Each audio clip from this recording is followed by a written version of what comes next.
ರಾಮಕೃಷ್ಣಂ ಜಗದ್ಗುರುಂ ಪಾದಪದ್ಮೇ ತಯೋ ಶ್ರಿತ್ವಾ ಪ್ರಣಮಾಮಿ ಮುಹುರ್ಮುಹುಃ. ರತ್ನಾಕರ ಧೌತಪದಾಂ ಹಿಮಾಲಯ ಕಿರೀಟಿನೀಂ ಬ್ರಹ್ಮರಾಜರ್ಷಿ ರತ್ನಾಢ್ಯಾಂ ವಂದೇ ಭಾರತ ಮಾತರಂ.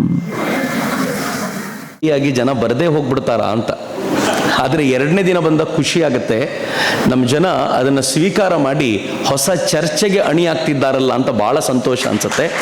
ಇವತ್ತು ಈ ಹಾಲನ್ನು ನೋಡಿ ನನಗೆ ಆ ದಿಕ್ಕಿನಲ್ಲಿ ಅತ್ಯಂತ ಹೆಚ್ಚು ಸಂತೋಷ ಅನಿಸಿದೆ. ಇನ್ನೂ ಹೆಚ್ಚು ವಿಚಾರಗಳನ್ನು ಇವತ್ತು ಹಂಚಿಕೊಳ್ಳಲಿಕ್ಕೆ ಮತ್ತು ಬಹುಶಃ ನೀವು ಇನ್ನೂ ಹೆಚ್ಚು ಗಾಬರಿಯಾಗಬಲ್ಲಂಥ ಸಂಗತಿಯನ್ನು ಇವತ್ತು ನಿಮ್ಮ ಎದುರಿಗೆ ತೆರೆದಿಡುವಂಥ ಒಂದು ಪುಟ್ಟ ಪ್ರಯತ್ನವನ್ನು ಮಾಡ್ತೀನಿ. ಏನೇನು ನಡೀತಿದೆ, ಭಾರತದ ವಿರುದ್ಧ ನಡೀತಾ ಇರುವಂಥ ಷಡ್ಯಂತ್ರಗಳು ಹೇಗಿವೆ ಅಂತ ಹೇಳುವಂಥ ಪ್ರಯತ್ನ. ನೆನ್ನೆ ನಾನೊಂದು ಫ್ಲೋ ಚಾರ್ಟ್ ನಿಮ್ಮ ಜೊತೆ ಹಂಚಿಕೊಂಡಿದ್ದೆ ಸ್ಕ್ರೀನ್ ಮೇಲೆ, ಹೇಗೆ ಅವರ ವ್ಯವಸ್ಥೆ ನಡೆಯುತ್ತೆ ಅಂತ. ಕ್ರಿಶ್ಚಿಯನ್ ಗೌರ್ನಮೆಂಟ್ಗಳು ಹಣವನ್ನು ಕೊಡ್ತವೆ. ಯಾವುದಾದ್ರೂ ಒಂದು ದೇಶಕ್ಕೆ ಹಣವನ್ನು ಕೊಡಬೇಕಾದ್ರೆ ಅದಕ್ಕೊಂದು ಇಂಡೆಕ್ಸ್ ಇದೆ. ಯಾವ ದೇಶಕ್ಕೆ ಹೆಚ್ಚು ಹಣವನ್ನು ಕೊಡಬೇಕು, ಯಾವ ದೇಶ ನಿಜವಾಗ್ಲೂ ಪ್ರಾಬ್ಲಮ್ನಲ್ಲಿದೆ ಅಂತ. ಇವರು ಯಾವ ದೇಶಕ್ಕೆ ಹಣ ಕೊಡ್ತಾರೆ ಗೊತ್ತಾ? ಯಾವ ದೇಶದಲ್ಲಿ ಕನ್ವರ್ಷನ್ ಜಾಸ್ತಿ ಆಗಬೇಕೋ ಆ ದೇಶಕ್ಕೆ ಜಾಸ್ತಿ ಹಣ ಕೊಡ್ತಾರೆ. It's very simple. America probably 1980s ಒಂದು ಕಾನೂನು ತಗೊಂಡು ಬಂತು, US ರಿಲಿಜಿಯಸ್ ಫ್ರೀಡಮ್ ಆಕ್ಟ್ ಅಂತ ಅದರ ಹೆಸರು.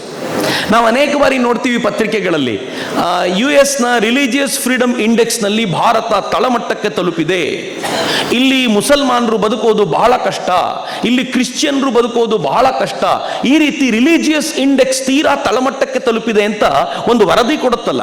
ಈ ವರದಿ ಕೊಡೋದಕ್ಕೆ ಒಂದು ಬಾಡಿ ಇದೆ. ಈ ಬಾಡಿ ಈಸ್ ವೆರಿ ಇಂಪಾರ್ಟೆಂಟ್. ಅವನು ಯಾವನು ಅಲ್ಲಿ ಕೊಟ್ಟರೆ ನಮಗೇನಾಗಬೇಕು ಅಂತ ನಾವು ತಲೆ ಕೆಡಿಸ್ಕೊಳ್ಳುವಂತಿಲ್ಲ, ಅಥವಾ ತಲೆ ಕೆಡಿಸ್ಕೊಳ್ಳದೆ ಇರುವಂತಿಲ್ಲ. ಯಾಕೆ ಅಂತಂದ್ರೆ ಆ ಬಾಡಿ ಯಾವ ಇಂಡೆಕ್ಸ್ ಕೊಡುತ್ತೋ ಅದರ ಆಧಾರದ ಮೇಲೆ ಅಮೆರಿಕಾದಂಥ ರಾಷ್ಟ್ರ ಯಾವ ರಾಷ್ಟ್ರಕ್ಕೆ ತಾನು ಎಷ್ಟು ಧನ ಸಹಾಯ ಮಾಡಬೇಕು ಅಂತ ನಿಶ್ಚಯ ಮಾಡುತ್ತೆ.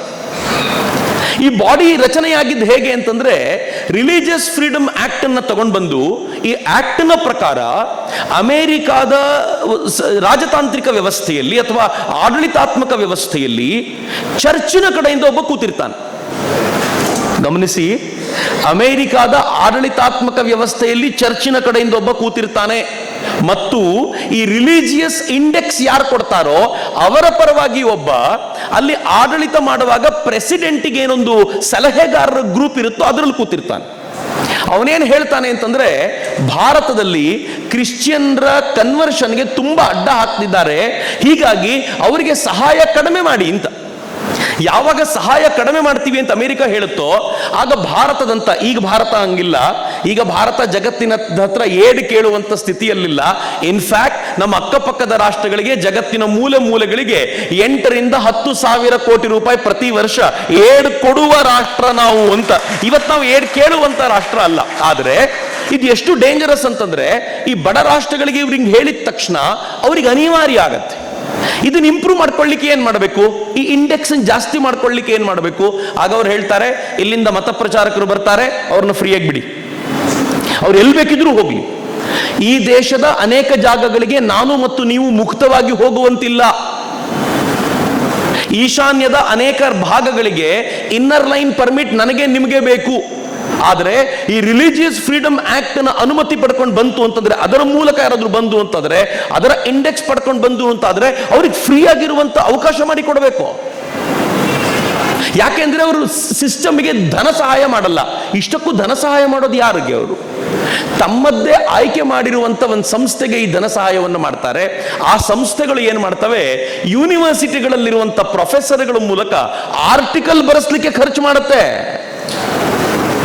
ನಿಮ್ ಕೆಲವೊಂದ್ಸಲ ಅನ್ಸುತ್ತಲ್ಲ, ಒಂದು 20 ಜನ ಕಮ್ಯುನಿಸ್ಟ್ ನಿಂತ್ಕೊಂಡು ಪ್ರತಿಭಟನೆ ಮಾಡಿದ್ರೆ ಎಲ್ಲ ಪತ್ರಿಕೆಗಳಲ್ಲೂ ಬರುತ್ತೆ.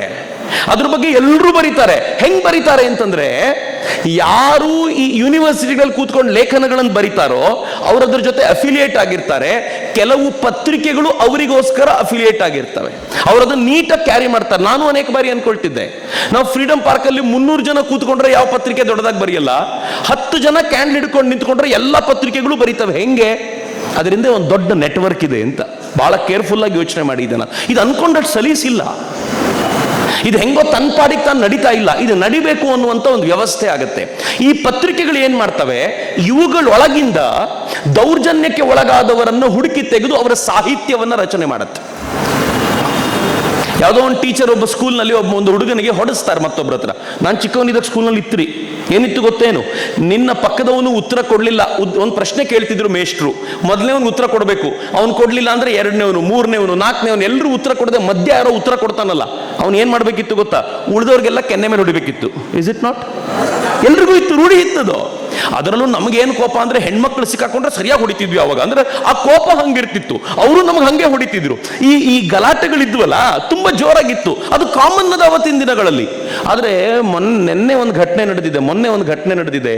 ಒಬ್ಬ ಮಗುವಿಗೆ ಹಿಂಗ್ ಹೊಡೆಸಿದ್ದಾರೆ ಅನ್ನೋ ಕಾರಣಕ್ಕೋಸ್ಕರ ಅದಕ್ಕೆ ಹಿಂದೂ ಮುಸ್ಲಿಂ ಬಣ್ಣವನ್ನು ಕೊಟ್ಟು ಏನ್ ಭರ್ಜರಿ ಸುದ್ದಿ ಮಾಡಿದ್ದಾರೆ ಅಂತಂದ್ರೆ, ಅದರ ಜೊತೆಗೆ ಮತ್ತೊಂದು ಇಶ್ಯೂ ನಡೆದಿದೆ. ಇಶ್ಯೂ ಏನು ಗೊತ್ತಾ, ಸ್ಕೂಲ್ನಲ್ಲಿ ಒಬ್ಬ ಹುಡುಗ ತನ್ನ ಮತ್ತೊಬ್ಬ ಮಿತ್ರ ಬಂದಾಗ ಜೈ ಶ್ರೀರಾಮ್ ಅಂತ ಹೇಳಿ ಅಭಿನಂದಿಸಿದ ಅಂತ ಹೇಳೋ ಕಾರಣಕ್ಕೆ ಅವನನ್ನು ಸ್ಕೂಲ್ನಿಂದ ಅಮಾನತು ಮಾಡಿದ್ದಾರೆ, ಸುದ್ದಿನೇ ಆಗಲಿಲ್ಲ. ಇದು ವ್ಯವಸ್ಥಿತವಾಗಿ ಆಗೋದೇ, ಇದು ತಂತಾನೆ ಆಗುವಂಥದ್ದಲ್ಲ. ಇದ್ರ ಹಿಂದೆ ಒಂದು ವ್ಯವಸ್ಥಿತವಾದ ಪ್ರಯತ್ನ ಇದೆ, ಸಹಜವಾಗಿ ಆಗುವಂತ ಪ್ರಕ್ರಿಯೆ ಅಲ್ಲ ಅಂತ. ಈ ಪತ್ರಿಕೆಗಳು ಏನ್ ಮಾಡ್ತವೆ, ಅಥವಾ ಈ ಮಾಧ್ಯಮಗಳು, ಈ ಯೂನಿವರ್ಸಿಟಿ ಪ್ರೊಫೆಸರ್ಗಳು ಆ ಹುಡುಗನ ಮನೆಗೆ ಹೋಗ್ತಾರೆ, ಅವನ ತಂದೆ ತಾಯಿಗಳ ಚಿತ್ರಣ ತೆಗಿತಾರೆ, ಅದನ್ನೊಂದು ಚಂದದ ಆರ್ಟಿಕಲ್ ಮಾಡ್ತಾರೆ. ಈ ಆರ್ಟಿಕಲ್ ಪಬ್ಲಿಷ್ ಮಾಡಲಿಕ್ಕೆ New York times, British broadcasting corporation, BBC ಇವರೆಲ್ಲರೂ ತಯಾರಾಗಿರ್ತಾರೆ. ಅದು ಪಬ್ಲಿಷ್ ಆಗುತ್ತೆ, ಇನ್ಕ್ಲೂಡಿಂಗ್ ಅಲ್ ಜಜೀರಾ. ಇದು ಪಬ್ಲಿಷ್ ಆದ್ಮೇಲೆ ಏನಾಗುತ್ತೆ, ಜಾಗತಿಕ ಮಟ್ಟದ ಸುದ್ದಿ ಆಗುತ್ತೆ. ಉತ್ತರ ಪ್ರದೇಶದಲ್ಲಿ ಯಾವುದೋ ಒಬ್ಬ ಹುಡುಗನಿಗೆ ಹೊಡೆದ ಒಂದು ಏಟು ಇಂಗ್ಲೆಂಡ್ ಡಿಸ್ಕಷನ್ಗೆ ಬರುತ್ತೆ. ಇಂಗ್ಲೆಂಡ್ ಅಲ್ಲಿ ಡಿಸ್ಕಷನ್ಗೆ ಬಂದಾಗ ಇಂಗ್ಲೆಂಡಲ್ಲಿ ಚರ್ಚೆ ಏನು ಶುರುವಾಗುತ್ತೆ ಅಂತಂದ್ರೆ, ಭಾರತದಲ್ಲಿ ಮುಸಲ್ಮಾನರು ಬದುಕೋದು ಬಹಳ ಕಷ್ಟವಾಗಿದೆ ಅಂತ. ನಮ್ಗೆ ಗೊತ್ತೇ ಇಲ್ಲ, ನಮಗಿಂತ ಜೋರಾಗಿ ಬದುಕ್ತಿರೋದು ಅವರು ಅಂತ ಇಲ್ಲಿ ಯಾರಿಗೂ ಗೊತ್ತಿಲ್ಲ. ನಮಗಿಂತ ಹೆಚ್ಚು ಫ್ರೀಡಮ್ ಅವರಿಗಿದೆ ಅಂತ ಯಾರಿಗೂ ಗೊತ್ತಿಲ್ಲ. ನಾನು ತಮಾಷೆ ಮಾಡ್ತಿಲ್ಲ. ಇಲ್ಲಿ ಯಾರಾದ್ರೂ ಮುಸಲ್ಮಾನರು ಕೂತಿದ್ರೆ ಅವ್ರಿಗೂ ಗೊತ್ತಾಗುತ್ತೆ ನಾವು ಹಿಂದೂಗಳಿಗಿಂತ ಹೆಚ್ಚಾಗಿ ಚೆನ್ನಾಗಿ ಬದುಕ್ತಿದ್ದೀವಿ ಅಂತ. ಆನಂದ್ ರಂಗನಾಥನ್ ಯಾವಾಗಲೂ ಹೇಳ್ತಿರ್ತಾರೆ, ಭಾರತದಲ್ಲಿ ಹಿಂದೂಗಳು ಸೆಕೆಂಡ್ ಗ್ರೇಡ್ ಸಿಟಿಸನ್ಸ್ ಅಂತ ಮೊದಲು ಹೇಳ್ತಿದ್ರು, ಆಮೇಲೆ ಥರ್ಡ್ ಗ್ರೇಡ್ ಸಿಟಿಸನ್ಸ್ ಅಂದ್ರವರು. ಅವ್ರು ರೀಸನ್ ಕೊಡ್ತಾರೆ ಅದಕ್ಕೆ. ಈಗ ಫೋರ್ತ್ ಗ್ರೇಡ್ ಸಿಟಿಸನ್ಸ್ ಅಂದವರು ಮೊನ್ನೆ ಹೇಳ್ತಾರೆ, Hindu is a 7th grade citizen in India. ಅವನು ಲೆಕ್ಕಕ್ಕಿಲ್ಲ, ಅಷ್ಟು ಮೂಲೆಯಲ್ಲಿ ತುಳಿದು ಬಿಟ್ಟಿದ್ದಾರೆ ಅವನ್ನ ಅಂತ. ಯಾವುದಕ್ಕೂ ನಮ್ಮನ್ನು ಕೇರ್ ಮಾಡುವಂತ ಸ್ಥಿತಿ ಇಲ್ಲ ಅಂತ. Thank god. ನಾನು ಪದೇ ಹೇಳ್ತೀನಿ, ಬೇಜಾರು ಮಾಡ್ಕೊಳ್ಬೇಡಿ. ನರೇಂದ್ರ ಮೋದಿ ಇದ್ದಾರೆ ಅಂತ ನಿಮಗೆ ಸ್ವಲ್ಪ ಗೌರವ ಇದೆ. ಇಲ್ಲದೆ ಹೋಗಿದ್ದಿದ್ರೆ ಕರ್ನಾಟಕದ ಸ್ಥಿತಿ ನೋಡ್ತಿದ್ದೀವಲ್ಲ ಇವತ್ತು ನಾವು ಏನು, ಅದು ಇಡೀ ದೇಶಕ್ಕೆ ವ್ಯಾಪಕವಾಗಿರುವಂತ ಸ್ಥಿತಿ ಬರ್ತಿತ್ತು. ಅದೇ ಬಹಳ ದೊಡ್ಡ ಪ್ರಾಬ್ಲಮ್ ಇರೋದು ಅಂತ. ವ್ಯವಸ್ಥಿತವಾಗಿ ಈ ದೌರ್ಜನ್ಯ ಸಾಹಿತ್ಯ ಸೃಷ್ಟಿ ಮಾಡ್ತಾರೆ, ಅದರ ಮೂಲಕ ಹಣವನ್ನು ಗಳಿಸ್ಕೊಳ್ತಾರೆ, ಆ ಹಣವನ್ನು ಮತ್ತೆ ಸ್ಪ್ರೆಡ್ ಮಾಡ್ತಾರೆ. ಈ ಹಣವನ್ನು ಯಾರು ಕೊಡ್ತಾರೆ ಗೊತ್ತಾ, ಅಮೆರಿಕಾದಲ್ಲಿ ಡೊನೇಷನ್ಗಳ ರೂಪದಲ್ಲೂ ಬರುತ್ತೆ. ಅಮೆರಿಕ ಅಥವಾ UK ಸರ್ಕಾರಗಳು, ಆಸ್ಟ್ರೇಲಿಯನ್ ಗವರ್ಮೆಂಟ್ಗಳು, ಎಲ್ಲೆಲ್ಲಿ ಕ್ರಿಶ್ಚಿಯನ್ ಗವರ್ಮೆಂಟ್ಗಳಿದೆಯೋ ಅದನ್ನು ಫಂಡ್ ಮಾಡುವಂತ ಪ್ರಯತ್ನ ಮಾಡ್ತಾರೆ. ಒಟ್ಟಿನಲ್ಲಿ ಅಸಹನೆಯನ್ನ ಯಾವಾಗಲೂ ಕಾಪಿಡಬೇಕು ಅನ್ನುವಂತ ಒಂದು ದೊಡ್ಡ ಪ್ರಯತ್ನ ನಡೀತಾ ಇರುತ್ತೆ ಅಂತ. ಈ ಹಿನ್ನೆಲೆಯಲ್ಲಿ ಚರ್ಚ್ಗಳು ಏನೇನು ಮಾಡಿದ್ವೋ ಸುದೀರ್ಘ ಕಾಲ, ಆ ಚರ್ಚ್ಗಳು ಮಾಡಿದ್ದನ್ನ ಬುಡಮೇಲು ಮಾಡುವಂತ ಪ್ರಯತ್ನವನ್ನ ಮಾರ್ಕ್ಸ್ ಸಿದ್ಧಾಂತ ತಗೊಂಡು ಬಂತು. ಸ್ಲೈಡ್. ಮಾರ್ಕ್ಸ್ ಸಿದ್ಧಾಂತ ಆಕ್ಚುಲಿ ಏನು ಅಂತಂದ್ರೆ, ಪ್ರತಿ ರಾಷ್ಟ್ರದ ಒಂದು ಸಾಮಾಜಿಕ ವ್ಯವಸ್ಥೆಗೆ ಒಂದು ಸಿದ್ಧಾಂತ ಇದೆ. ಈಗ ಭಾರತಕ್ಕೆ ಒಂದು ಸಿದ್ಧಾಂತ ಇದೆ, ಏನು ಅಂತಂದ್ರೆ, ಸ್ವಾಮಿ ವಿವೇಕಾನಂದರು ಹೇಳ್ತಾರಲ್ಲ, ತುಂಬಾ ಚೆನ್ನಾಗಿ ಹೇಳ್ತಾರೆ. ಅಮೆರಿಕಾದಲ್ಲಿ ವಿವೇಕಾನಂದರ ಮೊದಲ ಭಾಷಣ ಆಗುತ್ತಲ್ಲ, 3.5 ನಿಮಿಷದ ಭಾಷಣ. ಆ 3.5 ನಿಮಿಷದ ಭಾಷಣದಲ್ಲಿ ವಿವೇಕಾನಂದರು ಹೇಳ್ತಾರೆ, ನಾನು ಹಿಂದೂ ಆಗಿರೋದ್ರಿಂದ ನನಗೆ ಸಹಿಷ್ಣುತೆ ಅನ್ನೋ ಪದಕ್ಕೆ ಅರ್ಥ ಗೊತ್ತಿಲ್ಲ ಅಂತ. ಸಹಿಷ್ಣುತೆ ಅಂತಂದ್ರೆ ಅರ್ಥ ಏನು ನಿಮ್ಮ ದೃಷ್ಟಿಯಿಂದ? ಅವನು ಸರಿ ಇಲ್ಲ ಆದ್ರೂ ಅಡ್ಜಸ್ಟ್ ಮಾಡ್ಕೊ ಅನ್ನೋದು ಸಹಿಷ್ಣುತೆ. ಹಿಂದೂಗಳಿಗೆ ಸಹಿಷ್ಣುತೆ ಗೊತ್ತಿಲ್ಲ, ಉಲ್ಟಾ ವಿ ಅಕ್ಸೆಪ್ಟ್ ಎವ್ರಿವನ್. ನಾವು ಎಲ್ಲರನ್ನೂ ಸರಿ ಅಂತ ಭಾವಿಸಿ ಅಕ್ಸೆಪ್ಟ್ ಮಾಡಿಕೊಳ್ಳುವಂತ ಶ್ರೇಷ್ಠ ಜನಾಂಗದಿಂದ ಬಂದವರು ಅಂತ. ದಿಸ್ ಈಸ್ ಅವರ್ ಬೇಸಿಕ್ ಸಿದ್ಧಾಂತ. ನೀವು ಜಗತ್ತಿನ ಯಾವ ಮೂಲೆಗೆ ಹೋದ್ರೂ ಹಿಂದೂ ಇದೇ ಸಿದ್ಧಾಂತದ ಅಡಿಯಲ್ಲಿ ಬದುಕಿರ್ತಾನೆ. ಅವನಲ್ಲಿ ಅಸಹಿಷ್ಣುತೆ ಕಾಣ್ಲಿಕ್ಕೆ ಸಾಧ್ಯವೇ ಇಲ್ಲ. ಎಲ್ಲೆಲ್ಲಿ ಹಿಂದೂ ಬದುಕಿರ್ತಾನೋ ಆ ರಾಷ್ಟ್ರ ಉಜ್ವಲ ಸ್ಥಿತಿಗೆ ಹೋಗುತ್ತೆ. ಯಾಕೆ ಅಂತಂದ್ರೆ ಅವನು ಎಲ್ಲರೊಂದಿಗೆ ಒಂದಾಗಿ ಬದುಕುವಂತ ವಾತಾವರಣವನ್ನು ರೂಪಿಸಿಕೊಳ್ತಾನೆ. ಉಲ್ಟಾ, ನಾನು ಬಹಳ ಎಚ್ಚರಿಕೆಯಿಂದ ಹೇಳ್ತಿದ್ದೀನಿ, ಮುಸಲ್ಮಾನರು ಎಲ್ಲೆಲ್ಲಿ ಹೋಗ್ತಾರೋ ಅವರ ಆ ರಾಷ್ಟ್ರವನ್ನ ನರಕ ಮಾಡಿಬಿಡ್ತಾರೆ. ಬಿಕಾಸ್ ಅವರಿಗೆ ಸಹಿಷ್ಣುತೆ ಅನ್ನೋ ಪದವೇ ಗೊತ್ತಿಲ್ಲ. ಪೀಸ್ ಅನ್ನೋದು ಹೆಸರಿಗೆ ಮಾತ್ರ, ಆದರೆ ವಾಸ್ತವವಾಗಿ ಪೀಸ್ಫುಲ್ ರಿಲಿಜನ್ ಅಲ್ವೇ ಅಲ್ಲ. ಎಲ್ಲೋದ್ರೂ ಕಿತ್ತಾಟಕ್ಕೆ ಹಚ್ಚುವಂತ ಒಂದು ಜನಾಂಗ. ಆದರೆ ನನ್ನ ಸಿದ್ಧಾಂತದ ಬಗ್ಗೆ ಮಾತನಾಡ್ತಿರೋದು. ಈ ಸಿದ್ಧಾಂತ ಏನಿರುತ್ತೆ ಮಾರ್ಕ್ಸ್ನ ಪ್ರಕಾರ, ಈ ಪ್ರತಿ ಸಿದ್ಧಾಂತಕ್ಕೆ ಅದರದ್ದೇ ಅದೊಂದು ಆಂಟಿ ಥೀಸಿಸ್ ಇರುತ್ತೆ, ಆಂಟಿ ಸಿದ್ಧಾಂತ ಇರುತ್ತೆ ಅಂತ. ಉದಾಹರಣೆಗೆ ಮಾರ್ಕ್ಸ್ನ ಅವರ ದೃಷ್ಟಿಯಿಂದ, ಲೆಫ್ಟ್ಗಳ ದೃಷ್ಟಿಯಿಂದ ಏನು ಅಂತಂದ್ರೆ, ಒಬ್ಬ ಬಡವ ಇದ್ದಾನೆ ಅಂತಾದ್ರೆ ಒಂದು ಆಂಟಿ ಥೀಸಿಸ್ ಇರಬೇಕು, ಇವನನ್ನು ಬಡವ ಮಾಡಿದವನು ಒಬ್ಬ ನಿರ್ಲೇಬೇಕು ಅಂತ. ಇಟ್ಸ್ ಅ ಕಾಮನ್ ಥಾಟ್ ಅವರದ್ದು. ಹೀಗಾಗಿ ಯಾವುದಾದ್ರೂ ಫ್ಯಾಕ್ಟ್ರಿಯಲ್ಲಿ ಕೆಲಸ ಮಾಡುವ ಕೆಲಸಗಾರ ಬಡವನಾಗಿದ್ದಾನೆ ಅಂತಂದ್ರೆ ಅವನನ್ನ ಬಡವನನ್ನಾಗಿಸಿರೋನೊಬ್ಬ ಇರಲೇಬೇಕು, ಮತ್ತು ಅವನು ಯಾರು ಅಂದ್ರೆ ಓನರು ಅಂತ. ಹಂಗಂತಾನೆ ಸಿದ್ಧಾಂತ ಡೆವಲಪ್ ಆಗಿದ್ದವ್ರದ್ದು. ಈ ಸಿದ್ಧಾಂತ ಡೆವಲಪ್ ಆಯಿತು, ಅದರ ಆಧಾರದ ಮೇಲೆ ಜಗತ್ತನ್ನ ಕ್ಯಾಪ್ಚರ್ ಮಾಡ್ಕೊಳ್ತೀವಿ ಅಂತ ಹೋದ್ರು. ಅವ್ರಿಗೆ ಸಿಕ್ಕಿದ್ದು ರಷ್ಯಾ ಮಾತ್ರ, ಜಗತ್ತಿನಲ್ಲಿ ಇನ್ಯಾವುದೂ ಸಿಗಲಿಲ್ಲ. ಯಾಕೆ ಸಿಗಲಿಲ್ಲ ಅಂತ ಗೊತ್ತಾದಾಗ ಅವ್ರಿಗೆ ಗೊತ್ತಾಯ್ತು, ಒಂದೇ ಒಂದು ರೀಸನ್ ನಮ್ಗೆ ಸಿಗದೆ ಇರೋ ಕಾರಣ ಏನು ಅಂತಂದ್ರೆ, ಯಾರು ಶ್ರೀಮಂತರಿದ್ದಾರೋ, ಶೋಷಣೆ ಮಾಡೋರಿದ್ದಾರೋ, ಬರೀ ದುಡ್ಡಿನ ಆಧಾರದ ಮೇಲೆ ನೋಡಿದ್ರೆ ಆಗಲಿಲ್ಲ. ಅವರ ಪ್ರಭಾವ ಎಷ್ಟು ಜೋರಾಗಿರುತ್ತೆ ಅಂತಂದ್ರೆ, ಸ್ಕೂಲ್ ಮೂಲಕ, ಚರ್ಚ್ ಮೂಲಕ, ಮಾಧ್ಯಮಗಳ ಮೂಲಕ ತಮ್ಮ ಪ್ರಭಾವವನ್ನು ಹ್ಯಾಂಡಲ್ ಮಾಡ್ತಾರೆ. ಹಿಂಗಾಗಿ ಬರೀ ಹಣಕಾಸನ್ನ ನಾವು ತಲೆಯಲ್ಲಿ ಇಟ್ಕೊಂಡ್ರೆ ಆಗಲಿಲ್ಲ, ಕಲ್ಚರ್ನು ತಲೆಯಲ್ಲಿ ಇಟ್ಕೋಬೇಕು. ಆ ಕಲ್ಚರ್ನ ಮೂಲೋತ್ಪಾಟನೆ ಮಾಡುವವರೆಗೂ ನಮಗೊಂದು ರಾಷ್ಟ್ರ ನಮ್ಮ ಕೈಗೆ ಬರಲ್ಲ ಅಂತ ಡಿಸೈಡ್ ಮಾಡಿದ್ರು. ನಾವು ಕೂತ್ಕೊಂಡು ಬೆಳಗ್ಗೆ ಒಂದು ದೋಸೆ ತಿಂದರೆ ಸಾಕು, ಮಧ್ಯಾಹ್ನ ಒಂದು ಒಳ್ಳೆ ಊಟ ಮಾಡಿದರೆ ಸಾಕು, ಇಷ್ಟರಲ್ಲಿ ಇದೀವಲ್ಲ. ಅವ್ರು ಹಂಗಲ್ಲ, ಜಗತ್ತನ್ನೇ ಕ್ಯಾಪ್ಚರ್ ಮಾಡ್ಕೊಳ್ಳೋದು ಹೆಂಗೆ ಅನ್ನುವಂಥ ಯೋಚನೆಯಲ್ಲಿದ್ದಾರೆ. ನಾನು ಜಗತ್ತನ್ನು ಕ್ಯಾಪ್ಚರ್ ಮಾಡ್ಕೊಳ್ಳೋದು ಅಂತ ಮಾತನಾಡುವಾಗ ನಮ್ಮಲ್ಲಿ ಅನೇಕರು ನಮ್ಗೆ ಹೇಳ್ಬೋದು, ಜಗತ್ತು ಯಾಕಪ್ಪ, ನಮ್ಮ ದೇಶ ಚೆನ್ನಾಗಿ ಇಟ್ಕೊಂಡ್ರೆ ಸಾಕು ಅಂತ. ಇವ್ರುಗಳಿಗೆಲ್ಲ ಹಿಂಗಿಲ್ಲ. ಜಗತ್ತಿನ ಜನರನ್ನ ಬಡಿದಾಟಕ್ಕೆ ಹಚ್ಚಿ ತಮ್ಮ ಬೇಳೆ ಬೇಯಿಸಿಕೊಳ್ಳುವಂಥ ಸಿದ್ಧಾಂತವನ್ನ ಎಲ್ಲರೂ ವ್ಯವಸ್ಥಿತವಾಗಿ ರೂಪಿಸ್ಕೊಂಡಿದ್ದಾರೆ. ಅದರ ಆಧಾರದ ಮೇಲೆ next slide, critical race theory ಹುಟ್ಕೊಳ್ತು. ಕ್ರಿಟಿಕಲ್ ರೇಸ್ ಥಿಯರಿ ಅಂತಂದ್ರೆ CRT ಅಂತ, ರಾಜೀವ್ ಮಲ್ಹೋತ್ರಾರ ಈ ಇಡೀ ಪುಸ್ತಕ ಕ್ರಿಟಿಕಲ್ ರೇಸ್ ಥಿಯರಿ ಆಧಾರದ ಮೇಲೆ ಇದೆ. ಸ್ವಲ್ಪ ಟಫ್ ಅನ್ನಿಸ್ಬೋದು, ಬಟ್ ನಾನು ನಿಮಗೆ ಸೂಕ್ಷ್ಮವಾಗಿ ಹೇಳಿ ಮುಂದಕ್ಕೆ ಹೋಗ್ಬಿಡ್ತೀನಿ. ಕ್ರಿಟಿಕಲ್ ರೇಸ್ ಥಿಯರಿ ಅಂದ್ರೆ ಏನಂದ್ರೆ, ಯಾವ ಸಿದ್ಧಾಂತ ದಾಸ್ಯಕ್ಕೆ ತಳ್ಳುವ ಪರಿಸ್ಥಿತಿಯನ್ನು ರೂಪಿಸುತ್ತೋ ಅದು ಕ್ರಿಟಿಕಲ್ ರೇಸ್ ಥಿಯರಿ ಆಗಿರುತ್ತೆ ಅಂತ. ಇದು ಅಮೆರಿಕಾದಲ್ಲಿ ಲೀಗಲ್ ರೇಸ್ ಥಿಯರಿ, UK ಇಂದ ಅಮೆರಿಕಾಗೆ ಬಂದಂತ ಲೀಗಲ್ ರೇಸ್ ಥಿಯರಿಯ ಮುಂದುವರಿದ ಭಾಗವಾಗಿ ಕ್ರಿಟಿಕಲ್ ರೇಸ್ ಥಿಯರಿ ಹುಟ್ಕೊಳ್ತು. ಈ ಕ್ರಿಟಿಕಲ್ ರೇಸ್ ಥಿಯರಿಯ ಪ್ರತಿಪಾದಕರು ಏನ್ ಹೇಳ್ತಾರೆ ಅಂತಂದ್ರೆ, ಮುಂದಾಳುಗಳು ಯಾರಿದ್ದಾರೋ ಅವ್ರ ನುಡಿಗಳನ್ನು ವಿರೋಧಿಸಿ ಅಂತಾರೆ. ಉದಾಹರಣೆಗೆ, ಮುಂದಾಳುಗಳು ಯಾರು? ಇವತ್ತು ಇಡೀ ಪರಂಪರೆ, ಭಾರತೀಯ ಪರಂಪರೆಯ ಮುಂದಾಳುಗಳು ಯಾರು ಕಾಣಿಸ್ತಾರೆ? ಎಲ್ಲ ಸ್ವಾಮೀಜಿಗಳು, ಕಾವಿಧಾರಿಗಳು ಮುಂದಾಳುಗಳ ಕಾಣಿಸ್ತಾರೆ. ಕಾವಿಧಾರಿಗಳನ್ನು ವಿರೋಧಿಸಿ ಮೊದಲು ಅಂತ. Simple logic. ನೀವು ಮುಂದಾಳುಗಳಾಗಿ ಯಾರು ಕಾಣಿಸ್ತಾರೆ? ಇನ್ಯಾರನ್ನೂ ತಲೆ ಕೆಡಿಸ್ಕೊಂಡಿಲ್ಲ ಅವರು. ನರೇಂದ್ರ ಮೋದಿ ಮುಂದಾಳುವಾಗಿ ಕಾಣ್ತಾರೆ, ಯೋಗಿ ಆದಿತ್ಯನಾಥರು ಈ ಪರಂಪರೆಯ ಮುಂದಾಳುವಾಗಿ ಕಾಣ್ತಾರೆ. ಅವ್ರು ಏನೇ ಮಾಡಿದ್ರು ವಿರೋಧಿಸಿ. ಯಾರು ಇದರ ಮುಂದಾಳುವಾಗಿ ಕಾಣ್ತಾರೋ ಅವರನ್ನು ವಿರೋಧಿಸಿ. ಕ್ರಿಟಿಕಲ್ ರೇಸ್ ಥಿಯರಿಯ ಸಿದ್ಧಾಂತ ಇದು ಭಾರತದಲ್ಲೆಲ್ಲ ಶುರುವಾಗಿದ್ದು, ಇದು UK ಅಮೆರಿಕಾದಲ್ಲಿ ಶುರುವಾಗಿದ್ದು, ಭಾರತಕ್ಕೆ ಆಮದಾಗ್ತಿದೆ ಅಷ್ಟೇ. ಬೇರೂರಿರುವ ಖ್ಯಾತ ಸಂಸ್ಕೃತಿಯನ್ನು ಬದಲಾಯಿಸಿ. ಯಾವ ಸಂಸ್ಕೃತಿ ಆ ನೆಲದಲ್ಲಿ ಆಳಕ್ಕೆ ಹೋಗಿದೆಯೋ ಅದನ್ನು ಅಲಗಾರಿ ಅದ್ರ ಬುಡ ಕಿತ್ತು ಬಿಸಾಕ್ಬಿಡಿ. ಒಂದ್ಸಲ ಅದನ್ನು ಬುಡ ತೆಗೆದು ಬಿಟ್ರೆ ಇನ್ನು ನಾವು ಏನು ಬೇಕಿದ್ರೂ ಅಲ್ಲಿ ಮಾಡ್ಕೊಳ್ಬಹುದು. ಅದರ ಆಧಾರ ಇಲ್ಲದೆ ಇರೋದ್ರಿಂದ ಜನ ಹೋಗ್ತಾರೆ. ನಮ್ಮ ಕ್ರಿಟಿಕಲ್ ರೇಸ್ ಥಿಯರಿ ವರ್ಕ್ ಆಗುತ್ತೆ ಅಂತ. ಮೂರನೇದು, ಅಧಿಕೃತ ಕ್ರಾಂತಿ ಆಗಬೇಕು. ಕ್ರಾಂತಿ ಆಗಬೇಕು ಅಂತಂದ್ರೆ ಅವರ ಅರ್ಥದಲ್ಲಿ ಕದನವೇ ನಡಿಬೇಕು ಅಂತ. ಕ್ರಿಟಿಕಲ್ ರೇಸ್ ಥಿಯರಿ ಅಮೆರಿಕಾದಲ್ಲಿ ಯಾವ ಹಂತಕ್ಕೆ ಹೋಗಿದೆ ಅಂತಂದ್ರೆ, ದಿನ ಬೆಳಗಾದ್ರೆ ಒಂದು ಕದನಕ್ಕೆ ಅಲ್ಲಿ ಹೋಗುವಂತ ಸ್ಥಿತಿಗೆ ಬಂದಿದ್ದಾರೆ. ಕೊನೆಗೆ ಸಾಮಾಜಿಕ ಸಂಸ್ಥೆಗಳನ್ನ ಹಿಡಿತಕ್ಕೆ ಪಡೆಯಿರಿ ಅಂತ ಅವರು ಕ್ರಿಟಿಕಲ್ ರೇಸ್ ಥಿಯರಿಯನ್ನು ತಗೊಂಡು ಬಂದ್ರು. ಈ ಕ್ರಿಟಿಕಲ್ ರೇಸ್ ಥಿಯರಿ ಅಮೆರಿಕಾದಲ್ಲಿ ಎಷ್ಟು ವ್ಯಾಪಕವಾಗಿ ಹಬ್ಬಿಬಿಡ್ತು ಅಂತಂದ್ರೆ, ಚರ್ಚುಗಳೇ ತಮ್ಮ ಹಿಡಿತವನ್ನು ಕಳ್ಕೊಳ್ಳೋ ಹಂತಕ್ಕೆ ಬಂತು. Let me tell you a interesting fact. ಮೊದಲನೇ ಪುಸ್ತಕ ರಾಜೀವ್ ಮಲ್ಹೋತ್ರಾರ್ದು ಬ್ರೇಕಿಂಗ್ ಇಂಡಿಯಾ. ಅದನ್ನು ಬ್ರೇಕಿಂಗ್ ಇಂಡಿಯಾ 1.0 ಅಂತ ಕರಿತೀವಿ. ಈ ಬ್ರೇಕಿಂಗ್ ಇಂಡಿಯಾ 1.0 ಕ್ರಿಶ್ಚಿಯನ್ರ ಮೇಲೇನೆ ಬರೆದಿರೋದು. ಅವರು ಹೇಗೆ ಇಡೀ ಜಗತ್ತನ್ನ ಕಂಟ್ರೋಲ್ ಮಾಡಲಿಕ್ಕೆ ತಾವು ಸಾಹಸ ಮಾಡ್ತಿದ್ದಾರೆ, ವಿಶೇಷವಾಗಿ ಭಾರತವನ್ನ ಹೇಗೆ ಒಡ್ಲಿಕ್ಕೆ ಪ್ರಯತ್ನ ಪಡ್ತಿದ್ದಾರೆ ಅಂತ. ಆದರೆ ಸೆಕೆಂಡ್ ಪುಸ್ತಕ ಸ್ನೇಕ್ಸ್ ಇಂದ ಗಂಗಾ ಬರೀತಾರಲ್ಲ, ಬರಿಬೇಕಾದ್ರೆ ಅವ್ರು ಹೇಳ್ತಾರೆ, ಎಷ್ಟು ನಾವು ಹಿಂದೂಗಳು ಒದ್ದಾಡ್ತಿದ್ದೀವೋ ಅಮೆರಿಕಾದಲ್ಲಿ ಕ್ರಿಶ್ಚಿಯನ್ರು ಅಷ್ಟೇ ಈ ಕ್ರಿಟಿಕಲ್ ರೇಸ್ ಥಿಯರಿ, ಮಾರ್ಕ್ಸ್ ವಾದದ ಮುಂದುವರಿದ ಭಾಗದಿಂದ ಅಷ್ಟೇ ಒದ್ದಾಡ್ತಿದ್ದಾರೆ ಅಂತ ನೀಟಾಗಿ ಎಕ್ಸ್ಪ್ಲೈನ್ ಮಾಡ್ತಾರೆ. ಹಾಗೆ ಎಕ್ಸ್ಪ್ಲೈನ್ ಮಾಡ್ತಾ ಅವ್ರು ಮುಂದಿನ ಒಂದು ಪದ ಬಳಸ್ತಾರೆ. ನೆಕ್ಸ್ಟ್ ಸ್ಲೈಡ್, ವೋಕಿಸಮ್ ಅನ್ನುವಂಥ ಪದವನ್ನು ಬಳಸ್ತಾರೆ. ಕ್ರಿಟಿಕಲ್ ರೇಸ್ ಥಿಯರಿಗೆ ಪೋಸ್ಟ್ ಮಾಡರ್ನಿಸಮ್ ಅಂತಂದ್ರೆ ಇಂಡಿವಿಜುವಲ್ ಆಗಲ್ಲ, ಕಲೆಕ್ಟಿವ್ ಹೋರಾಟದ ಕಲ್ಪನೆಯನ್ನು ಕಟ್ಟಿಕೊಟ್ಟಂತ ಪೋಸ್ಟ್ ಮಾಡರ್ನಿಸಮ್, ಮತ್ತು ನಾನು ಆಗಲೇ ಹೇಳಿದಂಥ ಕ್ರಿಟಿಕಲ್ ರೇಸ್ ಥಿಯರಿ, ಇವೆರಡೂ ಸೇರಿದ್ರೆ ವೋಕಿಸಮ್ ಅಂತ ಶುರುವಾಯಿತು. ಅನೇಕರಿಗೆ ವೋಕಿಸಮ್ ಪದದ ಪರಿಚಯ ಇರಬಹುದು.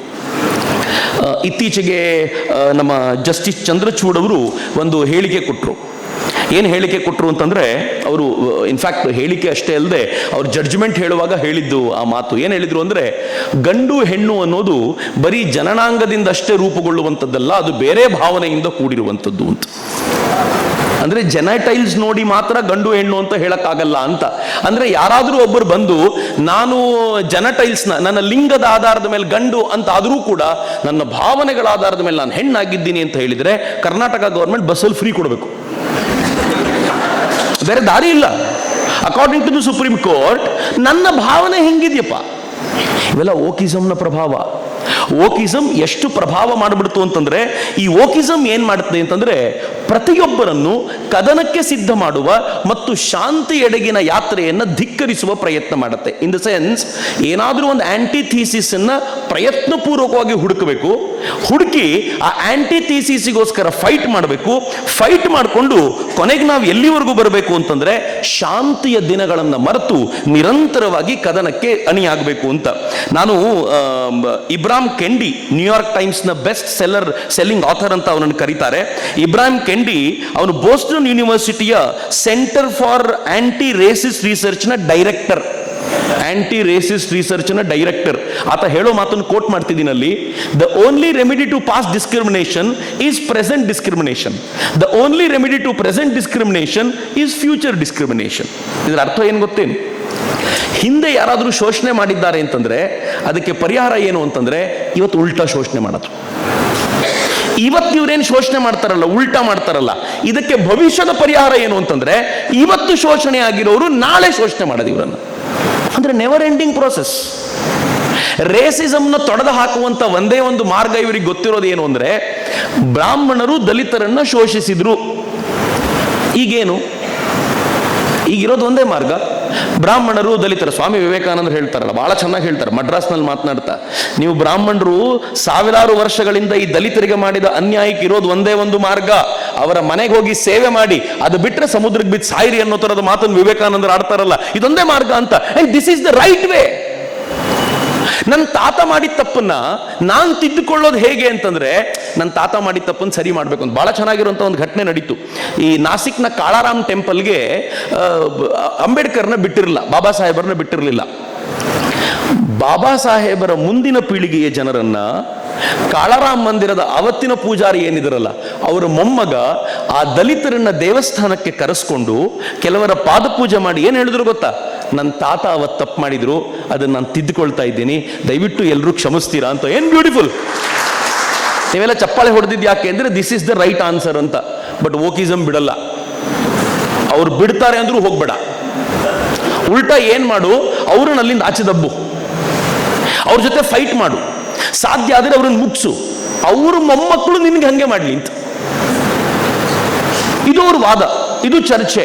ಹೀಗಾಗಿಯೇ ಅನೇಕ ಚರ್ಚೆಗಳು ಇಲ್ಲಿಗೆ ಬಂದು ನಿಂತ್ಕೊಂಡು ಹೋಗ್ಬಿಡುತ್ತೆ. ಇಬ್ರಾಹಿಂ ಕೆಂಡಿ ತರದವರು ಈ ತರದ ವಾದವನ್ನ ಪ್ರಪೋಸ್ ಮಾಡಿದ್ರು, ಅದು ಓಕಿಸಮ್ನ ಸಿದ್ಧಾಂತವಾಗಿ ಬಂತು. ಆದರೆ ಓಕಿಸಮ್ ಅಮೆರಿಕಕ್ಕೆ ಹೊಸ ಪದ ಏನಲ್ಲ, ಇತ್ತೀಚೆಗೆ ಬಂದಿರುವಂಥದ್ದೇನಲ್ಲ. ಈ ಬ್ಲ್ಯಾಕ್ಗಳ ರೇಸು, ಅಮೆರಿಕಾದಲ್ಲಿ ಜನಾಂಗದ ಗಲಾಟೆ ಇದೆ. ಅವ್ರು ಇಲ್ಲಿ ಹೆಂಗೆ ಜಾತಿಯ ಬೀಜವನ್ನು ಹುಟ್ಟು ಹಾಕಿದ್ರೋ ಹಂಗಲ್ಲಿ ಜನಾಂಗದ ಗಲಾಟೆ ಇದೆ. ಈ ಜನಾಂಗದ ಗಲಾಟೆ ಹೆಂಗೆ ಅಂತಂದ್ರೆ, ನಿಮ್ಮ ಚರ್ಮದ ಬಣ್ಣ ನೋಡಿ ಅವ್ರು ನಿಮ್ಮನ್ನು ಹೆಂಗೆ ಅಂತ ಡಿಸೈಡ್ ಮಾಡ್ತಾರೆ. ಕಪ್ಪು ಬಣ್ಣದ ಜನ ಇಷ್ಟು ಜಾಗದಲ್ಲಿ ಎಂಟ್ರಿ ಮಾಡುವಂಗಿಲ್ಲ, ಕಪ್ಪು ಬಣ್ಣದ ಜನರಿಗೆ ಇಂಥ ಜಾಗಕ್ಕೆ ಬರೋಂಗಿಲ್ಲ, ಇವೆಲ್ಲ ಕಂಡೀಷನ್ ಅಲ್ಲಿ ಹಾಕೊಂಡು ಬಿಟ್ಟಿದ್ದಾರೆ.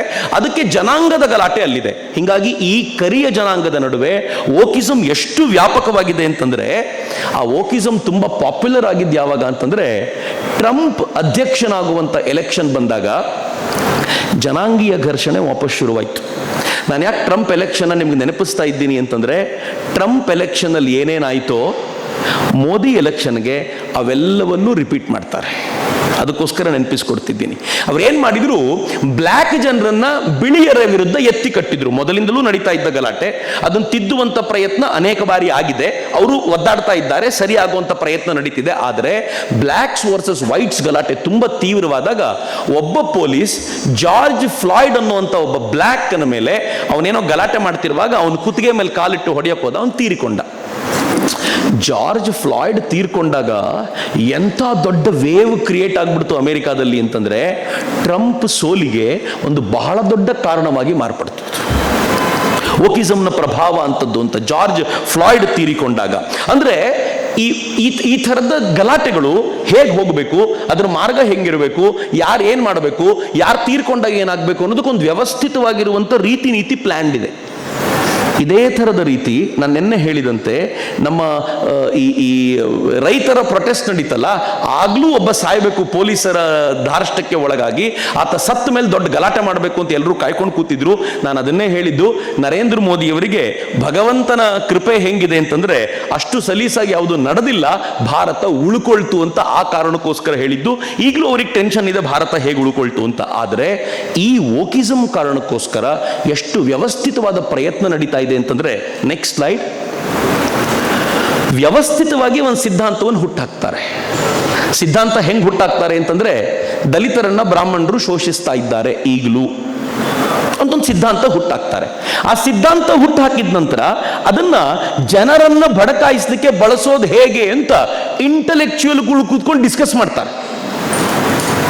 ಅದಕ್ಕೋಸ್ಕರ ಏನ್ ಮಾಡ್ತಾರೆ, ದೌರ್ಜನ್ಯ ಸಾಹಿತ್ಯವನ್ನ ತೆಗಿತಾರೆ, ಆ ವಿಡಿಯೋಗಳನ್ನ ಪ್ರೆಸೆಂಟ್ ಮಾಡ್ತಾರೆ, ಅದನ್ನ ನಿರಂತರವಾಗಿ ಸಿಗುವಂತೆ ಮಾಡ್ತಾರೆ. ಅದರ ಪ್ರಭಾವ ಹೆಂಗಾಗತ್ತೆ ಅಂತಂದ್ರೆ ಪ್ರತಿಯೊಬ್ಬರು ಬೆಂಕಿ ಹಚ್ಚಲಿಕ್ಕೆ ಮುನ್ನುಗ್ಬೇಕು, ಹಂಗ್ ಮಾಡ್ತಾರೆ.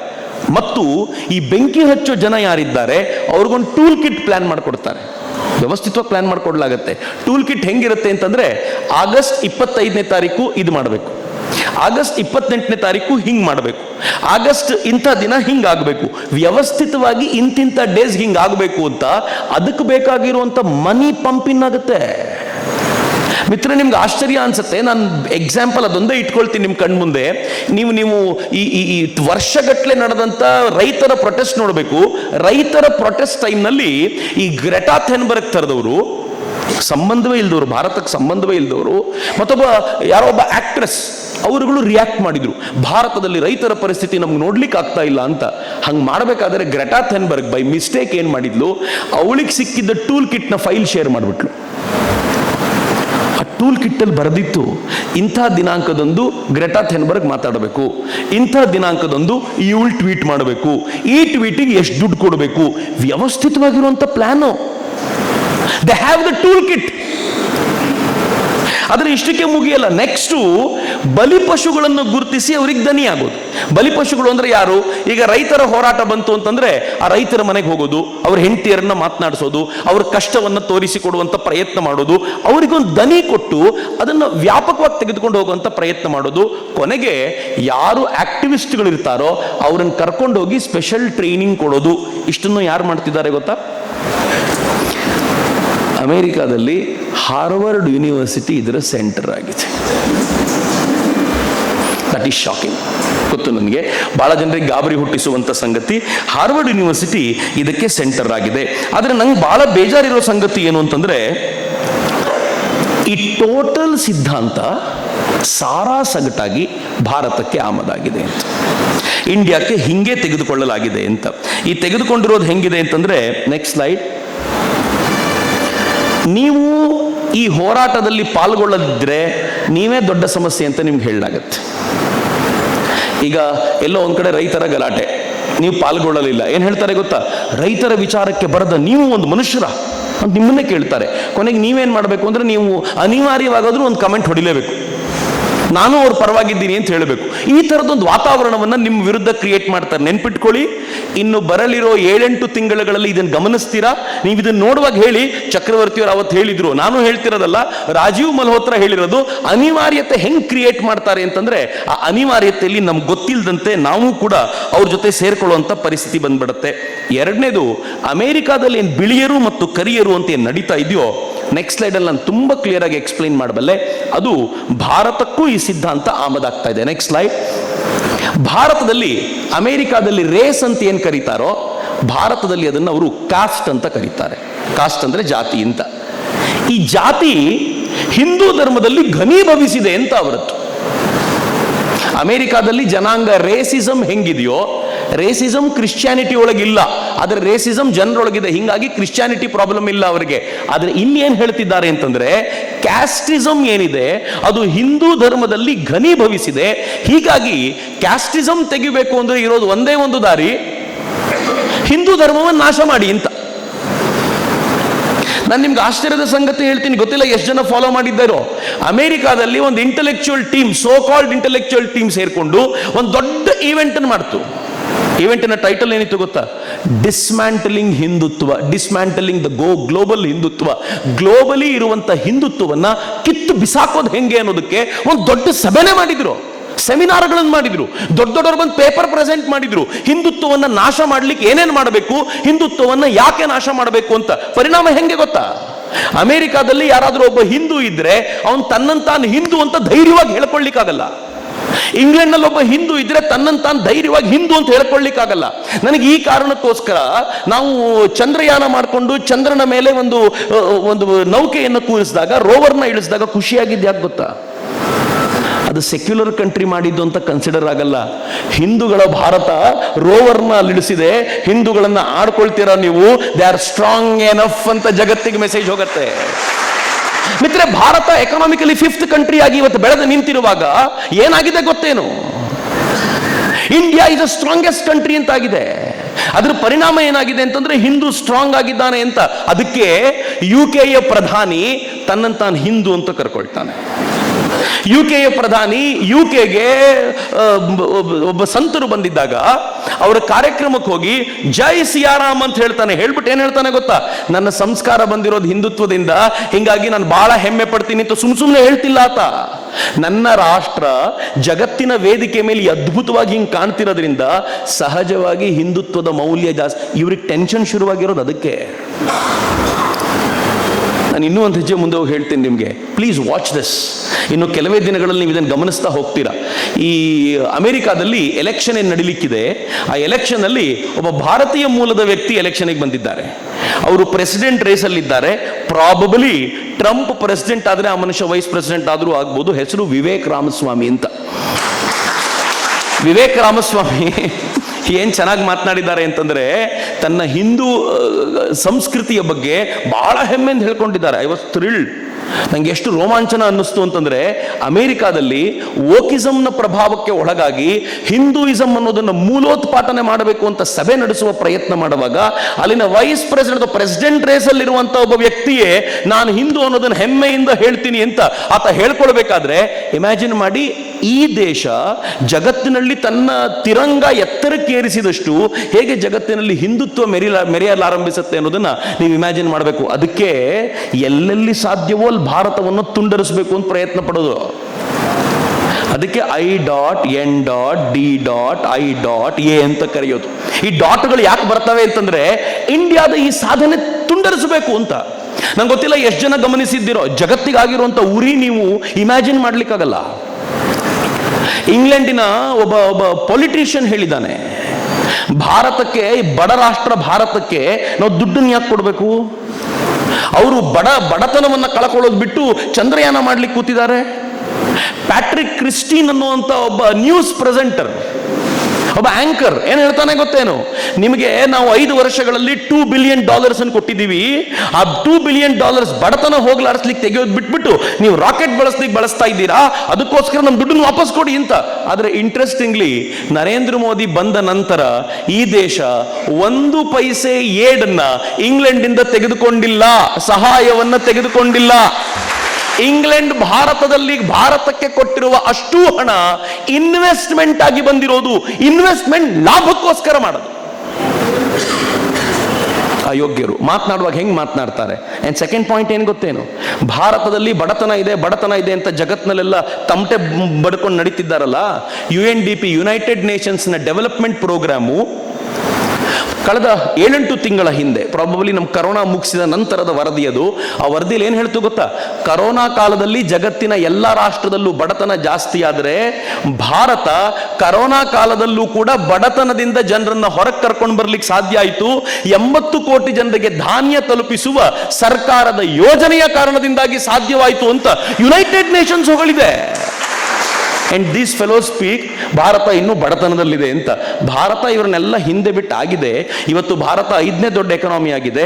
ನೋಡ್ತಾನೆ 3ನೇ ದೊಡ್ಡ ಎಕನಾಮಿ ಆಗುತ್ತೆ. ಅದಕ್ಕೆ ಅವ್ರು ಹಠ ಹಿಡಿದು ನಿಂತಿರೋದು, ಇದಾಗೋಕ್ಕಿಂತ ಮುಂಚೆ ಹೆಂಗಾದ್ರೂ ಮಾಡಿ ರಾಹುಲ್ ಗಾಂಧಿನ PM ಮಾಡಬೇಕು ಅಂತ. ಭಾರತೀಯರಲ್ಲ, ಇಂಗ್ಲೆಂಡ್ನವರು, ಅಮೆರಿಕನ್ರು, ಚೀನಿಯನ್ರು, ಪಾಕಿಸ್ತಾನದವರು,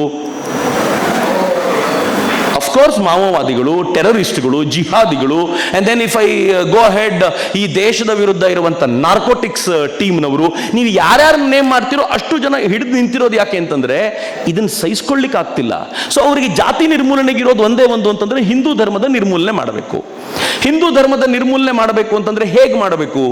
ಹಿಂದೂ ಧರ್ಮಕ್ಕೆ ಪೂರಕವಾಗಿರುವಂತ ಎಲ್ಲ ಸಂಗತಿಗಳನ್ನ ಸುಳ್ಳು ಅಂತ ಹೇಳಬೇಕು, ಅಥವಾ ಅದನ್ನು ಧ್ವಂಸಗೊಳಿಸುವಂತ ಪ್ರಯತ್ನ ಮಾಡಬೇಕು. ತರುಣ ಪೀಳಿಗೆ ಅದನ್ನು ಒಪ್ಕೊಳ್ಳಿಕ್ಕೆ ತಯಾರಾಗಬಾರ್ದು. ಫಾರ್ ಎಕ್ಸಾಂಪಲ್, ವೇದ ಅತ್ಯಂತ ನಿಕೃಷ್ಟವಾದ್ದು, ಯಾಕೆಂದ್ರೆ ವೇದಗಳಲ್ಲಿ ಜಾತಿ ಪದ್ಧತಿ ಇದೆ ಅಂತ ಹೇಳಬೇಕು. ಆರ್ಯರು ಅತ್ಯಂತ ನಿಕೃಷ್ಟ ಜನಾಂಗ, ಜಾತಿ ಪದ್ಧತಿ ಹುಟ್ಟಿಸಿದ್ದು ಅವರೇ ಅಂತ ಹೇಳಬೇಕು. ಶೋಷಣೆ ಅನ್ನೋದು ಹಿಂದೂ ಧರ್ಮದಲ್ಲಿ ಅವ್ಯಾತವಾಗಿದೆ, ಯಾಕೆಂದ್ರೆ ಹಿಂದೂ ಧರ್ಮ ಅಂದ್ರೆ ಬ್ರಾಹ್ಮಣ ಧರ್ಮ, ಬ್ರಾಹ್ಮಣರು ಶೋಷಣೆ ಮಾಡಲಿಕ್ಕೆ ಇರೋದ್ರಿಂದ ಈ ಧರ್ಮವನ್ನು ಧಿಕ್ಕರಿಸಬೇಕು ಅಂತ ಹೇಳೋದು. ದೇವಸ್ಥಾನಕ್ಕೆ ಹೋಗೋದು ಬಹಳ ಕೆಟ್ಟದ್ದು, ದೇವಸ್ಥಾನಕ್ಕೆ ಹೋಗಬೇಡಿ ಅಂತ ಹೇಳೋದು. ಆಮೇಲೆ ನಿಧಾನವಾಗಿ ಹೆಣ್ಣು ಮಕ್ಕಳು ತಲೆಗೆ ತುಂಬೋದು ಹೆಂಗೆ ಅಂತಂದ್ರೆ, ನೀವು ಮಾಡರ್ನ್ ಆಗಿದ್ದೀರಾ, ನೀವು ಮುಂದುವರೆದಿದ್ದೀರಾ ಅಂತಂದ್ರೆ ನೀವು ಕೈಗೆ ಬಳೆ ಹಾಕೋದಿಲ್ಲ, ನೋಡಿ ಹೆಂಗಿದ್ದೀರಾ ಅಂತ. ನೀವು ಹಣೆ ಕುಂಕುಮ, ನಾನು ಹಣೆ ಕುಂಕುಮ ಇಡೋದೇ ಭಾರತೀಯ ಸಂಸ್ಕೃತಿ ಅಂತ ಯಾವತ್ತೂ ಒಪ್ಕೊಂಡಿಲ್ಲ, ನನಗದು ಸರಿ ಅಂತ ಅನ್ಸಲ್ಲ. ಹಣೆ ಕುಂಕುಮ ಇಟ್ಟರೆ ನಿಮಗೆ ಭ್ರೂ ಮಧ್ಯದ ಚಕ್ರರೇಖೆ ಹಂಗಾಗುತ್ತೆ ಹಿಂಗಾಗುತ್ತೆ, ಇಟ್ಕೊಂಡವ್ರಿಗೆ ಏನೂ ಆಗದೆ ಇರೋದನ್ನ ನಾನು ನೋಡಿದ್ದೀನಿ. ಹಣೆ ಕುಂಕುಮ ಇಡೋದು ನನ್ನ ಆಚರಣೆಯ ಸಂಸ್ಕೃತಿಯ ಭಾಗಪ್ಪ, ಅದಕ್ಕೆ ನಾನು ಇಟ್ಕೊಂಡು ಹೋಗ್ತೀನಿ, ಎಲ್ಲರೂ ಇಡಬೇಕು ಅನ್ನೋಂಥ ಆಗ್ರಹ ಅಲ್ಲ. ಆದರೆ ಇದನ್ನು ಇಡೋದು ರಿಗ್ರೆಸಿವ್ ಅಂತ ಹೇಳ್ತಾರಲ್ಲ, ಅದು ಬಹಳ ಕೆಟ್ಟದ್ದು. ಚಕ್ರವರ್ತಿ ಹಣೆ ಕುಂಕುಮ ಇಟ್ನ, ಏನು ರಿಗ್ರೆಸಿವ್ ಅಪ್ಪ ಇವನು ಅಂತ ಹೇಳಿದರೆ ನನಗೆ ಆ ಕೋಪ ಬರುತ್ತೆ. ಇವ್ರು ಎಷ್ಟು ವ್ಯವಸ್ಥಿತವಾಗಿ ಪ್ಲಾನ್ ಮಾಡ್ತಿದ್ದಾರೆ ಗೊತ್ತಾ? ಜಗತ್ತಿನ ಅಥವಾ ಭಾರತದ ಅನೇಕ ಈ ಜ್ಯುವೆಲರಿ ಕಂಪನೀಸ್ ಇದೆಯಲ್ಲ, ನೀವು ಸುಮ್ಮನೆ ಆ್ಯಡನ್ನು ಗಮನಿಸಿ. ಜ್ಯುವೆಲರಿ ಕಂಪನೀಸ್ ಹಬ್ಬಗಳ ಆ್ಯಡ್ ಕೊಡ್ತಾರೆ, ಆ ಆ್ಯಡಿಗೆ ಬಂದಿರುವಂಥ ಹೆಣ್ಮಕ್ಳು ಮೈ ತುಂಬ ಹಿಂದೂ ಹಬ್ಬಗಳಿಗೆ ಒಡವೆ ಹಾಕ್ಕೊಂಡು ಬರ್ತಾರೆ, ಹಣೆಗೆ ಬಿಂದಿ ಇಟ್ಟಿರಲ್ಲ. ಒಡವೆ ಹಾಕ್ಕೊಳ್ಳಿ, ಬಿಂದಿ ಇಡಬೇಡಿ, ಅದು ಭಾರತೀಯ ಪರಂಪರೆ ಅಥವಾ ಹೊಸ ಕಲ್ಪನೆಯನ್ನು ಹುಟ್ಟಾಕು. ಹಿಂಗೆ ನಿಧಾನವಾಗಿ ಒಂದೊಂದೇ ಹಂತದಲ್ಲಿ ಡಿಸ್ಮ್ಯಾಂಟ್ಲ್ ಮಾಡ್ತಾ ಹೋಗೋದು. ಇದಕ್ಕೆ ಬಹಳ ದೊಡ್ಡ ಸಾಥ್ ಕೊಡ್ತಿರೋದು ಯಾರು ಅಂತಂದ್ರೆ ಹಿಂದಿ ಸಿನಿಮಾಗಳು. ಆ ಹಿಂದಿ ಸಿನಿಮಾಗಳು ತರುಣರ ತಲೆಯಲ್ಲಿ ಹೆಂಗೆ ತುಂಬುತ್ತಿವೆ ಅಂತಂದ್ರೆ, ಸಟಲ್ ಲೆವೆಲಲ್ಲಿ ದೇವರಿಗೆ ನೀವು ಹಾಲು ಹಾಕೋದು ತಪ್ಪು, ದೇವರ ಪೂಜೆಗೆ ಹೋಗಿ ಸರತಿಯಲ್ಲಿ ನಿಂತ್ಕೊಳ್ಳೋದು ತಪ್ಪು, ದೇವರಿಗೆ ಎಲ್ಲಿ ನಿಂತು ನಮಸ್ಕಾರ ಮಾಡಿದ್ರು ಆಗುತ್ತೆ, ಕರೆಕ್ಟ್ ಅದು. ಆದರೆ ಯಾವ ಆ್ಯಂಗಲ್ನಲ್ಲಿ? ಹಂತ ಹಂತವಾಗಿ ಮಾಡೋದು ಅಂತ. ಎರಡನೇ ಹಂತ ಅಮೆರಿಕಾದಲ್ಲಿ ಒಂದು ಶುರುವಾಗಿರೋದೇನು ಅಂತಂದ್ರೆ, ಮೆರಿಟೋಕ್ರಸಿ ಅಂದ್ರೆ ಯಾರು ಹೆಚ್ಚಿನ ಮಾರ್ಕ್ಸ್ ತಗೊಂಡಿದ್ದಾರೋ ಅವರಿಗೆ ಸೀಟ್ ಕೊಡೋದು ಅಂತಂದ್ರೆ ಅದು ಜಾತೀಯತೆ ಅಂತ. ಅಮೆರಿಕಾದಲ್ಲಿ ಶುರುವಾಗಿದೆ, ಅದು ಭಾರತಕ್ಕೂ ಬರ್ಲಿಕ್ಕೆ ಶುರು ಮಾಡಿದೆ. ಏನು ಹೇಳ್ತಾರೆ ಗೊತ್ತಾ? IITಯಲ್ಲಿ ನೀವು ಎಂಟ್ರೆನ್ಸ್ ಟೆಸ್ಟ್ ಮಾಡಿ ತಗೊಳ್ತೀರಲ್ಲ, ಅದು ಜಾತೀಯತೆಯನ್ನು ಪ್ರಚೋದಿಸುತ್ತೆ. ಮುಖ್ಯ ಜಾತಿಯವರು, ಮೇಲ್ವರ್ಗದವರು ಮಾತ್ರ ಜಾಸ್ತಿ ಮಾರ್ಕ್ಸ್ ತಗೊಂಡು ಒಳಗೋಗ್ತಾರೆ, ಉಳಿದವರೆಲ್ಲ ಹಿಂದುಳಿದು ಬಿಡ್ತಾರೆ. ಅದಕ್ಕೆ IITಗಳನ್ನು ಮುಚ್ಚಿಬಿಡಿ ಅಂತ ಹೊಸ ವಾದ. ನೀವು ಇವ್ರ ವಾದಗಳು ಇನ್ನೂ ಬರ್ತಿಲ್ಲ, ಇವ್ರ ವಾದಗಳು ಸರಿಯಾಗಿ ಕೇಳಲಿಕ್ಕೆ ಶುರು ಮಾಡಿದ್ರೆ ಗಾಬರಿ ಆಗ್ಬಿಡ್ತೀರಾ ನೀವು. ಮತ್ತು ಅಮೆರಿಕಾದಂತೆ ಭಾರತ ಏನಾದರೂ ಬೆಳೆದು ನಿಲ್ತು ಅಂತಂದ್ರೆ, ಅಮೆರಿಕಾ ಥರ ಅವರು ಭಾರತವನ್ನು ಹಿಡ್ಕೊಂಡ್ರು ಅಂತಂದ್ರೆ ಈ ವಾದಗಳು ದಿನ ಬೆಳಗಾದ್ರೆ ಕೇಳುತ್ತೆ. ಆಮೇಲೆ ನೆಕ್ಸ್ಟು ವಸ್ತುನಿಷ್ಠ ಚರ್ಚೆ ಬೇಡ, ಅನುಭವ ಕಥನ ಮಾಡಿಸಿ ಅಂತ. ಅನುಭವ ಕಥನ ಅಂದ್ರೆ ಏನಂತಂದ್ರೆ, ಮಣಿಪುರದಲ್ಲಿ ಒಂದು ಹೆಣ್ಮಗಳಿಗೆ ಅವಮಾನ ಆಯಿತು, ಮಣಿಪುರದ ಒಟ್ಟಾರೆ ಇತಿಹಾಸದ ಬಗ್ಗೆ ಚರ್ಚೆ ಮಾಡಬೇಡಿ, ಮಣಿಪುರದಲ್ಲಿ ಯಾಕೆ ಈ ಗಲಾಟೆಗಳು ನಡೀತಿವೆ ಅನ್ನೋ ಚರ್ಚೆ ಬೇಡ, ಆ ಹೆಣ್ಮಗಳ ಬಗ್ಗೆ ಚರ್ಚೆ ಮಾಡಿ ಅಷ್ಟೇ. ನೀವು ಇತ್ತೀಚೆಗೆ ನಾನು ಈ ಉದಾಹರಣೆ ಯಾಕೆ ತಗೊಂಡೆ ಅಂತಂದ್ರೆ, ಈ ಡಾಟ್ ಪಾರ್ಟಿಗಳೆಲ್ಲ ಸೇರ್ಕೊಂಡು ಗಲಾಟೆ ಮಾಡಿದ್ವು. ಡಾಟ್ ಪಾರ್ಟಿ ಅಂತಂದ್ರೆ ಅದನ್ನ ಇಂಡಿಯಾ ಅಂತ ಕರೆಯಕ್ಕೆ ಸಂಕಟ ಆಗತ್ತೆ ನನಗೆ, ಅದಕ್ಕೆ ಡಾಟ್ ಪಾರ್ಟಿ ಅಂತ ಹೆಸರಿಟ್ಟಿದ್ವಿ ನಾವು. ಅದಕ್ಕೆ ಈ I.N.D.I.A ಎಲ್ಲ ಡಾಟ್ಗಳು ಮಾತ್ರ ಇವ್ರ ಹತ್ರ ಇರೋದು ಅಂತ, ಇಂಡಿಯಾ ನಮ್ಮ ಹತ್ರನೇ ಇರೋದು ಅನ್ನೋ ಕಾರಣಕ್ಕೆ ದೇರ್ ಆರ್ ಡಾಟ್ ಪಾರ್ಟೀಸ್. ಈ ಡಾಟ್ ಪಾರ್ಟಿಗಳೆಲ್ಲ ವಿರೋಧ ಮಾಡಿದ್ವು. ವಿರೋಧ ಏನ್ ಮಾಡಿದ್ವು ಅಂತಂದ್ರೆ, ಮಣಿಪುರದ ಘಟನೆಯ ಕುರಿತಂತೆ ಮಾತನಾಡಬೇಕು ಎಲ್ಲರೂ ಅಂತ. ಮಣಿಪುರದ ಘಟನೆಯ ಕುರಿತಂತೆ, ಮಣಿಪುರದ ಬಗ್ಗೆ ಅಲ್ಲ. ಸರ್ಕಾರ ಹೇಳ್ತು ಇಡೀ ಮಣಿಪುರದ ಚರ್ಚೆ ಮಾಡೋಣ ಬನ್ನಿ ಅಂತ. ಕೂತ್ಕೋಬೇಕಿತ್ತಲ್ಲ, ದೇಶದಲ್ಲಿ ಒಂದು ಚರ್ಚೆ ಆಗ್ಬೇಕಿತ್ತಲ್ಲ. ಮಣಿಪುರದಲ್ಲಿ ಈ ಘಟನೆ ಯಾಕಾಯ್ತು, ಈ ಘಟನೆ ಹಿಂದಿರುವಂತ ಕಾರಣಗಳೇನು, ಯಾವತ್ತು ಮಣಿಪುರದ ಕಾನೂನಲ್ಲಿ ಏನೇನು ಬದಲಾವಣೆ ಬಂತು, ನೆಹರು ಏನ್ ಮಾಡಿದ್ರು, ಇವತ್ತಿನ ಸರ್ಕಾರ ಅದನ್ನು ತಗಲಿಕ್ಕೆ ಎಷ್ಟು ಎಲ್ಲ ಚರ್ಚೆ ಆಗ್ಬೇಕಿತ್ತಲ್ಲ. ಇವ್ರು ಹೇಳಿದ್ರು ಇಲ್ಲ, ಎಲ್ಲ ಚರ್ಚೆ ಆಗುವಂತಿಲ್ಲ, ಈ ಘಟನೆ ಬಗ್ಗೆ ಮಾತ್ರ ಮಾತನಾಡಿ ಅಂತ. ಇದು ಇಲ್ಲಿಂದಲ್ಲ ಇರೋದು, ಹಾರ್ವರ್ಡ್ ಯೂನಿವರ್ಸಿಟಿಯ ಟ್ರೈನ್ಡ್ ಐಡಿಯಾ. ನಾನು ಅದಕ್ಕೆ ಹೇಳ್ತಿರೋದು ನಿಮಗೆ, ಇಲ್ಲಿ ಏನು ನಡೀತಿದೆಯೋ ಇಲ್ಲಿ ನಡೀತಿರೋದಲ್ಲ, ದೇ ಆರ್ ಆಲ್ ಟ್ರೈನ್ಡ್ ಇದೇ ರೀತಿ ಮಾಡಬೇಕು ಅನ್ನೋ ಟೂಲ್ ಕಿಟ್ನ ಆಧಾರದ ಮೇಲೆ. ಇದ್ರ ಜೊತೆಗೆ ಅವ್ರಿಗೆ ಒಂದೇನು ಹೇಳಿದೆ ಅಂತಂದ್ರೆ, ಇಸ್ಲಾಂ ಅನ್ನೋದು ಸಂರಕ್ಷಿತ ವರ್ಗ. ಭಾರತದ ವಿಚಾರಕ್ಕೆ ಬಂದಾಗ ಅಮೆರಿಕಾದಲ್ಲೂ ಹಂಗೆ ಇದೆ, ಯುರೋಪ್ನಲ್ಲೂ ಹಂಗೆ ಇದೆ. ಸಂರಕ್ಷಿತ ವರ್ಗ ಅವ್ರ ನಿಜವಾದ ವಿಕ್ಟಿಮ್ಗಳು ಅಂತ. 20 ಕೋಟಿ ಜನ ಇದಾರ್ರಿ ಅವರು ಭಾರತದಲ್ಲಿ. ಯಾವ ಲೆಕ್ಕಕ್ಕೆ ಸಂರಕ್ಷಿತ ವರ್ಗ? ಇನ್ಫ್ಯಾಕ್ಟ್ ಅವರಿಂದ ಸಂರಕ್ಷಣೆ ನಮಗೆ ಬೇಕಾಗಿದೆ ಇವತ್ತು.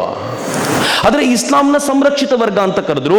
ಮತ್ತು ಜಾಗತಿಕ ಒತ್ತಡ ಹಾಕಲಿಕ್ಕೆ MNC ಕಂಪನಿಗಳನ್ನು ಬಳಸ್ಕೊಳ್ತಾರೆ, ಯುನೈಟೆಡ್ ನೇಷನ್ಸ್ ಅನ್ನು ಬಳಸ್ಕೊಳ್ತಾರೆ, ಹ್ಯೂಮನ್ ರಿಸೋರ್ಸ್ ಇವರನ್ನ ಬಳಸ್ಕೊಳ್ತಾರೆ.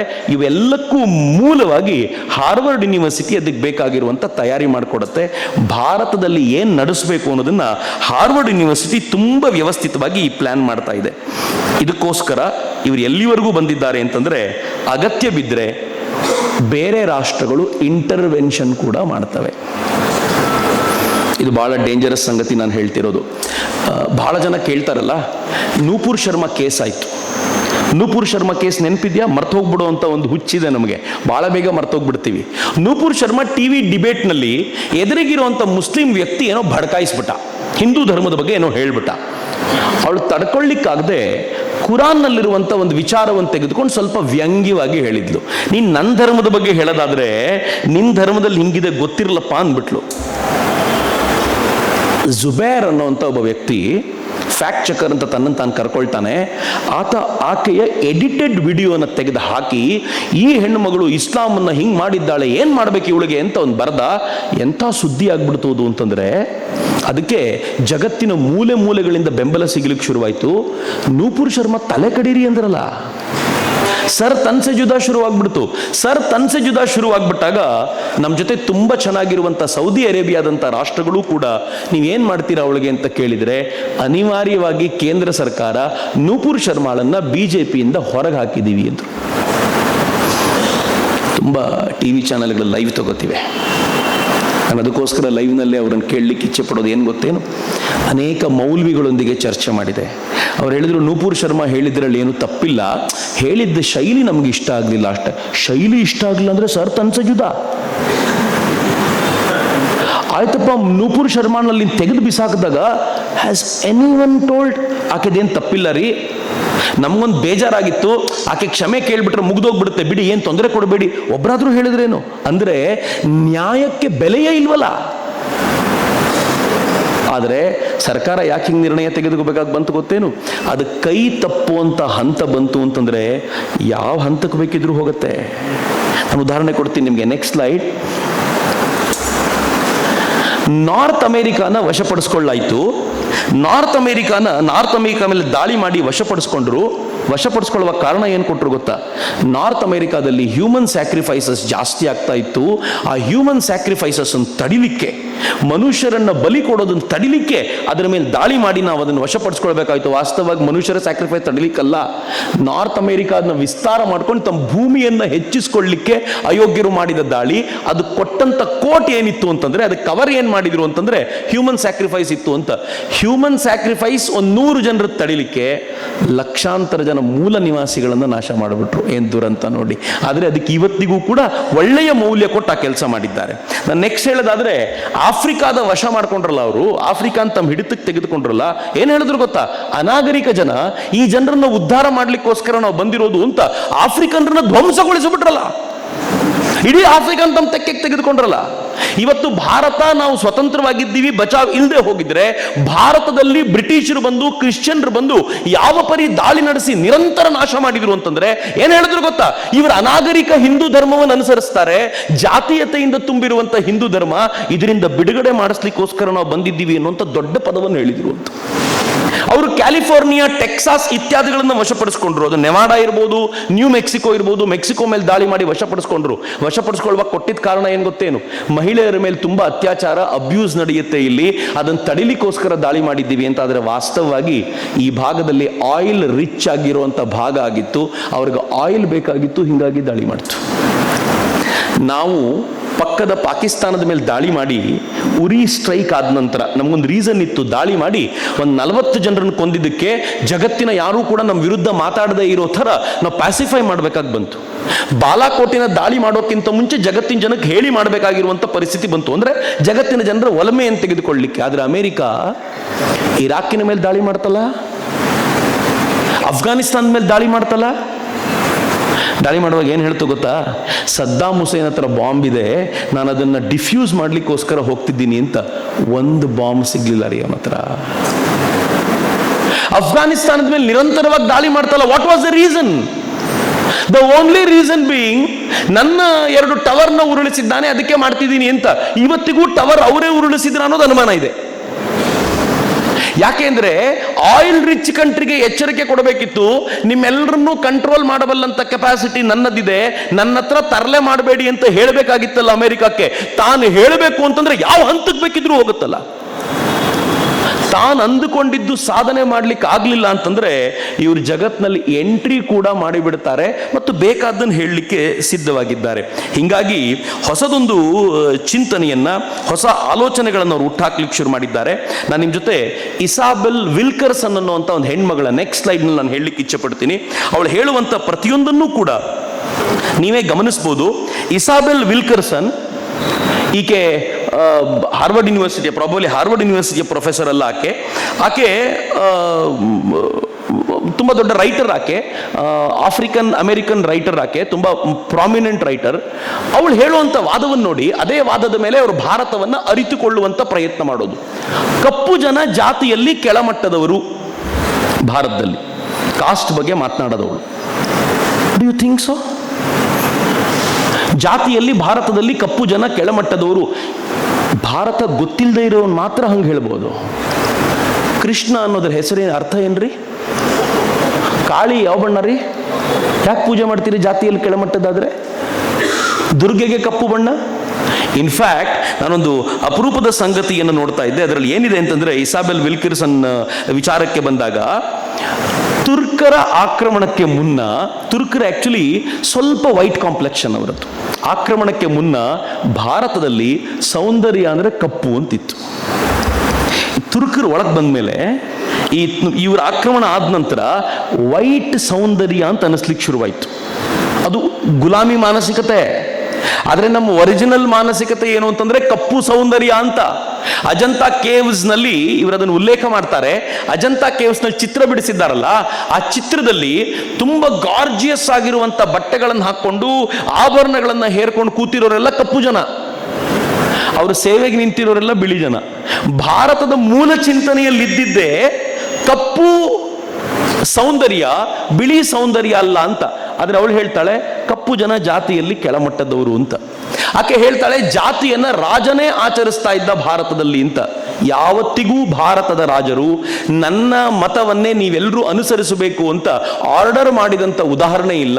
ಉಲ್ಟಾ ರಾಜರುಗಳೆಲ್ಲರೂ ಕೂಡ ಪ್ರತಿಯೊಬ್ಬರಿಗೂ ಅವರವರ ಮತದ ಆಚರಣೆಗೆ ಅನುಕೂಲ ಮಾಡಿಕೊಡ್ತಿದ್ರು. ಆದರೆ ರಾಜ ಯಾವ ಮತವನ್ನು ಒಪ್ಪಿಕೊಳ್ತಾನೋ ಜನ ಸಹಜವಾಗಿ ಅದರ ಕಡೆ ಒಲವು ತೋರಿಸ್ತಿದ್ರು, ಬಿಟ್ರೆ ಉಲ್ಟಾ ಮತ್ತೇನು ಎಕ್ಸ್ಟ್ರಾ ಇಲ್ಲ.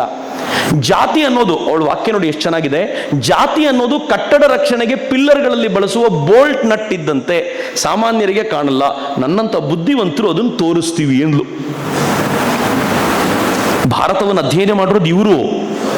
ಭಾರತವನ್ನ ಯಾರ ಕಣ್ಣುಗಳಲ್ಲಿ ನೋಡಬೇಕು ಅಂತಂದ್ರೆ ಶತಾವಧಾನಿಯವರ ಕಣ್ಣಲ್ಲ, ಗಣೇಶರು ನೋಡದಂತೆ ಭಾರತವನ್ನು ನೋಡೋದಲ್ಲ. ಇಸಾಬೆಲ್ ವಿಲ್ಕರ್ಸನ್ ಏನ್ ಹೇಳ್ತಾಳೋ ಅದರ ಆಧಾರದ ಮೇಲೆ ಭಾರತವನ್ನು ನೋಡಬೇಕು ಅನ್ನುವಂಥ ಪ್ರಯತ್ನ. ಕೊನೆಗೆ ಏನ್ ಹೇಳ್ತಾಳೆ ಅವಳು ಅಂತಂದ್ರೆ, ಆರ್ಯರ ಸಂಪರ್ಕಕ್ಕೆ ಮುನ್ನ ಪಶ್ಚಿಮದಲ್ಲಿ ಜಾತೀಯತೆ ಇರಲಿಲ್ಲ. ಪಶ್ಚಿಮದಲ್ಲಿ US UK ನಲ್ಲಿ ಏನು ಜನಾಂಗವಾದ ಇದೆ, ವೈಟ್ಸ್ ಅಂಡ್ ಬ್ಲ್ಯಾಕ್ಸ್ ಅಂತ, ಅದನ್ನು ತಂದಿದ್ದು ಭಾರತೀಯರು ಅಂತ ಅವಳು ಹೇಳ್ತಾಳೆ. ಅವಳು ಹೆಂಗೆ ಹೇಳ್ತಾಳೆ ಗೊತ್ತಾ, ಬಹಳ ಚೆನ್ನಾಗಿದೆ. ಈ ಆರ್ಯರು ಇರಾನ್ನಿಂದ ಭಾರತಕ್ಕೂ ಬಂದರು, ಇರಾನ್ನಿಂದ ಅವರು ಅಮೆರಿಕಕ್ಕೂ ಹೋದರು. ಇರಾನ್ನಿಂದ ಆರ್ಯರು ಭಾರತಕ್ಕೆ ಹೋದವರು ಜಾತಿ ಪದ್ಧತಿ ಅಲ್ಲಿ ಶುರು ಮಾಡಿದ್ರು. ಇರಾನ್ನಿಂದ ಅಮೆರಿಕಕ್ಕೆ ಬಂದವರು ಏನು ಮಾಡಿದ್ರು ಅಂದ್ರೆ ರೇಸಿಸಮ್ ಶುರು ಮಾಡಿದ್ರು ಅಂತ. ಅವಳು ಹೇಳ್ತಾಳೆ, ಆರ್ಯರು ಅಮೆರಿಕಾಗೆ ಬರೋಕ್ಕಿಂತ ಮುಂಚೆ ಅಮೆರಿಕಾದಲ್ಲಿ ಅಥವಾ ಯುರೋಪ್ನಲ್ಲಿ ಅವರು ಫ್ರೆಂಚರು, ಡಚ್ಚರು, ಇಂಗ್ಲಿಷರು ಅಂತ ಪ್ರತ್ಯೇಕವಾಗಿ ಕರೆಯಲ್ಪಡ್ತಿದ್ರು. ಇವರು ಬಂದ ಮೇಲೆ ಆಫ್ರಿಕನ್ರನ್ನ ಕರಿಯರು ಮತ್ತು ಇವರನ್ನು ಬಿಳಿಯರು ಅಂತ ಕರೆಯೋಕೆ ಶುರು ಮಾಡಿದ್ರು. ಬಿಳಿಯರು ಹೈಯೆಸ್ಟು, ಕರಿಯರು ಕನಿಷ್ಠ ಅಂತ ಹೇಳಿದ್ರು. ಹೀಗಾಗಿ ಜಗತ್ನಲ್ಲಿ ಎಲ್ಲ ಕೆಡುಕಿಗೂ ಮೂಲ ಅಂತ ಯಾರಾದರೂ ಇದ್ರೆ ಅದು ಆರ್ಯರು ಅಂದ್ಬಿಟ್ರು. ಅಂಡ್ ನಾವು ಯೂಸೆ ಆರ್ಯರು ನಾವೇ. ಹಾಗಿದ್ರೆ ಜಗತ್ತಿನ ಕೆಡುಕಿಗೆ ಯಾರು ಮೂಲ? ಭಾರತೀಯರು ಮೂಲ ಅಂತ. ಇದು ಅವ್ರ ವಾದ. ಇಂಟ್ರೆಸ್ಟಿಂಗ್ಲಿ ಈ ವಾದದ ಬೇಸ್ ಎಲ್ಲಿ ಸೋತಿದೆ ಅಂತಂದ್ರೆ, ಈ ವಾದದ ಮೂಲಕ್ಕೆ ಅರ್ಥವಿಲ್ಲ. ಯಾಕೆ ಅಂತಂದ್ರೆ ಆರ್ಯರು ಹೊರಗಡೆಯಿಂದ ಬಂದವರಲ್ಲ, ಆರ್ಯರು ಭಾರತದವರೇ ಅನ್ನುವಂತ ಸಾಧಿಸಲ್ಪಟ್ಟಂತ ಸಿದ್ಧಾಂತವನ್ನ ಆಕೆ ಪಕ್ಕಕ್ಕಿಟ್ಟು ತನ್ನದ್ದೇ ಹೊಸ ಹಳೆಯ ಸಿದ್ಧಾಂತದ ಆಧಾರದ ಮೇಲೆ ಮಾಡಿದ್ದಾಳೆ. ಬಟ್ ಯಾರೂ ತಲೆ ಕೆಡಿಸ್ಕೊಳ್ಳಿಲ್ಲ. ಯಾಕೆ ಅಂತಂದ್ರೆ ಒಬ್ಬ ಆಫ್ರಿಕನ್ ಅಮೆರಿಕನ್ ಲೇಡಿ ಬರೆದಿರುವಂತ ಈ ಪುಸ್ತಕವನ್ನ ಯಾರು ವಿರೋಧಿಸೋದು ಬೇಡ ಅಂತ. Next slide. ಆದರೆ ಭಾರತದಲ್ಲಿ ಜಾತಿ ಪದ್ಧತಿ ಹೇಗಿತ್ತು ಅಂತಂದ್ರೆ, ಬೇರೆ ಬೇರೆ ಕಾಲಘಟ್ಟದಲ್ಲಿ ಬೇರೆ ಬೇರೆ ಪ್ರದೇಶಗಳಲ್ಲಿ ಜಾತಿಯ ಸ್ವರೂಪ ಬೇರೆ. ನಾನು ಸುಮ್ಮನೆ ಎಕ್ಸಾಂಪಲ್ ಹೇಳ್ಬೋದು ಅಂತಂದ್ರೆ, ಇಲ್ಲಿ ಯಾವುದೋ ಒಂದು ಜಾತಿ OBCಯಲ್ಲಿದ್ರೆ ಮಹಾರಾಷ್ಟ್ರಕ್ಕೆ ಹೋದ್ರೆ ಆ ಜಾತಿಗೆ ಬೇರೆನೇ ಅವಕಾಶ ಇರುತ್ತೆ. ನೀವು ಕೇಳಿದ್ದೀರಾ ಇದ್ರ ಬಗ್ಗೆ? ಕೆಲವೊಂದ್ಸಲ ನೀವು ಮಹಾರಾಷ್ಟ್ರದಲ್ಲಿ ಲಿಂಗಾಯತರಿಗಿರುವಂತ ಸ್ಥಾನ ಬೇರೆ, ಕರ್ನಾಟಕದಲ್ಲಿ ಲಿಂಗಾಯತರಿಗಿರುವಂತ ಸ್ಥಾನ ಬೇರೆ. ಅಂದ್ರೆ ಜಾತಿಯ ವ್ಯವಸ್ಥೆಯ ಪರಿಕಲ್ಪನೆಗಳೇ ಬೇರೆ ಇವೆ. ಜಾತಿಯಲ್ಲಿ ಹೈರಾರ್ಕಿ ಇಲ್ಲ. ಕೆಲವು ಊರುಗಳಲ್ಲಿ ಬ್ರಾಹ್ಮಣರೇ ಪ್ರಮುಖ ಸಂಖ್ಯೆಯಲ್ಲಿದ್ರೆ ಅವರೇ ಪ್ರಮುಖವಾಗಿ ಅವ್ರು ಹೇಳಿದ್ದೆಲ್ಲ ನಡೆಯುತ್ತೆ. ಇನ್ನೂ ಕೆಲವು ಕಡೆಗಳಲ್ಲಿ ಬ್ರಾಹ್ಮಣರ ಸಂಖ್ಯೆ ಕಡಿಮೆ ಇದ್ದು ಗೌಡ್ರು ಜಾಸ್ತಿ ಇದ್ರೆ ಅವ್ರು ನಿರ್ಧಾರ ಮಾಡ್ತಾರೆ ಪೂಜೆ ಎಷ್ಟು ಗಂಟೆಗೆ ನಡಿಬೇಕು, ಏನ್ ನಡಿಬೇಕು ಅಂತ. ನಡೆಯದೆ ಹಿಂಗೆ, ವ್ಯವಸ್ಥೆ ಇರದೆ ಹಿಂಗೆ. ಭಾರತದಲ್ಲಿ ಬೇರೆ ಬೇರೆ ಪ್ರದೇಶದಲ್ಲಿ ಜಾತಿ ವ್ಯವಸ್ಥೆ ಬೇರೆ ಬೇರೆ ತರ ಇರುತ್ತೆ. ಎರಡನೇದು ಇಂಟ್ರೆಸ್ಟಿಂಗ್ ಪಾಯಿಂಟ್, ಇದು ನಾವೆಲ್ಲರೂ ಗಮನಿಸಬೇಕಾಗಿರೋದು. ಧರ್ಮಪಾಲ್ಜಿ ಇದನ್ನ ಅನುಮೋದಿಸ್ತಾರೆ. ಇಂದು ಕೆಳಜಾತಿ ಅಂತ ಏನ್ ಹೇಳ್ತೀವೋ ಅದು ಒಂದು ಕಾಲದಲ್ಲಿ ಲೋಹಶಾಸ್ತ್ರ, ವಸ್ತ್ರೋದ್ಯಮ, ಕೃಷಿಯಲ್ಲಿ ಅಗ್ರಣಿಯಾಗಿತ್ತು ಅಂತ. ಆಶ್ಚರ್ಯದ ಸಂಗತಿ ಹೇಳ್ತೀನಿ ನಾನು ನಿಮಗೆ. ಧರ್ಮಪಾಲ್ಜಿ ಹೇಳ್ತಾರೆ, ಈ ದೇಶದಲ್ಲಿ ಅತ್ಯುತ್ಕೃಷ್ಟವಾಗಿರುವಂತ ಶಸ್ತ್ರಚಿಕಿತ್ಸೆಯನ್ನು ಮಾಡ್ತಾ ಇದ್ದವ್ರು ಯಾರು ಅಂದ್ರೆ ಕ್ಷೌರಿಕರು. ಕೂದಲು ಕಟ್ ಮಾಡೋರು ಈ ದೇಶದಲ್ಲಿ ಬೆಸ್ಟ್ ಶಸ್ತ್ರಚಿಕಿತ್ಸೆ ಮಾಡುವಂತವರಾಗಿದ್ರು. ನಾನು ರಾಜೀವ್ ದೀಕ್ಷಿತರ ಜೊತೆ ಮಾತಾಡುವಾಗ ಒಂದ್ಸಲ ಕೇಳಿದ್ದೆ, ಯಾಕೆ ಅವ್ರಿಗೆ ಅದಿತ್ತು ಅಂತ ಕೇಳಿದ್ರೆ ಅವ್ರು ಹೇಳ್ತಾರೆ, ಕತ್ತರಿ ಆಡಿಸುವಂತ ಕಲೆ ಇದೆಯಲ್ಲ ಅದು ತುಂಬಾ ಚೆನ್ನಾಗಿತ್ತು ಅವ್ರ ಹತ್ರ, ಕತ್ತರಿಯನ್ನ ಹಿಡಿಯುವಂತ ಕಲೆ, ಹೀಗಾಗಿ ಶಸ್ತ್ರಚಿಕಿತ್ಸೆಯ ಎಕ್ಸ್ಪರ್ಟ್ ಆಗಿದ್ರು ಅಂತ. ನಾನು ಅದನ್ನು ಅನೇಕ ಕಡೆಗಳಲ್ಲಿ ಆ ಉಲ್ಲೇಖವನ್ನ ಗಮನಿಸಿದ್ದೀನಿ. ಆನಂತರ ತುಂಬಾ ಹುಡುಕಾಡಿದೆ, ಹಂಗಿದೆಯಾ ಅಂತ. ಅಬ್ಸಲ್ಯೂಟ್ಲಿ ಇದೆ. ಧರ್ಮಪಾಲ್ಜಿ ಆ ಮಾತನ್ನು ಉಲ್ಲೇಖ ಮಾಡ್ತಾರೆ, ಹೀಗೆ ನಡೀತಿತ್ತು ಅಂತ. ಈ ದೇಶದಲ್ಲಿ ಇವತ್ ನಾವು ಯಾರನ್ನ ಕನಿಷ್ಠ ಜಾತಿಯವರು ಅಂತ ಕರಿತೀವೋ, ಒಂದು ಕಾಲದಲ್ಲಿ ಅವರು ಲೋಹಶಾಸ್ತ್ರದ ಅಗ್ರಣಿಗಳಾಗಿದ್ರು. ಹೆಂಗ್ ಕನಿಷ್ಠ ಆಗ್ಲಿಕ್ಕೆ ಸಾಧ್ಯ ರೀ? ಅಂದ್ರೆ ಬೇರೆ ಬೇರೆ ಕಾಲಘಟ್ಟದಲ್ಲಿ ನಮ್ಮಲ್ಲಿ ಬೇರೆ ಬೇರೆ ಜಾತಿ ಆಗುತ್ತೆ, ಬೇರೆ ಬೇರೆ ಪ್ರದೇಶಗಳಲ್ಲಿ ಬೇರೆ ಬೇರೆ ಜಾತಿ ಆಗುತ್ತೆ. ಇಲ್ಲಿ ಕೆಳಜಾತಿ ಇರೋದು ಉತ್ತರದಲ್ಲಿ ಬೇರೆ ಸ್ಥಾನಮಾನವನ್ನು ಹೊಂದಿರುತ್ತೆ. ಹೀಗೆ ಭಿನ್ನ ಭಿನ್ನ ಸ್ವರೂಪ ಇದೆ. ಆದರೆ ರೇಸಿಸಮ್ ಅಂತ ಇವ್ರೇನ್ ಕರೀತಾರೋ, ಬಿಳಿಯರು ಮತ್ತು ಕರಿಯರಿಗೆ ಹೀಗೇನಾದ್ರೂ ನಿಯಮ ಇದೆಯಾ ಅಂತ ಕೇಳಿದ್ರೆ ಯಾವ ನಿಯಮವೂ ಇಲ್ಲ. ನೀವು ಜಗತ್ತಿನ ಯಾವ ಮೂಲೆಯಲ್ಲಿ ಹೋದ್ರೂ ಕಪ್ಪು ಕಂಡ್ರೆ ಕರಿಯ, ಬಿಳಿ ಕಂಡ್ರೆ ಬಿಳಿಯ ಬಿಟ್ರೆ ಇನ್ಯಾವ ನಿಯಮವೂ ಅಲ್ಲಿಲ್ಲ ಅಂತ. ಬಟ್ ನಮ್ಮ ತರ ಜಾತಿಯ ಪ್ರಾಬ್ಲಮ್ ಅಂತದ್ದಲ್ಲ ಅಂತ. ಇದು ಅವರಿಗಿಂತ ಪೂರ್ಣ ಭಿನ್ನ. ಈ ನೆಕ್ಸ್ಟ್ ಸ್ಲೈಡ್ ಅಲ್ಲಿ ನಾನು ನಿಮ್ಗೆ ಹೇಳ್ತೀನಿ. ನಾವು ವರ್ಣಗಳ ಬಗ್ಗೆ ಮಾತನಾಡುವಾಗ ಬಹಳ ಗಂಭೀರವಾಗಿ ಮಾತನಾಡ್ತೀವಲ್ಲ, ಬ್ರಾಹ್ಮಣ ಮೇಲೆ, ಕ್ಷತ್ರಿಯ ಕೆಳಗೆ, ವೈಶ್ಯ ಅವನಿಗಿಂತಲೂ ಕೆಳಗೆ, ಶೂದ್ರ ಮತ್ತು ಕೆಳಗೆ. ಇದು ಯಾಕೆ ನಾವು ಹಿಂಗೆ ಮಾತನಾಡ್ತೀವಿ ಅಂತಂದ್ರೆ ಪುರುಷ ಸೂಕ್ತವನ್ನು ಒಂದು ಪ್ರಾಬ್ಲಮ್ ಆಗಿ ತೋರಿಸ್ತಾರೆ. ಬ್ರಾಹ್ಮಣೋಸ್ಯ ಮುಖಮಾಸೀತ್ ಬಾಹೂರಾಜನ್ಯಃ ಕೃತಃ ಊರು ತದಸ್ಯ ಯದ್ವೈಶ್ಯಃ ಪದ್ಭ್ಯಾಗಂ ಶೂದ್ರೋ ಅಜಾಯತ. ಈ 4 ಸಾಲನ್ನು ಹಿಡ್ಕೊಂಡು ನೋಡಿದ್ರಾ, ಪುರುಷನ ಮುಖ ಬ್ರಾಹ್ಮಣರಾಗಿದ್ರು, ಕ್ಷತ್ರಿಯರು ಕೈಗಳಾಗಿದ್ರು, ವೈಶ್ಯ ತೊಡೆಯಾಗಿದ್ದ ಮತ್ತು ಶೂದ್ರ ಕಾಲುಗಳಾಗಿದ್ದ ಅಂತ ಅತ್ಯಂತ ಕೆಳಮಟ್ಟಕ್ಕೆ ಹೇಳ್ತಾರೆ ಅಂತ. ಕಾಲುಗಳು ಶೂದ್ರ ಅಂದ ಮಾತ್ರಕ್ಕೆ ಯಾರಾದ್ರೂ ನಿಮ್ ಕಾಲು ಕಡಿದ್ಬಿಟ್ಟು ಕೆಲ್ಸಕ್ಕೆ ಬರಲ್ಲ ಅಂತ ಹೇಳೋದನ್ನ ಕೇಳಿದ್ದೀರೇನು? ಆದ್ರೆ ಬಹಳ ಇಂಟ್ರೆಸ್ಟಿಂಗ್ ಪಾರ್ಟ್, ನನ್ನ ಧರ್ಮಶಾಸ್ತ್ರ ಏನ್ ಹೇಳುತ್ತೆ ಅಂತಂದ್ರೆ, ಬ್ರಾಹ್ಮಣ ಅಂತ ಯಾರಿರ್ತಾನೋ ಅವನು ವಿಷಯ ತಜ್ಞನಾಗಿರ್ತಾನೆ, ಯಾವ ಆಚರಣೆಗಳನ್ನ ಹೆಂಗ್ ಮಾಡಬೇಕು ಅಂತ ಹೇಳುವಂತ ಗುರುವಾಗಿರ್ತಾನೆ ಬ್ರಾಹ್ಮಣನಾದವನು. ಇದೆಲ್ಲರೂ ಎಕ್ಸೆಪ್ಟ್ ಮಾಡಬೇಕಾಗಿರುವಂತ ಮಾತು. ಆದ್ರೆ ಕಂಡೀಷನ್ ಏನಿದೆ ಗೊತ್ತಾ ಅವನಿಗೆ? ಅವನು ಸಂಪತ್ತನ್ನ ಕ್ರೋಢೀಕರಿಸುವಂತಿಲ್ಲ.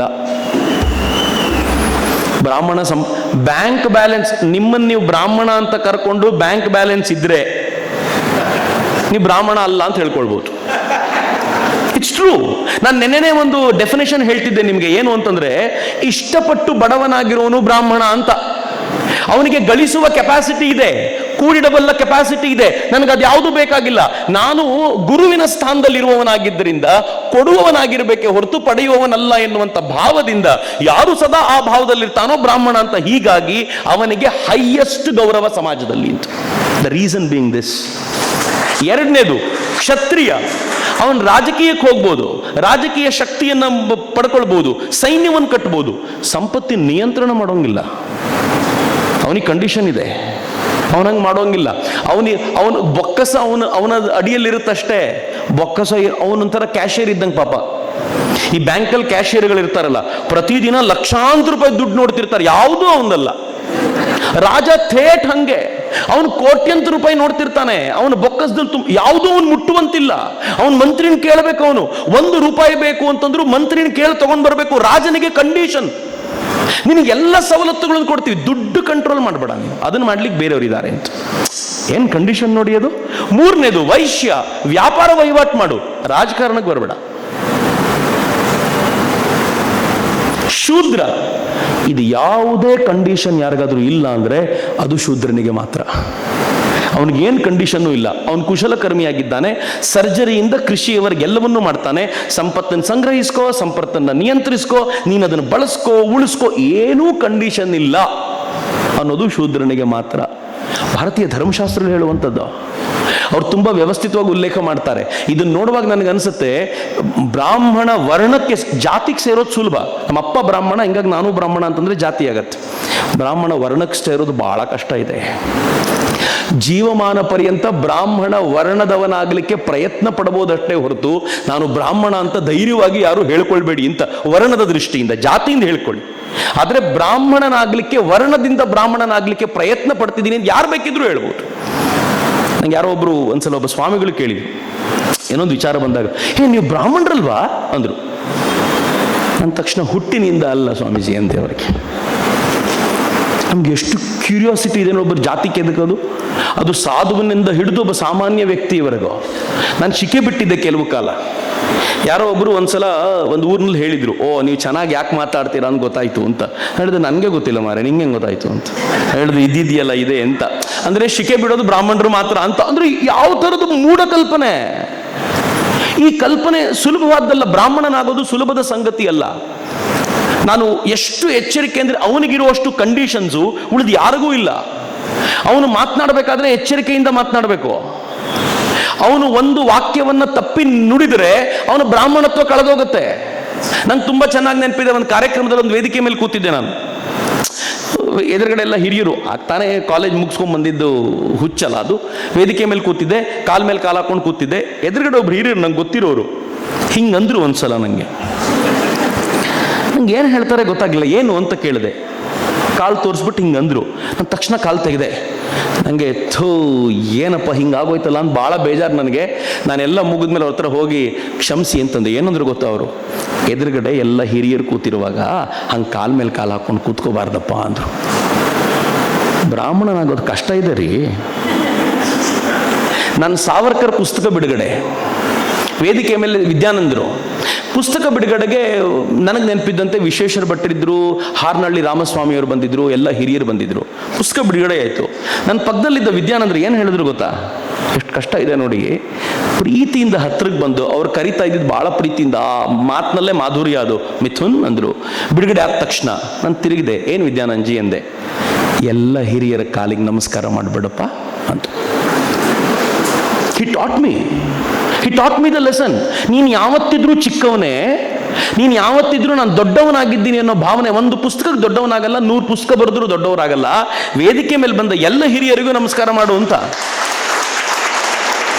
ಅದಾದ ಕೆಲವು ದಿನಗಳಲ್ಲಿ ಮತ್ತೊಬ್ಬರು ಫೋನ್ ಮಾಡಿ ಹೇಳಿದ್ರು, ನೀನು ಎಲ್ರಿಗೂ ನಮಸ್ಕಾರ ಮಾಡಿ ನನಗೆ ಇಷ್ಟ ಆಗಲಿಲ್ಲ ಅಂತ. ನಾನಂದೆ, ಏನಾದರೂ ಅಂದ್ಕೊಳ್ಳಿ, ನನ್ನ ಗುರು ಸ್ವರೂಪಿಯಾಗಿರುವಂಥ ವಿದ್ಯಾನಂದರು ಹೇಳಿದ್ರು, ನಾನು ಬಾಯಿ ಮುಚ್ಕೊಂಡು ನಮಸ್ಕಾರ ಮಾಡಿದ್ದೀನಿ, ನನಗದು ಭಾಳ ಸಂತೋಷ ಅನ್ನಿಸ್ತು ಅಂತ. ಅದಾದಮೇಲೆ ಬಾಗಲಿಕ್ಕೆ ನಂಗೆ ನಾಚಿಕೆ ಅನಿಸಲ್ಲ. ಯಾಕೆ ಅಂತಂದ್ರೆ ನಾನು ಬ್ರಾಹ್ಮಣನಾಗ್ಲಿಕ್ಕೆ ಪ್ರಯತ್ನ ಪಡ್ತೀನಿ ಅಂತ. ಜೀವನದುದ್ದಕ್ಕೂ ಈ ಹಾದಿಯಲ್ಲಿ ಪ್ರಯತ್ನ ಪಡೋಣ ಅಂತ. ಯಾಕದಕ್ಕೆ ಅದೇ ವಿಮುಖನಾಗಬೇಕು ಅಂತ. ಯಾವತ್ತು ಇಡೀ ಸಮಾಜದಲ್ಲಿ ಭಾರತದ 140 ಕೋಟಿ ಜನ ಈ ಗುಣವತ್ತತೆಯಿಂದ ಬ್ರಾಹ್ಮಣರಾಗುವಂತ, ವರ್ಣದಿಂದ ಬ್ರಾಹ್ಮಣರಾಗುವಂತ ಪ್ರಯತ್ನ ಮಾಡ್ತಾರೋ ಅತ್ಯಂತ ಶ್ರೇಷ್ಠ ಜನಾಂಗದ ವಾರಸುದಾರರು ನಾವಾಗ್ತೀವಿ ಅಂತ, ಆ ದೃಷ್ಟಿ ಅಂತ. ಆದರೆ ರೇಸಿನ ಕಲ್ಪನೆ ಕೊಡುವಾಗ ಇದು ಯಾವ ನಿಯಮಗಳಿಲ್ಲ ಅಲ್ಲಿ ಅಂತ. ಅದೆಂಗೆ ಜಾತಿಯನ್ನ ವರ್ಣವನ್ನ ಹಿಂಗೆ ಕರೆದ್ರು. ಇನ್ಫ್ಯಾಕ್ಟ್ ಅಮೆರಿಕ ಬ್ರಿಟಿಷರ ಕಾಲದಲ್ಲೇ ವರ್ಣ ಈಕ್ವಲ್ ಟು ರೇಸ್ ಅಂತ ಮಾಡಿಯಾಗಿತ್ತು. ಹಿಂಗಾಗಿ ಬ್ರಾಹ್ಮಣ ವರ್ಣ ಅಲ್ಲಿ ಹೆಂಗೆ ವೈಟ್ಸು ಬ್ಲ್ಯಾಕ್ಸ್ ತುಳಿತಾರೋ ಹಾಗೆ ವರ್ಣದಲ್ಲಿ ಹೈಯೆಸ್ಟ್ ಆಗಿರುವಂತ ಬ್ರಾಹ್ಮಣರು ಕನಿಷ್ಠರಾಗಿರುವಂತ ಶೂದ್ರರನ್ನು ತುಳಿಲೇಬೇಕು ಅಂತ ಅವ್ರ ನಿಶ್ಚಯ. ಮಾಡಬೇಕೋ ಇಲ್ವೋ ಗೊತ್ತಿಲ್ಲ, ತುಳಿಲೇಬೇಕು ಅಂತ ಹಠ ಮತ್ತು ನಿಶ್ಚಯ ಅವ್ರದ್ದು ಅಂತ. ಈ ಹಿನ್ನೆಲೆಯಲ್ಲಿ ನಾವು ಯೋಚನೆ ಮಾಡೋದಾದ್ರೆ, ಭಾರತವನ್ನು ನಾವು ಸ್ವಲ್ಪ ಗಂಭೀರವಾಗಿ ತೆಗೆದುಕೊಳ್ಳೋದಾದ್ರೆ, ಈ ಭಾರತದ ಇವತ್ತಿನ ಅಪಸವ್ಯಗಳು ಎಲ್ಲಿಂದ ಬಂತು ಅಂತ ನೀವು ಯೋಚನೆ ಮಾಡಿದ್ರೆ ಗೊತ್ತಾಗುತ್ತೆ. ಇಸ್ಲಾಮಿನ ಆಕ್ರಮಣದ ನಂತರ ಇವೆಲ್ಲ ಭಾರತಕ್ಕೆ ಬಂತು ಅಂತ. ನಾವು ಖಂಡಿತವಾಗಿಯೂ ಹಿಂಗಿರಲಿಲ್ಲ. ಇಸ್ಲಾಮಿನ ಆಕ್ರಮಣ ಎಷ್ಟು ಕೆಡುಕಾಗಿ ಭಾರತವನ್ನು ಹಾಳು ಮಾಡ್ತು ಅಂತಂದ್ರೆ, ಈ ಭಾರತವನ್ನು ದಾಸ್ಯಕ್ಕೆ ತಳ್ಳಿಬಿಡ್ತು. ನನಗೆ ಬಹಳ ಬೇಸರ ಇರುವಂಥ ಸಂಗತಿ, ಇನ್ಫ್ಯಾಕ್ಟ್ ರಾಜೀವ್ ಮಲ್ಹೋತ್ರಾ ಅದನ್ನು ಅಡ್ರೆಸ್ ಮಾಡ್ತಾರೆ. ಏನು ಹೇಳ್ತಾರೆ ಅಂತಂದರೆ, ಭಾರತದ ಇತಿಹಾಸವನ್ನು, ಭಾರತದಲ್ಲಿ ಈ ಕೆಡುಕುಗಳಿದೆ ಅಂತ ನೀವೇನೋ ಕೆಡುಕುಗಳನ್ನು ನೋಡ್ತಿರಲ್ಲ, ಆ ಕೆಡುಕುಗಳನ್ನು ನೋಡುವಾಗ 200 ವರ್ಷಗಳ ಕಾಲದ ಕ್ರಿಶ್ಚಿಯನ್ರ ಆಕ್ರಮಣ, ಸುಮಾರು 800 ವರ್ಷಗಳ ಕಾಲದ ಮುಸಲರ ಆಕ್ರಮಣದ ಕಾಲಘಟ್ಟವನ್ನು ಯಾರು ಗಣನೆಗೆ ತೆಗೆದುಕೊಳ್ಳೋದಿಲ್ಲ ಅಂತ. ಯಾರನ್ನೋ ಯಾರಿಗೋ ದೇವಸ್ಥಾನಕ್ಕೆ ಸೇರಿಸಲ್ಲ, ಇದು ಯಾವಾಗ ಬಂತು ಅಂತ ಯಾರಾದರೂ ಕೂತ್ಕೊಂಡು ಯೋಚನೆ ಮಾಡಿದ್ದೀರಾ? ಹೆಣ್ಣು ಮಕ್ಕಳನ್ನ ಮನೆಯಿಂದ ಆಚೆಗೆ ಬಿಡಲ್ಲ, ಇದು ಯಾಕೆ ಬಂತು ಅಂತ ಯಾವತ್ತಾದ್ರೂ ಯೋಚನೆ ಮಾಡಿದ್ದೀವಾ? ಇದು ನಮ್ಮ ದೇಶದ ಇತಿಹಾಸದೊಳಗೆ ಅಥವಾ ಇವತ್ತು ಹಿಂಗೆ ಕಾಣಲಿಕ್ಕೆ ಕಾರಣ ಮಧ್ಯಕಾಲೀನ 1000 ವರ್ಷ ಇರಬಹುದಲ್ಲ, ಅದ್ರ ಬಗ್ಗೆ ನಾವು ಯಾಕೆ ಯಾವತ್ತೂ ಚರ್ಚೆನೆ ಮಾಡ್ತಿಲ್ಲ? ಭಾರತದ ಇತಿಹಾಸವನ್ನು ಬರೆಯೋರು ಅವತ್ತಿನ ಕಾಲಘಟ್ಟದ ಬಗ್ಗೆ ಯಾಕೆ ಚರ್ಚೆ ಮಾಡಲ್ಲ? Next slide. ಈ ದೇಶದಲ್ಲಿ ಮುಸಲ್ಮಾನರು ಕ್ರಿಶ್ಚಿಯನ್ರಿಂದ ಭಾರತೀಯ ಹೆಣ್ಣು ಮಕ್ಕಳನ್ನ ಅರಬ್ ಸಂತೆಗಳಲ್ಲಿ ಮಾರಾಟ ಮಾಡ್ಲಿಕ್ಕೆ ಶುರು ಮಾಡಿದ್ರಲ್ಲ, ದಾಸ್ಯ ಪದ್ಧತಿ ಶುರುವಾಗಿದ್ದು ಅಲ್ಲಿಂದ. ನಮ್ಮ ಪಠ್ಯ ಪುಸ್ತಕಗಳು ಹೇಳಲ್ಲ. ಇವತ್ತಿನ ಸರ್ಕಾರ ಅಂತೂ ಕಿತ್ತು ಬಿಸಾಕೋದ್ರಲ್ಲಿ ನಿಸ್ಸೀಮ. ಇದು ಅದಕ್ಕೆ ಸತ್ಯ ಬೇಕಾಗಿಲ್ಲ, ಸುಳ್ಳುಗಳನ್ನು ಹಿಡ್ಕೊಂಡು ತಿರುಗಾಡಬೇಕು.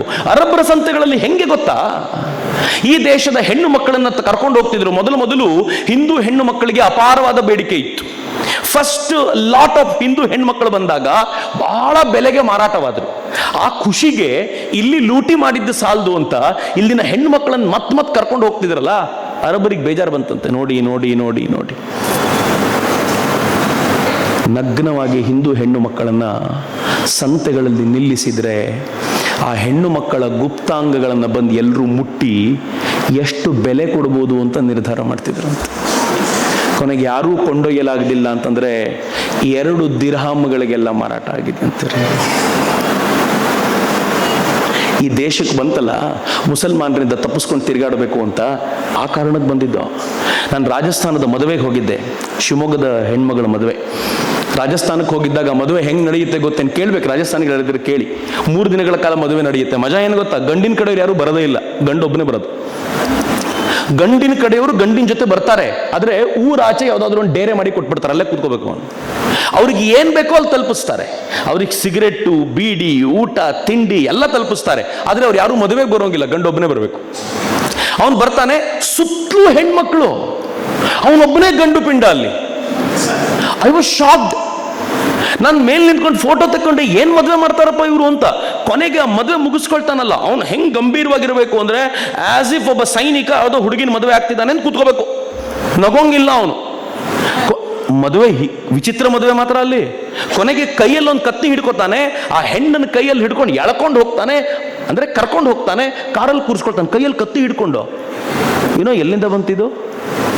ರಾಜಸ್ಥಾನದಲ್ಲಿ ಮುಸಲ್ಮಾನರ ಆಳ್ವಿಕೆ ಇರುವಾಗ ಯಾವುದಾದ್ರೂ ಹುಡುಗಿ ಮದುವೆ ಆಗ್ತಾಳೆ ಅಂತ ಗೊತ್ತಾದರೆ ವೆರ್ಜಿನ್ ಆಗಿರುವಂಥ ಹೆಣ್ಮಗಳನ್ನು ಮುಸಲರು ಬಂದು ಹಾರಿಸ್ಕೊಂಡು ಹೋಗ್ತಾ ಇದ್ರು.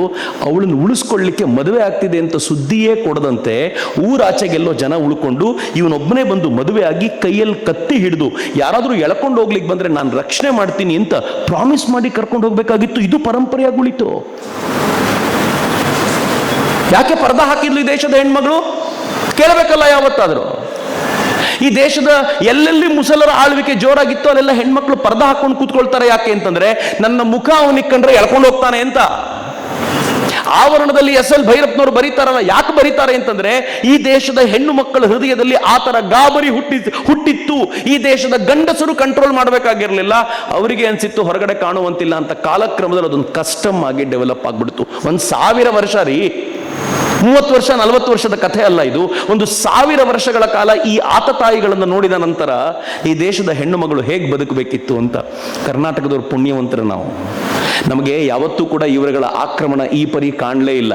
ಒಂದು ಕಡೆ ಮೈಸೂರಿನ ಮಹಾರಾಜರು ಕೊನೆವರೆಗೂ ನಮ್ಮನ್ನು ರಕ್ಷಿಸಿದ್ರು, ಉಳಿದೆಲ್ಲ ಕಡೆ ನಮ್ಮ ರಾಜರುಗಳು ಬಹಳ ಜೋರ್ದಾರಾಗಿದ್ದರಿಂದ ಹೆಂಗೋ ಬದುಕ್ಬಿಟ್ವಿ. ಇಲ್ಲಾಂದ್ರೆ ಉತ್ತರ ಭಾರತ ಎಲ್ಲ ಬದುಕಲಿಕ್ಕೆ ಸಾಧ್ಯವಾಗದೇ ಇರುವಂಥ ಜಾಗ. ಇವತ್ತಿಗೂ ಅಲ್ಲಿನ ಜನ ಒದ್ದಾಡ್ತಾರೆ. ಬಟ್ ದುರಂತ ನಮ್ಮ ಇತಿಹಾಸಕಾರರು ಯಾವತ್ತೂ ಅದನ್ನು ಗುರುತಿಸ್ತಿಲ್ಲ ಅಂತ. ಆಫ್ರಿಕನ್ರನ್ನು ಕೂಡ ಇದೇ ರೀತಿ ಅವರು ಗುಲಾಮರಾಗಿ ಜಗತ್ತಿಗೆಲ್ಲ ಕ್ರಿಶ್ಚಿಯನ್ರು ಒಯ್ದರು. ಆದರೆ ಇವೆಲ್ಲ ಅಪಸವ್ಯಗಳು ಎಂಟ್ರಿ ಆಗಿದ್ದು ಇವರ ನಂತರ ಅಂತ. ಸರಿ, ಇಷ್ಟೆಲ್ಲ ಮಾತನಾಡುವಂಥ ಇವರು ಯಾವತ್ತಾದರೂ ಮುಸಲ್ಮಾನರಲ್ಲಿರುವಂಥ ಜಾತಿ ಬಗ್ಗೆ ಯೋಚನೆ ಮಾಡಿದ್ದಾರಾ? ಹೋಗ್ಲಿ, ನೀವು ಯಾವತ್ತಾದರೂ ಕೇಳಿದ್ದೀರಾ ಅಂತ ಕೇಳಿದರೆ 99% ಜನ ನಮ್ಗೆ ಏನು ಅನ್ಸುತ್ತೆ ಅಂತಂದರೆ ಮುಸ್ಲಿಮರೆಲ್ಲ ಒಂದು ಅಂತ. ಹೌದು ತಾನೆ?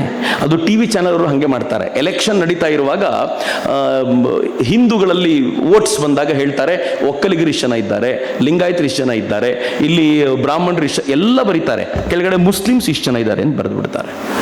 ಆದರೆ ತುಂಬ ಚೆನ್ನಾಗಿ ರಾಜೀವ್ ಮಲ್ಹೋತ್ರಾ ವಿವರಿಸ್ತಾರೆ. Next slide. ಅಶ್ರಫ್ ಪ್ರವಾದಿ ಮೊಹಮ್ಮದರ ಪರಿವಾರದವರು, ತುರ್ಕಿಸ್ತಾನದಲ್ಲಿ ಹುಟ್ಟಿದಂಥವರು, ಅರಬ್ರಲ್ಲಿ ಹುಟ್ಟಿದಂಥವರು, ಅವರ ಪರಿವಾರದವ್ರು ಯಾರಿದ್ದಾರೋ ಅವರನ್ನು ಅಶ್ರಫ್ಗಳು ಅಂತ ಕರೀತಾರೆ. ಸಿಂಪಲ್ ಆಗಿ ಹೇಳಬೇಕು ಅಂತಂದ್ರೆ ಅವರು ಮುಸಲ್ಮಾನರಲ್ಲಿ ಬ್ರಾಹ್ಮಣರಿದ್ದಂಗೆ. ಅಜ್ಲಫ್ಗಳಂತಿದ್ದಾರೆ, ಇವರು ಇಂಡಿಯನ್ ಮೂಲದವರು, ಅಶ್ರಫ್ಗಳಿಗಿಂತ ಕೆಳಗಿನವರು. ಅರ್ಜಾಲ್ಗಳಂತಿದ್ದಾರೆ, ಅತಿ ಕೆಳಜಾತಿಯವರು. ಪಸ್ಮಂಡಾಗಳು ಅಂತಿದ್ದಾರೆ. ನರೇಂದ್ರ ಮೋದಿ ಇತ್ತೀಚೆಗೆ ತುಂಬ ಪಸ್ಮಂಡಾಗಳು ಅಂತ ಮಾತಾಡ್ತಿದ್ದಾರೆ, ಗಮನಿಸಿರ್ಬೋದು ನೀವು. ಈ ಪಸ್ಮಂಡಾಗಳು ಯಾರು ಅಂತಂದ್ರೆ ದಲಿತ ಮುಸಲ್ಮಾನರು ಪಸ್ಮಂಡಾಗಳು. ಅಂಡ್ ಇಂಟ್ರೆಸ್ಟಿಂಗ್ಲಿ ಈ ದೇಶದ 85% ಜನ ಐದರ್ ಅರ್ಜಾಲ್ಸ್ ಅಥವಾ ಪಸ್ಮಂಡಾಗಳಾಗಿದ್ದಾರೆ ಅನ್ನೋದನ್ನ ನೆನ್ಪಿಟ್ಕೋಬೇಕು ನಾವು ಅಂತ. ಅವರನ್ನ ಅಶ್ರಫ್ಗಳು ಜೊತೆಯಲ್ಲಿ ಊಟಕ್ಕೂ ಕೂರಿಸ್ಕೊಳ್ಳಲ್ಲ, ಅವ್ರದಲ್ಲಿ ಕೊಡು ಇಲ್ಲ. ನಾನು ನಾಸಿಕ್ನ ಒಂದು ಮಸೀದಿಯ ಹೊರಗಿರುವಂತ ಒಂದು ಬೋರ್ಡ್ ಅನ್ನು ನಿಮ್ಮ ಮುಂದೆ ಹಾಕ್ತಾ ಇದ್ದೀನಿ. ಅದರ ಏನ್ ಹೇಳ್ತಾರೆ ಅಂತಂದ್ರೆ, ये मस्जिद सुन्नी हनफी बरेलवी मसले के आला हजरत इमाम अहमद रजा फाजिले बरेलवी के मानने वालों की है, लिहाजा इसमें बहावी, देवबंदी, तबलीगी, जमाते इस्लामी, अहले हदीस, गोर मुल्क दी सुले कुल्ली वगैरह ವತೀಲ್ ವ ಗುನಾಫ್ ಕ್ರಿಕೆಟ್. ಏನ್ ಅರ್ಥ ಒಟ್ಟಾರೆ ಅಂತಂದ್ರೆ, ಇದು ಇಂಥವ್ರಿಗೆ ಸೇರಿದ್ದು. ಇಂಥ ಜಾಗದಲ್ಲಿ ಬಹಾಯಿ, ದೇವಬಂದಿ, ತಬ್ಲೀಗಿ, ಜಮಾತಿ ಇಸ್ಲಾಮಿ ಇಂಥವ್ರು ಯಾರು ಬರುವಂತಿಲ್ಲ ಈ ಮಸೀದಿಗೆ ಅಂತ. ತಬ್ಲೀಗಿ ಜಮಾತ್ ಅವ್ರನ್ನ ಬಿಡದೇ ಇರುವಂತ ಅನೇಕ ಮಸೀದಿಗಳಿದೆ, ಗೊತ್ತೇನು?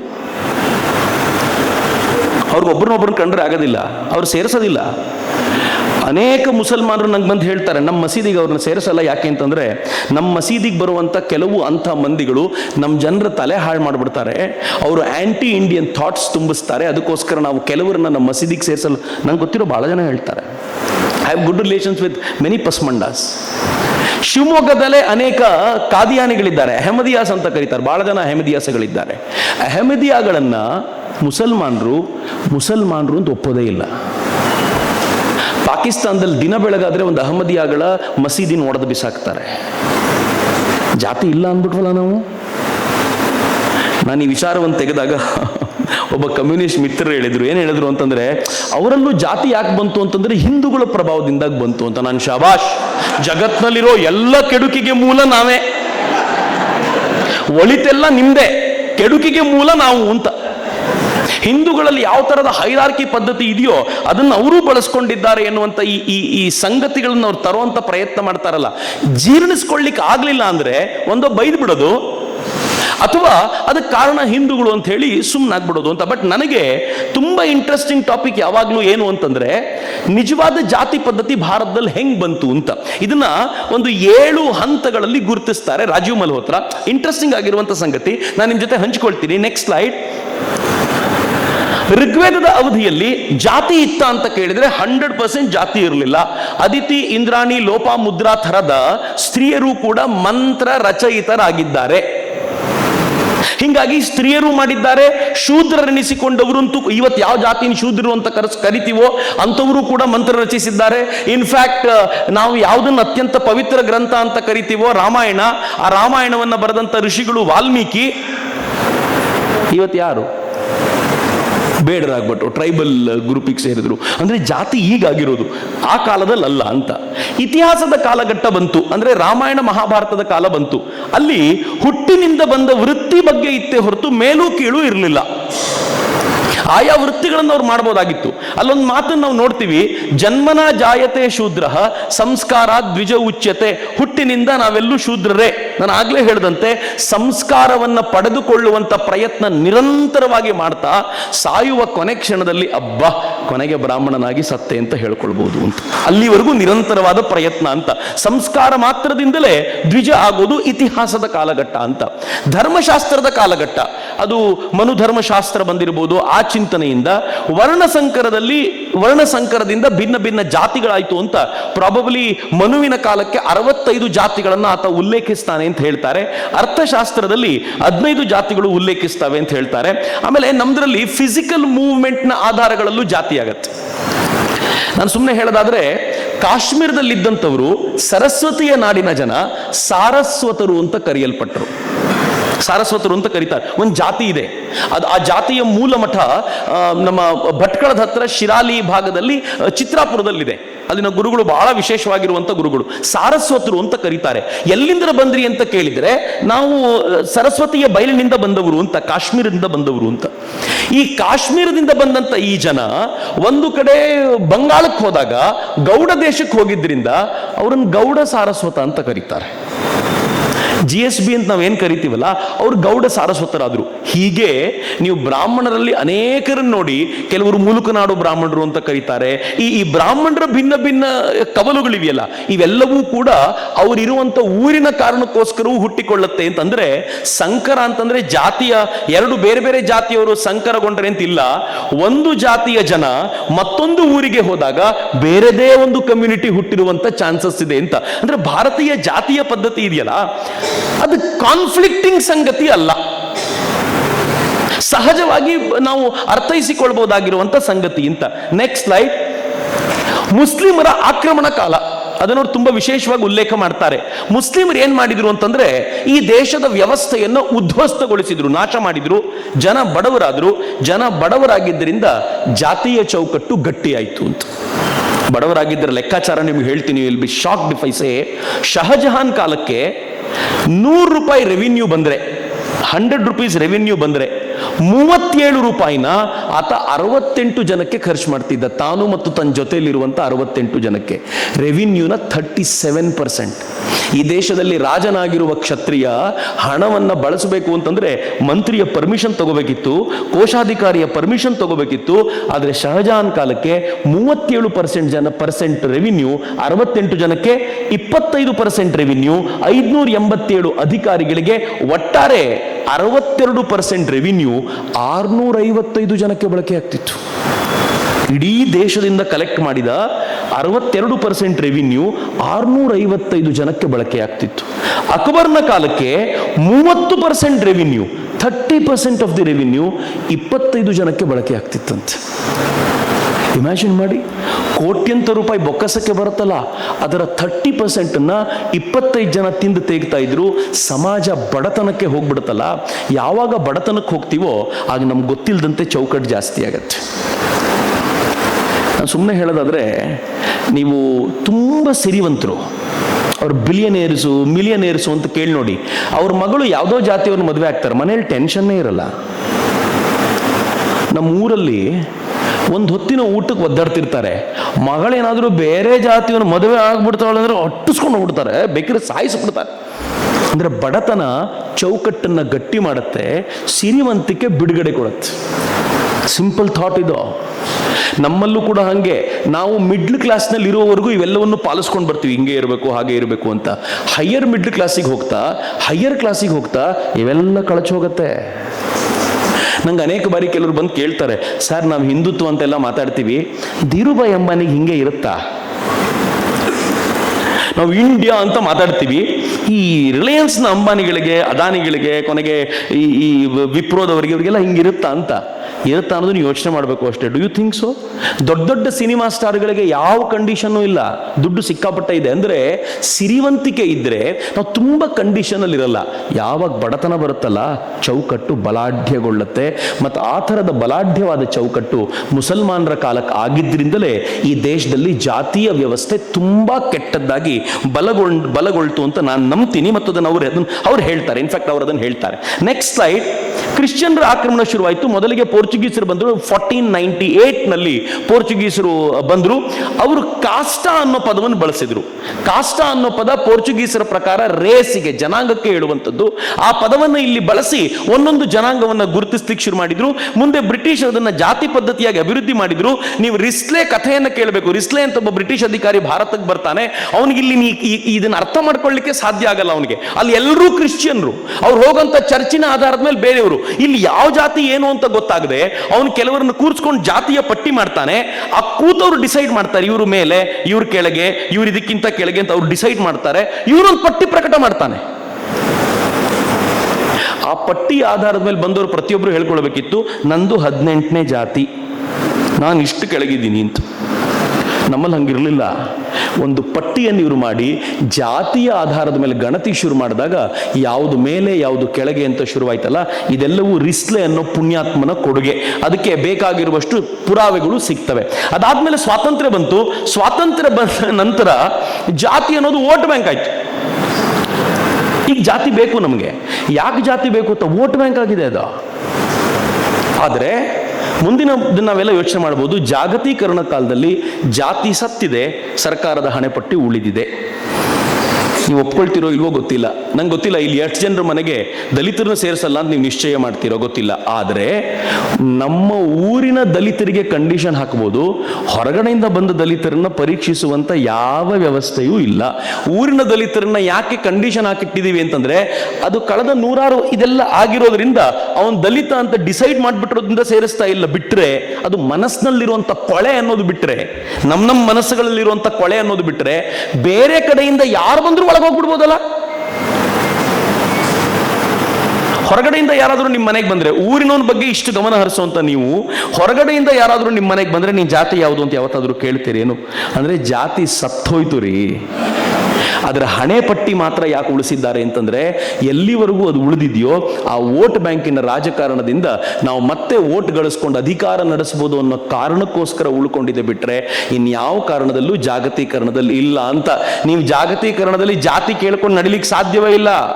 ಕಟ್ಟರ ಬ್ರಾಹ್ಮಣ ನಾನು ಅಂತ ಹೇಳ್ಕೊಳ್ಳುವಂತ ವ್ಯಕ್ತಿ ಅಮೆರಿಕಕ್ಕೆ ಹೋಗ್ಲಿಕ್ಕೆ ಲೈನಲ್ಲಿ ನಿಂತಿರ್ಬೇಕಾದ್ರೆ ನನ್ನ ಹಿಂದೆ ಬ್ರಾಹ್ಮಣನೇ ನಿಲ್ಬೇಕು ಅಂತ ಹೇಳಲಿಕ್ಕೆ ಆಗಲ್ಲ. ಅವನು ಹಿಂದೆ ಯಾವ ಜಾತಿಯವನು ಇರ್ತಾನೋ, ಮುಂದೆ ಯಾವ ಜಾತಿಯವನು ಇರ್ತಾನೋ, ಇಫ್ ಐ ಸೇ ಹಿಂದೆ ಏನ್ ತಿನ್ನೋನು ಇರ್ತಾನೋ, ಮುಂದೆ ಏನ್ ತಿನ್ನೋನು ನಿಂತಿರ್ತಾನೋ, ಏನೂ ಹೇಳಕ್ಕಾಗಲ್ಲ. ಜಾಗತೀಕರಣ ಹಂಗ್ ಮಾಡಿದೆ, ಜಗತ್ತನ್ನು ಚಿಕ್ಕದು ಮಾಡಿ ಬಿಸಾಕಿದೆ. ಹೀಗಾಗಿ ಈ ಹೊತ್ತಿನಲ್ಲಿ ಜಾತಿ ಸತ್ತಿದೆ. ರಾಜೀವ್ ಮಲ್ಹೋತ್ರಾ ಹೇಳ್ತಾರೆ, ಐ ಬಿಲೀವ್ ದಟ್. ಅವ್ರು ಹೇಳೋ ಮಾತನ್ನ ನನಗೂ ಸರಿ ಅನ್ಸುತ್ತೆ. ಆ ದೃಷ್ಟಿಯಿಂದ ನೋಡೋದಾದ್ರೆ ಇವತ್ತು ಆ ಜಾತಿ ಇಲ್ಲ ಅಂತ. ಸೊ ಇಷ್ಟು ಈ ಜಾತಿಯ ಬೆಳವಣಿಗೆಗಳ ಹಾದಿ ಸ್ವಲ್ಪ ಮನಸ್ಸಿನಲ್ಲಿ ಇಟ್ಕೊಂಡ್ರೆ, ನಮ್ಮ ಮನಸ್ಸಿನ ಕೊಳೆ ದೂರ ಆಗ್ಬಿಟ್ರೆ ಸಹಜವಾಗಿ ಜಾತೀಯತೆ ಹೋಗುತ್ತೆ. Next slide. ಇವಿಷ್ಟನ್ನು ಮಾಡಿದ ಮನುಷ್ಯ, ಇಷ್ಟು ಕಲ್ಪನೆಯನ್ನು ಕೊಟ್ಟು ರಾಜೀವ್ ಮಲ್ಹೋತ್ರಾ ಅವರೇ. ಅವ್ರ 2 ಪುಸ್ತಕ, ನಾನು ಏನೇನು ಮಾತಾಡಿದ್ದೀನೋ, ಮುಂದೆ ಏನೇನು ಸ್ಫೋಟಕ ಸಂಗತಿ ಹೇಳಲಿಕ್ಕೆ ಹೊರಟಿದ್ದೀನೋ ಎಲ್ಲ ಅವರೇ ಹೇಳಿರುವಂಥದ್ದು. ಬ್ರೇಕಿಂಗ್ ಇಂಡಿಯಾ ಮೊದಲನೇ ಪುಸ್ತಕ, ಸ್ನೇಕ್ಸ್ ಇನ್ ದ ಗಂಗಾ ಅನ್ನೋದು ಪುಸ್ತಕ ಎರಡನೇದು. ಯಾಕೆ ಅವ್ರು ಈ ಥಾಟ್ ಅನ್ನು ಕೊಟ್ಟರು ಅಂತಂದ್ರೆ, ಅವರು ಹಾರ್ವರ್ಡ್ ಯೂನಿವರ್ಸಿಟಿ ಜೊತೆಗೆ ನಿರಂತರವಾದ ಸಂಪರ್ಕದಲ್ಲಿದ್ದವರು. ಪ್ರಾಬಬಲಿ 1900 ಎಂಡಲ್ಲಿ 1994 ಸಂದರ್ಭದಲ್ಲೂ ಇನ್ಫಿನಿಟಿ ಫೌಂಡೇಶನ್ ಸ್ಥಾಪಿಸಿದ್ರು. ಹಾರ್ವರ್ಡ್ ಯೂನಿವರ್ಸಿಟಿಗೆ ಹೋಗಿ ಅಲ್ಲಿನ ಪೀಠಕ್ಕೆ ಏನೋ ಹಣ ಕೊಟ್ಟು ಒಂದು ಭಾರತದ ಬಗ್ಗೆ ಒಂದೇನೋ ಡಿಬೇಟ್ ಮಾಡಿಸೋದು, ಒಂದು ಇದು ಮಾಡಿಸೋದು ಮಾಡ್ತಾ ಇದ್ರು.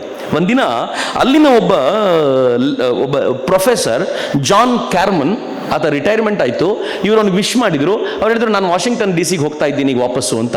ಇವರಂದ್ರು, ನಾನು ಹಾಗೆ ಹೋಗ್ತಾ ಇದ್ದೀನಿ, ಜೊತೆಲಿ ಹೋಗ್ಬೋದಾ ಅಂತ. ಇಬ್ಬರು ಜೊತೆಲಿ ಹೋದ್ರು. ಜೊತೆಲಿ ಹೋಗ್ಬೇಕಾದ್ರೆ ಒಂದು ಮಾತು, ಬಹಳ ಚೆನ್ನಾಗಿರೋ ಮಾತನ್ನ ಇಳಿದು ಹೋಗಬೇಕಾದ್ರೆ ಅವನು ಹೇಳ್ದ ಅಂತ ರಾಜೀವ್ ಮಲ್ಹೋತ್ರಾ ಹೇಳ್ತಾರೆ. ಅದು ನನ್ನ ರಾತ್ರಿ ನಿದ್ದೆ ಕೆಡಿಸ್ಬಿಡ್ತು. ಆಮೇಲೆ ನಾನು ಇದನ್ನು ಅಧ್ಯಯನ ಮಾಡ್ಲಿಕ್ಕೆ ಶುರು ಮಾಡಿದೆ ಅಂತ. ಅವನೇನು ಹೇಳ್ದ ಅಂತಂದ್ರೆ, ಯುವರ್ ಬಾಯ್ಸ್, ನಿಮ್ಮ ಹುಡುಗರು, they are being raised by us in the academy as far as their ideas about their heritage are concern. ನಿಮ್ಮ ಮಕ್ಕಳು ಭಾರತೀಯ ಮಕ್ಕಳು ಅವರ ಪರಂಪರೆಯ ವಿಚಾರಕ್ಕೆ ಏನು ತಿಳ್ಕೊಳ್ಬೇಕು ಅಂತ ನಾವು ಡಿಸೈಡ್ ಮಾಡ್ತಿದ್ದೀವಿ ಹಾರ್ವರ್ಡಲ್ಲಿ. ಅವನು ಹೇಳಿದ್ದು. ಸೆಕೆಂಡ್ ಹೇಳ್ತಾನೆ, ದೇರ್ ಪೇರೆಂಟ್ಸ್ ಅಂದರೆ ನೀವು, their parents are too busy making careers and are not well inform to guide them on these things. ಅವ್ರ ಅಪ್ಪ ಅಮ್ಮಂದ್ರೆ ಎಷ್ಟು ಬ್ಯುಸಿ ಆಗಿದ್ದಾರೆ ಅವ್ರ ಕೆರಿಯರ್ ಮಾಡ್ಕೊಳ್ಳೋಕ್ಕೆ, ದುಡ್ಡು ಮಾಡೋದರಲ್ಲಿ ಅಂತಂದ್ರೆ ಅವ್ರಿಗೆ ಈ ವಿಚಾರವೂ ಗೊತ್ತಿಲ್ಲದೆ ಇರೋದ್ರಿಂದ they look at us as the teachers and gurus. ಈ ವಿಚಾರಕ್ಕೆ ಹೇಳ್ಕೊಡ್ಲಿಕ್ಕೆ ನಮ್ಮನ್ನೇ ಟೀಚರು ಮತ್ತು ಗುರು ಅಂತ ಕರ್ಕೊಂಡಿದ್ದಾರೆ. ಬಿಲೀವ್ ಮೀ, ನಿಮ್ಮ ಮುಂದಿನ ಪೀಳಿಗೆ ಹೆಂಗೆ ಆಲೋಚನೆ ಮಾಡಬೇಕು ಅಂತ ನಾವು ಡಿಸೈಡ್ ಮಾಡ್ತೀವಿ ಅಂದ್ಬಿಟ್ನಂತೆ. He was shocked. ಅಯ್ಯಯ್ಯೋ, ಹಾರ್ವರ್ಡ್ ಯೂನಿವರ್ಸಿಟಿಲಿ ಹಿಂಗಾಗತ್ತೆ ಅಂದರೆ ಏನು ಮಾಡ್ಬೇಕಪ್ಪ ಅಂತ ಹೇಳಿ ಹಾರ್ವರ್ಡ್ ಯೂನಿವರ್ಸಿಟಿನ ಕೆದಕ್ಲಿಕ್ಕೆ ಶುರು ಮಾಡಿದ್ರು. ಹಂಗೆ ಕೆದಕ್ಲಿಕ್ಕೆ ಶುರು ಮಾಡುವಾಗ ಗೊತ್ತಾಯಿತು. Next slide. ಇದರಲ್ಲಿ ಹಾರ್ವರ್ಡ್ ಯೂನಿವರ್ಸಿಟಿಯ school of public health discussion ಅಂತಿದೆ. ಪಬ್ಲಿಕ್ ಹೆಲ್ತ್ ಡಿಸ್ಕಷನ್ ಏನದರ ಅರ್ಥ? ಆರೋಗ್ಯದ ಕುರಿತಂತೆ ಡಿಸ್ಕಷನ್ ನಡಿಬೇಕು ಅಂತ. ಆದರೆ ಹಾರ್ವರ್ಡ್ ಯೂನಿವರ್ಸಿಟಿಯ ಪಬ್ಲಿಕ್ ಹೆಲ್ತ್ ಡಿಸ್ಕಷನ್ ಭಾರತದಲ್ಲಿ ಏನು ಡಿಸ್ಕಸ್ ಮಾಡುತ್ತೆ ಗೊತ್ತಾ? ಬಾಲ್ಯ ವಿವಾಹ ಪದ್ಧತಿ, ಮಹಿಳೆಯರ ವಿರುದ್ಧ ದೌರ್ಜನ್ಯ, ವರದಕ್ಷಿಣೆ, ಭ್ರೂಣ ಹತ್ಯೆ, ಸತಿ ಪದ್ಧತಿ. ಪಬ್ಲಿಕ್ ಹೆಲ್ತ್ಗೂ ಇದಕ್ಕೂ ಏನು ಸಂಬಂಧ? ಆಫ್ರಿಕನ್ ಕಂಟ್ರೀಸ್ನಲ್ಲಿ ಬಿಟ್ಟರೆ ಈ ಅಧ್ಯಯನವನ್ನು, ಈ ಪಬ್ಲಿಕ್ ಹೆಲ್ತ್ ಡಿಸ್ಕಷನ್ ಅಲ್ಲಿ ಮಾಡ್ತಾ ಇರೋದು ಭಾರತ ಮತ್ತು ಸೌತ್ ಈಸ್ಟ್ ಏಷ್ಯಾದಲ್ಲಿ ಮಾತ್ರ. ಚೀನಾದಲ್ಲೂ ಕೂಡ ಈ ಅಧ್ಯಯನ ಇದು ಮಾಡಲ್ಲ. ಅಂದರೆ ಅರ್ಥ ಏನು? ಭಾರತವನ್ನು ಒಡಿಲಿಕ್ಕೆ ಬೇಕಾಗಿರುವಂಥ ಡಾಟಾ ಪೂರ್ಣ ಪ್ರಮಾಣದಲ್ಲಿ ಸಂಗ್ರಹಿಸ್ತಿದ್ದಾರೆ ಅಂತ. ನೆಕ್ಸ್ಟ್, ಇದಾದ ನಂತರ ಈಗ ಇವರದ್ದೊಂದು ದೊಡ್ಡ ಚರ್ಚೆ. ಇದು ಇವರೇ ಮಾಡ್ತಿರೋದು, ಹಾರ್ವರ್ಡ್ ಯೂನಿವರ್ಸಿಟಿಯವರು. ಆರ್ಯರು ದ್ರವಿಡರ ಮೇಲೆ ಆಕ್ರಮಣ ಮಾಡಿದ್ರು ಅಂತ ಮೊದಲು ಹೇಳ್ತಿದ್ರಲ್ಲ, ಆ ವಾದ ಈಗ ತುಂಬಾ ನಡೀತಾ ಇಲ್ಲ. ಆರ್ಯ ದ್ರವಿಡ ವಾದ ಸತ್ತೋಗಿದೆ ಅಂತ ಗೊತ್ತಾದ ಮೇಲೆ ಈಗ ಅವ್ರು ಏನು ಹೇಳ್ತಿದ್ದಾರೆ ಗೊತ್ತಾ? ದ್ರವಿಡರು ಅಂತನೂ ಇಲ್ಲ, ಅವರಿಗಿಂತ ಮುಂಚೆ ಮುಂಡಾಗಳು ಅಂತ ಒಂದು ಜನಾಂಗ ಇತ್ತು. ಅದು ಮಧ್ಯಪ್ರದೇಶದಿಂದ ಶುರುವಾಗಿ ಸೌತ್ ಈಸ್ಟ್ ಏಷ್ಯಾ ದಾಟ್ಕೊಂಡು ಆಸ್ಟ್ರೇಲಿಯಾದವರೆಗೂ ಹಬ್ಬಿದಂತ ಮೂಲ ನಿವಾಸಿಗಳು. ಅವರನ್ನು ಓಡಿಸಿ ದ್ರವಿಡರು ಬಂದಿದ್ದು. ಈಗ ದ್ರವಿಡರನ್ನು ಓಡಿಸಿ ಆರ್ಯರು ಆಮೇಲೆ ಬಂದ್ರು ಅಂತ ಸಿದ್ದರಾಮಯ್ಯ ಅವ್ರಿಗೆ ಇನ್ನೂ ಗೊತ್ತಾಗಿಲ್ಲ. ಆಯ್ತು, ಅವರು ಹೋದ ಕಡೆ ಉತ್ತರ ಭಾರತದವರು ಆರ್ಯರು, ದ್ರವಿಡರು ನಾವು ಮೂಲ ನಿವಾಸಿಗಳು ಅಂತ ಹೇಳ್ತಿದ್ದಾರೆ. ಅದಾಗಲೇ ಹಾರ್ವರ್ಡ್ ಹೊಸ ಸಿದ್ಧಾಂತ ತಂದಾಗಿದೆ. ದ್ರವಿಡರು ಭಾರತದ ಮೂಲ ನಿವಾಸಿಗಳಲ್ಲ, ಮುಂಡಾಗಳು ಭಾರತದ ಮೂಲ ನಿವಾಸಿಗಳು. ಅವರನ್ನು ಓಡಿಸಿದ್ದು ದ್ರವಿಡರು, ಅವರನ್ನು ಓಡಿಸಿದ್ದು ಆನಂತರ ಆರ್ಯರು ಅಂತಂದ್ರೆ ಸಿದ್ಧಾಂತಗಳು ಇನ್ನೂ ಚೇಂಜ್ ಆಗಿದೆ. ಅಂಡ್ ಯು ನೋ ಎಲ್ಲಿವರೆಗೂ ಹೋಗಿದ್ದಾರೆ? ಮುಂಡಾ ಲ್ಯಾಂಗ್ವೇಜಿಗೆ ಒಂದು ಡಿಕ್ಷನರಿ ರೆಡಿಯಾಗಿ ಹೋಗಿದೆ. ಅಂದರೆ ಈ ಭಾಗವನ್ನು ಒಡಿಲಿಕ್ಕೆ ದಕ್ಷಿಣವನ್ನು ಒಡೆದಾಗಿದೆ ದ್ರವಿಡರು ಅಂತ ಹೆಸರು ಹೇಳಿ, ಉತ್ತರ ಮತ್ತು ಉತ್ತರವನ್ನು ಇನ್ನೊಂದು ಚೂರು ಮಾಡಲಿಕ್ಕೆ ಅಲ್ಲಿನ ಬುಡಕಟ್ಟು ಜನಾಂಗದವರನ್ನ ಎತ್ತಿ ಕಟ್ಟುವಂತ ಪ್ರಯತ್ನ ಇದೆಯಲ್ಲ, ಅದು ಶುರುವಾಗಿದೆ. ನೀವು ಇತ್ತೀಚೆಗೆ ಒಂದು ದೊಡ್ಡ ಗಲಾಟೆ ಕೇಳಿರ್ಬೋದು, ಜಾತಿ ಗಣತಿ ಮಾಡಿ ಜಾತಿ ಗಣತಿ ನಂಬರ್ ಕೊಡಿ. ಯಾಕೆ ಅಂತಂದ್ರೆ ಈ ಜನ ಜಾಸ್ತಿ ಇದ್ದಾರೆ, ಭಾರತ ಅವ್ರಿಗೆ ಸೇರಿದ್ದು ಅಂತ ದಾಖಲೆಬದ್ಧವಾಗಿ ಪ್ರೂವ್ ಮಾಡುವಂತ ಅಗತ್ಯ ಅವರಿಗಿದೆ. ಅದಕ್ಕೆ ಪೂರಕವಾಗಿ ನಮ್ಮೆಲ್ಲ ಪೊಲಿಟಿಕಲ್ ಲೀಡರ್ಗಳು ಅವ್ರು ಹೇಳದಂತೆ ಕೇಳುವಂತ ಹಂತದಲ್ಲಿದ್ದಾರೆ. ಥ್ಯಾಂಕ್ ಗಾಡ್, ನಮ್ಮ ಸುಪ್ರೀಂ ಕೋರ್ಟ್ಗಳು ಬಹಳ ಗಂಭೀರವಾಗಿ ಇದನ್ನು ವಿರೋಧಿಸಿವೆ ಅನ್ನೋ ಕಾರಣಕ್ಕೋಸ್ಕರ ನಾವು ಬಚಾವಾಗಿದ್ದೀವಿ ಅಂತ. Next slide. ಒಟ್ಟಾರೆ ಅವ್ರಿಗಿರುವಂಥ ಉದ್ದೇಶ ಒಂದೇ ಒಂದು ಏನು ಅಂತಂದ್ರೆ, ಹಿಂದೂ ಅಂದ್ರೆ ಕೆಡುಕಿನ ಆಗರ, ಧ್ಯಾನ ಹಿಂದುವಿನಿಂದ ಬಂದಿದ್ದಲ್ಲ, ಬುದ್ಧ ಕೊಟ್ಟಿದ್ದು ಅಂತ. ಆಚರಣೆ ಮಾಡುವಾಗ ನಾವು ತುಂಬಾ ಹೆಮ್ಮೆ ಪಡ್ತೀವಿ ಅಂತಂದ್ರೆ ಅದಕ್ಕೆ ಒಂದೇ ಒಂದು ರೀಸನ್ ಏನು ಅಂತಂದ್ರೆ, ಯೋಗ ಇವತ್ತು ನರೇಂದ್ರ ಮೋದಿ ಇಂಟರ್ನ್ಯಾಷನಲ್ ಯೋಗ ಡೇ ಮಾಡಿದ ನಂತರ ಯೋಗದ ಕೊಡುಗೆ ಯಾರದ್ದು ಅಂತ ಕೇಳಿದ್ರೆ ನಿಸ್ಸಂಶಯವಾಗಿ ಭಾರತದ್ದು ಅಂತ ಜಗತ್ತೆಲ್ಲ ಬಾಯಿ ಮುಚ್ಕೊಂಡು ಒಪ್ಪಿಕೊಳ್ಳೋಕೆ ಮಾಡಿದ್ದಾರೆ. ನೀವು ಸುಮ್ಮನೆ ಯೋಚನೆ ಮಾಡಿ. ನಾನು ಇದು ಆನ್ ಆಗೋದ್ರೊಳಗೂ ನನಗೊಂದು 10 ನಿಮಿಷ ಎಕ್ಸ್ಟ್ರಾ ಟೈಮ್ ಕೊಡಿ ಇವತ್ತು, ನಿಮ್ಮ ಹತ್ರ ನಾನು ವಿನಂತಿಸ್ಕೊಳ್ತೀನಿ. ತುಂಬ ಸ್ಫೋಟಕವಾಗಿರುವಂಥ ಕೆಲವು ಸಂಗತಿ ಹೇಳಬೇಕು. ರಾಜೀವ್ ಮಲ್ಹೋತ್ರ ಬರೆದಿರುವಂಥ ಅವುಗಳನ್ನು ನೋಡಿದಾಗ ನನ್ನ ಕಾಲು ನಡುಕ ಶುರುವಾಗ್ಬಿಡ್ತು.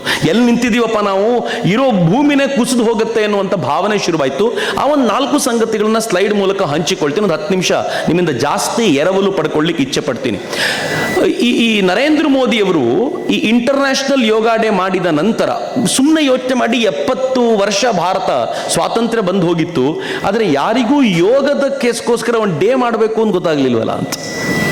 ನರೇಂದ್ರ ಮೋದಿಯೇ ಬರಬೇಕಾಯ್ತು ಅದಕ್ಕೆ ಅಂತ. ಅಂದ್ರೆ ಆ ಮನುಷ್ಯ ಎಷ್ಟರ ಮಟ್ಟಿಗೆ ಭಾರತೀಯ ಚಿಂತನೆಗಳಲ್ಲಿ ರೂಟೆಡ್ ಆಗಿದ್ದಾರೆ ಅಂತಂದ್ರೆ, ಆ ರೂಟೆಡ್ ಆಗಿರುವಂತ ವ್ಯಕ್ತಿಗೆ ಮಾತ್ರ ಈ ತರದ ಆಲೋಚನೆ ಬರಲಿಕ್ಕೆ ಸಾಧ್ಯ ಅಂತ. ನಾನು ಒಂದು ಇಂಟರ್ವ್ಯೂನ ಜೈಶಂಕರ್ ಅವ್ರ ಇಂಟರ್ವ್ಯೂ ನೋಡ್ತಾ ಇದ್ದೆ. ಅವ್ರು ಹೇಳ್ತಿದ್ರು, ರಾಯಭಾರಿ ಆಗಿದ್ದಾಗ ನರೇಂದ್ರ ಮೋದಿ ಬಂದಿದ್ರು. ನರೇಂದ್ರ ಮೋದಿ ಅವರ ನಾಲೆಡ್ಜ್ ಎಷ್ಟು ಅಗಾಧವಾಗಿತ್ತು ಅಂತಂದ್ರೆ ಅನೇಕ ಸಂಗತಿಗಳಲ್ಲಿ ನಾನೇ ಅಚ್ಚರಿಯಾಗುವಂತಾಯ್ತು ಅಂತ. ನರೇಂದ್ರ ಮೋದಿ ಚೀನಾಕ್ಕೆ ಹೋಗಿದ್ರಂತೆ ಒಂದ್ಸಲ. ಆ ಚೀನಾಕ್ಕೆ ಹೋಗಿದ್ದಾಗ ಇವರಲ್ಲಿ ರಾಯಭಾರಿ ಜೈಶಂಕರ್ ಅವರ ರಾಯಭಾರಿನ ಚೀನಾಕ್ಕೆ ಹೋಗಿದ್ದು ನರೇಂದ್ರ ಮೋದಿ ಪ್ರಧಾನಿ ಆಗಲ್ಲ, CM ಆಗಿ. CM ಆಗಿದ್ದವ್ರು ಮೊದಲು ಇವ್ರನ್ನ ಕರೆಸ್ಕೊಂಡ್ರಂತೆ, ದಯವಿಟ್ಟು ಬನ್ನಿ ಮಾತನಾಡಬೇಕು ಅಂತ. ಯಾವುದೇ CM ಹಿಂಗೆ ಮಾಡಿದ ರೂಢಿ ಇರಲಿಲ್ಲ ಅವ್ರಿಗೆ. ಅವ್ರು ಹೋಗಿ ಕೇಳಿದ್ರು, ಏನು ವಿಷಯ, ಯಾಕೆ ಕರೆದ್ರಿ ಅಂತ. ಅದಕ್ಕೆ CM ನರೇಂದ್ರ ಮೋದಿ, PM ನರೇಂದ್ರ ಮೋದಿ ಅಲ್ಲ, CM ನರೇಂದ್ರ ಮೋದಿ ಹೇಳಿದ್ರಂತೆ, ನಾನು ಚೀನಾದವ್ರ ಜೊತೆ ಮಾತಾಡ್ತಾ ಇದ್ದೀನಿ. ಮಾತಾಡುವಾಗ ನನ್ನ ದೇಶದ ಘನತೆಗೆ ಒಂದು ಚೂರು ಕಡಿಮೆ ಆಗದಂತೆ ಮಾತನಾಡಬೇಕು ಅಂದ್ರೆ ಯಾವ್ಯಾವ ಪಾಯಿಂಟ್ ಅನ್ನು ರೈಸ್ ಮಾಡಬೇಕು, ಯಾವ್ಯಾವ ಪಾಯಿಂಟ್ ಅನ್ನು ನಾನು ಮುಟ್ಟಬಾರದು ಅಂತ ದಯಮಾಡಿ ನಂಗೆ ಹೇಳಿ ಅಂತ ಹೇಳಿ ಒಬ್ಬ ರಾಜತಾಂತ್ರಿಕ ಅಧಿಕಾರಿಯೊಂದಿಗೆ ಕೇಳಿಕೊಳ್ಳುವಂತ ಪ್ರಜ್ಞೆ ಇದೆಯಲ್ಲ, ಅದ್ಭುತವಾಗಿರುವಂಥದ್ದು ಅಂತ. ನನ್ನ ದೇಶದ ಗೌರವವನ್ನ ಒಂದಿನಿತೂ ಕೆಳಕ್ಕೆ ಬೀಳಲಿಕ್ಕೆ ಬಿಡದೆ ಇರುವಂತ ಆ ಇಚ್ಛಾಶಕ್ತಿಯೇ ಅದ್ಭುತವಾದ್ದು ಅಂತ ನನಗನ್ಸೋದು. ಪುಣ್ಯವಂತರು ನಾವೆಲ್ಲ. ಒಬ್ಬ ಸಮರ್ಥವಾದ ವ್ಯಕ್ತಿಯ ಕೈಯಲ್ಲಿ ಈ ದೇಶವನ್ನು ಕೊಟ್ಟಿದ್ದೀವಿ. India is in safer hands ಅಂತ ಬಹಳ ಹೆಮ್ಮೆಯಿಂದ ಹೇಳ್ಕೊಳ್ಬಹುದು. ಆನ್ ಆಗುತ್ತಾ? ಆನ್ ಆಯ್ತಾ? Very good. ಈಗ ನನಗಿರೋ ಪ್ರಶ್ನೆ, ಹಾರ್ವರ್ಡ್ ಯೂನಿವರ್ಸಿಟಿ ಇಷ್ಟೆಲ್ಲ ಮಾಡುತ್ತಲ್ಲ, ಇಷ್ಟೆಲ್ಲ ತೊಂದರೆ ಕೊಡಬೇಕು ಅಂತ ಪ್ರಯತ್ನ ಮಾಡುತ್ತಲ್ಲ, who is funding them? Harvard ಯೂನಿವರ್ಸಿಟಿಗೆ ದುಡ್ಡು ಯಾರು ಕೊಡ್ತಾರೆ ಅಂತ ನಾನು ಕೆಲವು ವಿಶೇಷವಾದ ಸಂಗತಿಗಳ ನಿಮ್ಮ ಜೊತೆ ಹಂಚ್ಕೋಬೇಕು ಅಂತಂದ್ರೆ, ಚೀನಾ ಎಲ್ಲಿವರೆಗೂ ಹಾರ್ವರ್ಡ್ ಯೂನಿವರ್ಸಿಟಿಲಿ ಕೈ ಹಾಕ್ಬಿಟ್ಟಿದೆ ಅಂತಂದ್ರೆ, ಹಾರ್ವರ್ಡ್ ಯೂನಿವರ್ಸಿಟಿಯ ಅನೇಕ ಪೀಠಗಳನ್ನ ಚೀನಾ ತಾನು ದುಡ್ಡನ್ನ ಹಾಕಿ ಆ ಪೀಠಗಳನ್ನ ತನ್ನ ತೆಕ್ಕೆಗೆ ತೆಗೆದುಕೊಂಡಿದೆ. ತನ್ನ ತೆಕ್ಕೆಗೆ ತೆಗೆದುಕೊಂಡು ಹಾರ್ವರ್ಡ್ ಯೂನಿವರ್ಸಿಟಿಯಿಂದ ಬರುವಂತ ಯಾವ ಸಂಗತಿಯೂ ಕೂಡ ಚೀನಾಕ್ಕೆ ವಿರುದ್ಧವಾಗಿಲ್ಲದಂತೆ ನೋಡ್ಕೊಳ್ಳುತ್ತೆ. ಅಮೆರಿಕಾದ ಪತ್ರಿಕೆಗಳಲ್ಲಿ ಚೀನಾ ಬಗ್ಗೆ ಒಳಿತಿನ ಸಂಗತಿಗಳು ಬರೋ ತರ ನೋಡ್ಕೊಳ್ಳುತ್ತೆ. ಅಲ್ಲಿಯವರೆಗೂ ಚೀನಾ ತುಂಬಾ ಸ್ಪಷ್ಟವಾಗಿರುವಂತ ಈ ಕೆಲಸವನ್ನ ಚೀನಾ ಮಾಡ್ತಿರುವಾಗ, ಭಾರತದ ಕಡೆಯಿಂದ ಇದನ್ನು ಯಾರು ಮಾಡ್ತಿದ್ದಾರೆ ಎನ್ನುವಂತ ಪ್ರಶ್ನೆಯನ್ನ ನಾವೆಲ್ಲರೂ ನಮ್ಮನ್ನು ಕೇಳ್ಕೊಳ್ಬೇಕಾದಂತ ಅಗತ್ಯ ಇದೆ. ಅದು ಸ್ಫೋಟಕವಾಗಿರುವಂತ ಸಂಗತಿ ಅಂತ. ನಾನು ಒಂದೊಂದೇ ಆ ಥರದ ಕೆಲವು ಜನರನ್ನು ನಿಮ್ಮ ಮುಂದೆ ಅನಾವರಣಗೊಳಿಸ್ತಾ ಹೋಗ್ತೀನಿ, ಯಾರ್ಯಾರು ಹಂಗಿದ್ದಾರೆ ಅಂತ. ಯಾ ಪ್ಲೀಸ್.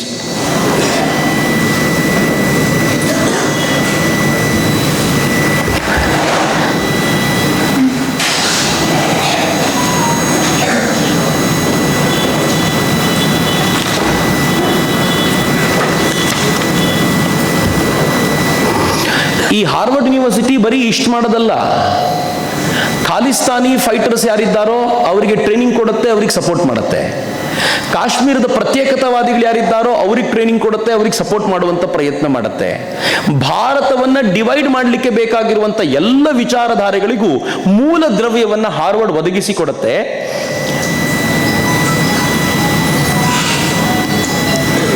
ಓಕೆ, ಕಂಟಿನ್ಯೂ ಮಾಡಿ, ಹೋಗಿ next next next next. Yeah this one, stop. Next, ಹಿಂದೆ ಹಿಂದೆ ಹಿಂದೆ. Yeah fine. ಯಾರೊಂದು ಗೊತ್ತಿದೆ ಆಯ್ತಾ? ಹಿಂದೆ ಹೋಗ್ರಪ್ಪ, ಬ್ಯಾಕ್. Yeah, stop here.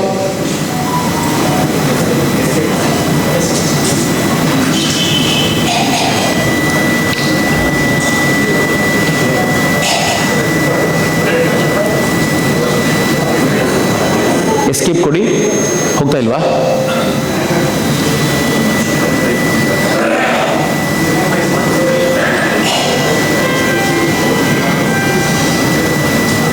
ಅಂತ ಆನಂದ್ ಮಹೀಂದ್ರ ಕೇಳಿದಿರಿ? ಮಹೀಂದ್ರಾ ಕಂಪನಿಯ ಓನರ್, ಮಹೀಂದ್ರಾ ಆ್ಯಂಡ್ ಮಹೀಂದ್ರಾ ಕಂಪನಿಯ ಓನರ್. 2000 ರಾಜೀವ್ ಮಲ್ಹೋತ್ರಾರಿಗೆ ಫೋನ್ ಮಾಡ್ತಾರೆ. ಅವರು ಫೋನ್ ಮಾಡಿ ಕೇಳ್ತಾರೆ, ನೀವು ಹಾರ್ವರ್ಡ್ ಯೂನಿವರ್ಸಿಟಿಲಿ ತುಂಬ ಕೆಲಸ ಮಾಡಿದ್ದೀರಿ, ನನಗೆ ಹಾರ್ವರ್ಡ್ ಯೂನಿವರ್ಸಿಟಿಯವರು ಒಂದು ಸ್ವಲ್ಪ ದುಡ್ಡು ಕೊಡಿ ಅಂತ ಕೇಳ್ತಿದ್ದಾರೆ, should I give or not? ಅವ್ರು ಡೀಟೇಲಾಗಿ ಎಕ್ಸ್ಪ್ಲೈನ್ ಮಾಡಿದ್ರು, ವಿತ್ ಡಾಕ್ಯುಮೆಂಟ್ಸ್ ಇಟ್ಕೊಂಡು ಏನೇನಾಗುತ್ತೆ, ಹಾರ್ವರ್ಡ್ ಯೂನಿವರ್ಸಿಟಿ ಭಾರತವನ್ನು ಹೆಂಗೆ ಡಿವೈಡ್ ಮಾಡ್ಲಿಕ್ಕೆ ಪ್ರಯತ್ನ ಪಡುತ್ತೆ, ನೀವು ಒಂದು ಪೈಸಾ ಕೊಡಬಾರ್ದು ಅಂತ ಕೇಳಿದ್ರು. ಮಹೀಂದ್ರ ಸೈಡ್, ನನಗೆ ಸ್ಕಾಲರ್ಶಿಪ್ ಕೊಟ್ಟವರು ನಾನು ಕೊಡಲ್ಲ ಅಂದರೆ ತಪ್ಪಾಗತ್ತೆ, ನಾನು ಭಾಳ ಕೊಡಲ್ಲ, ಒಂದು $20,000 ಕೊಟ್ಟು ಸುಮ್ಮನೆ ಆಗ್ತೀನಿ ಅಂದರು. ಇವ್ರು ಇನ್ನೇನು ಮಾಡೋದು, ಇನ್ನೇನು ಹೇಳೋದು ಅಂತ ಸುಮ್ಮನಾದ್ರು. ತಕ್ಷಣ ಸುಗತಾ ಬೋಸ್, ಯಾರು ಹಾರ್ವರ್ಡ್ ಯೂನಿವರ್ಸಿಟಿಯ ಭಾರತದ ಅಫೇರ್ಸ್ ನೋಡ್ಕೊಳ್ತಾರೋ, ಅವ್ರು ಸ್ಪೆಷಲಿ ಇವ್ರನ್ನ ಭೇಟಿ ಮಾಡಿದ್ರು, ಇವ್ರ ಜೊತೆ ಮಾತುಕತೆ ನಡೆಸಿದ್ರು. ಅಂಡ್ ಫೈನಲಿ 2000ನೇ ಇಸ್ವಿಯಲ್ಲಿ $10 ಮಿಲಿಯನ್ ದಾನ ಮಾಡಿದ್ರು, ಮಹೀಂದ್ರ ಹ್ಯುಮ್ಯಾನಿಟೀಸ್ ಸೆಂಟರ್ಗೆ ಕೊಟ್ಟರು. $10 ಮಿಲಿಯನ್. ಈ $10 ಮಿಲಿಯನ್ ಕೊಟ್ಟು ಸುಮ್ಮನಾಗಲಿಲ್ಲ, ಅಲ್ಲಿಗಾದ್ರೆ ಸುಮ್ಮನಾಗ್ಬೋದಿತ್ತು, ಅವ್ರ ತಾಯಿ ಹೆಸರಲ್ಲಿರ್ಬೋದು ಪ್ರಾಬಬಲಿ ಅದು.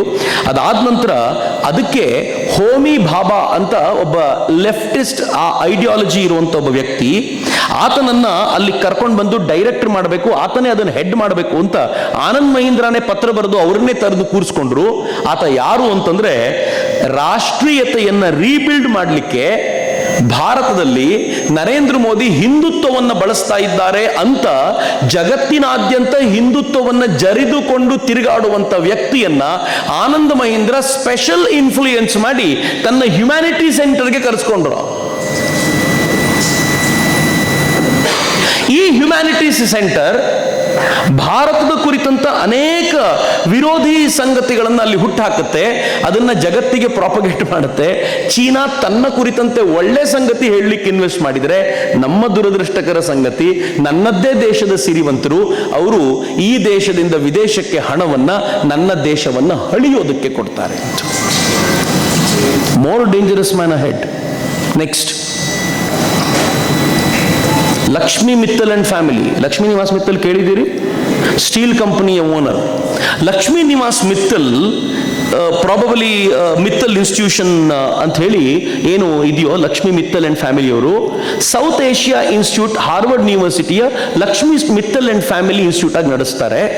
South Asia, Afghanistan, Pakistan, Bharat, Nepal, Myanmar, Sri Lanka ಇಲ್ಲೆಲ್ಲ ಸೇರ್ಕೊಂಡಂತೆ ಇವ್ರ ಇನ್ಸ್ಟಿಟ್ಯೂಷನ್ಗಳಿವೆ. ಭಾರತದ ವಿಚಾರಕ್ಕೆ ಬರೋದಾದ್ರೆ ಇವ್ರ ಇನ್ಸ್ಟಿಟ್ಯೂಷನ್ಗಳು ಎಲ್ಲಿವೆ ಗೊತ್ತಾ?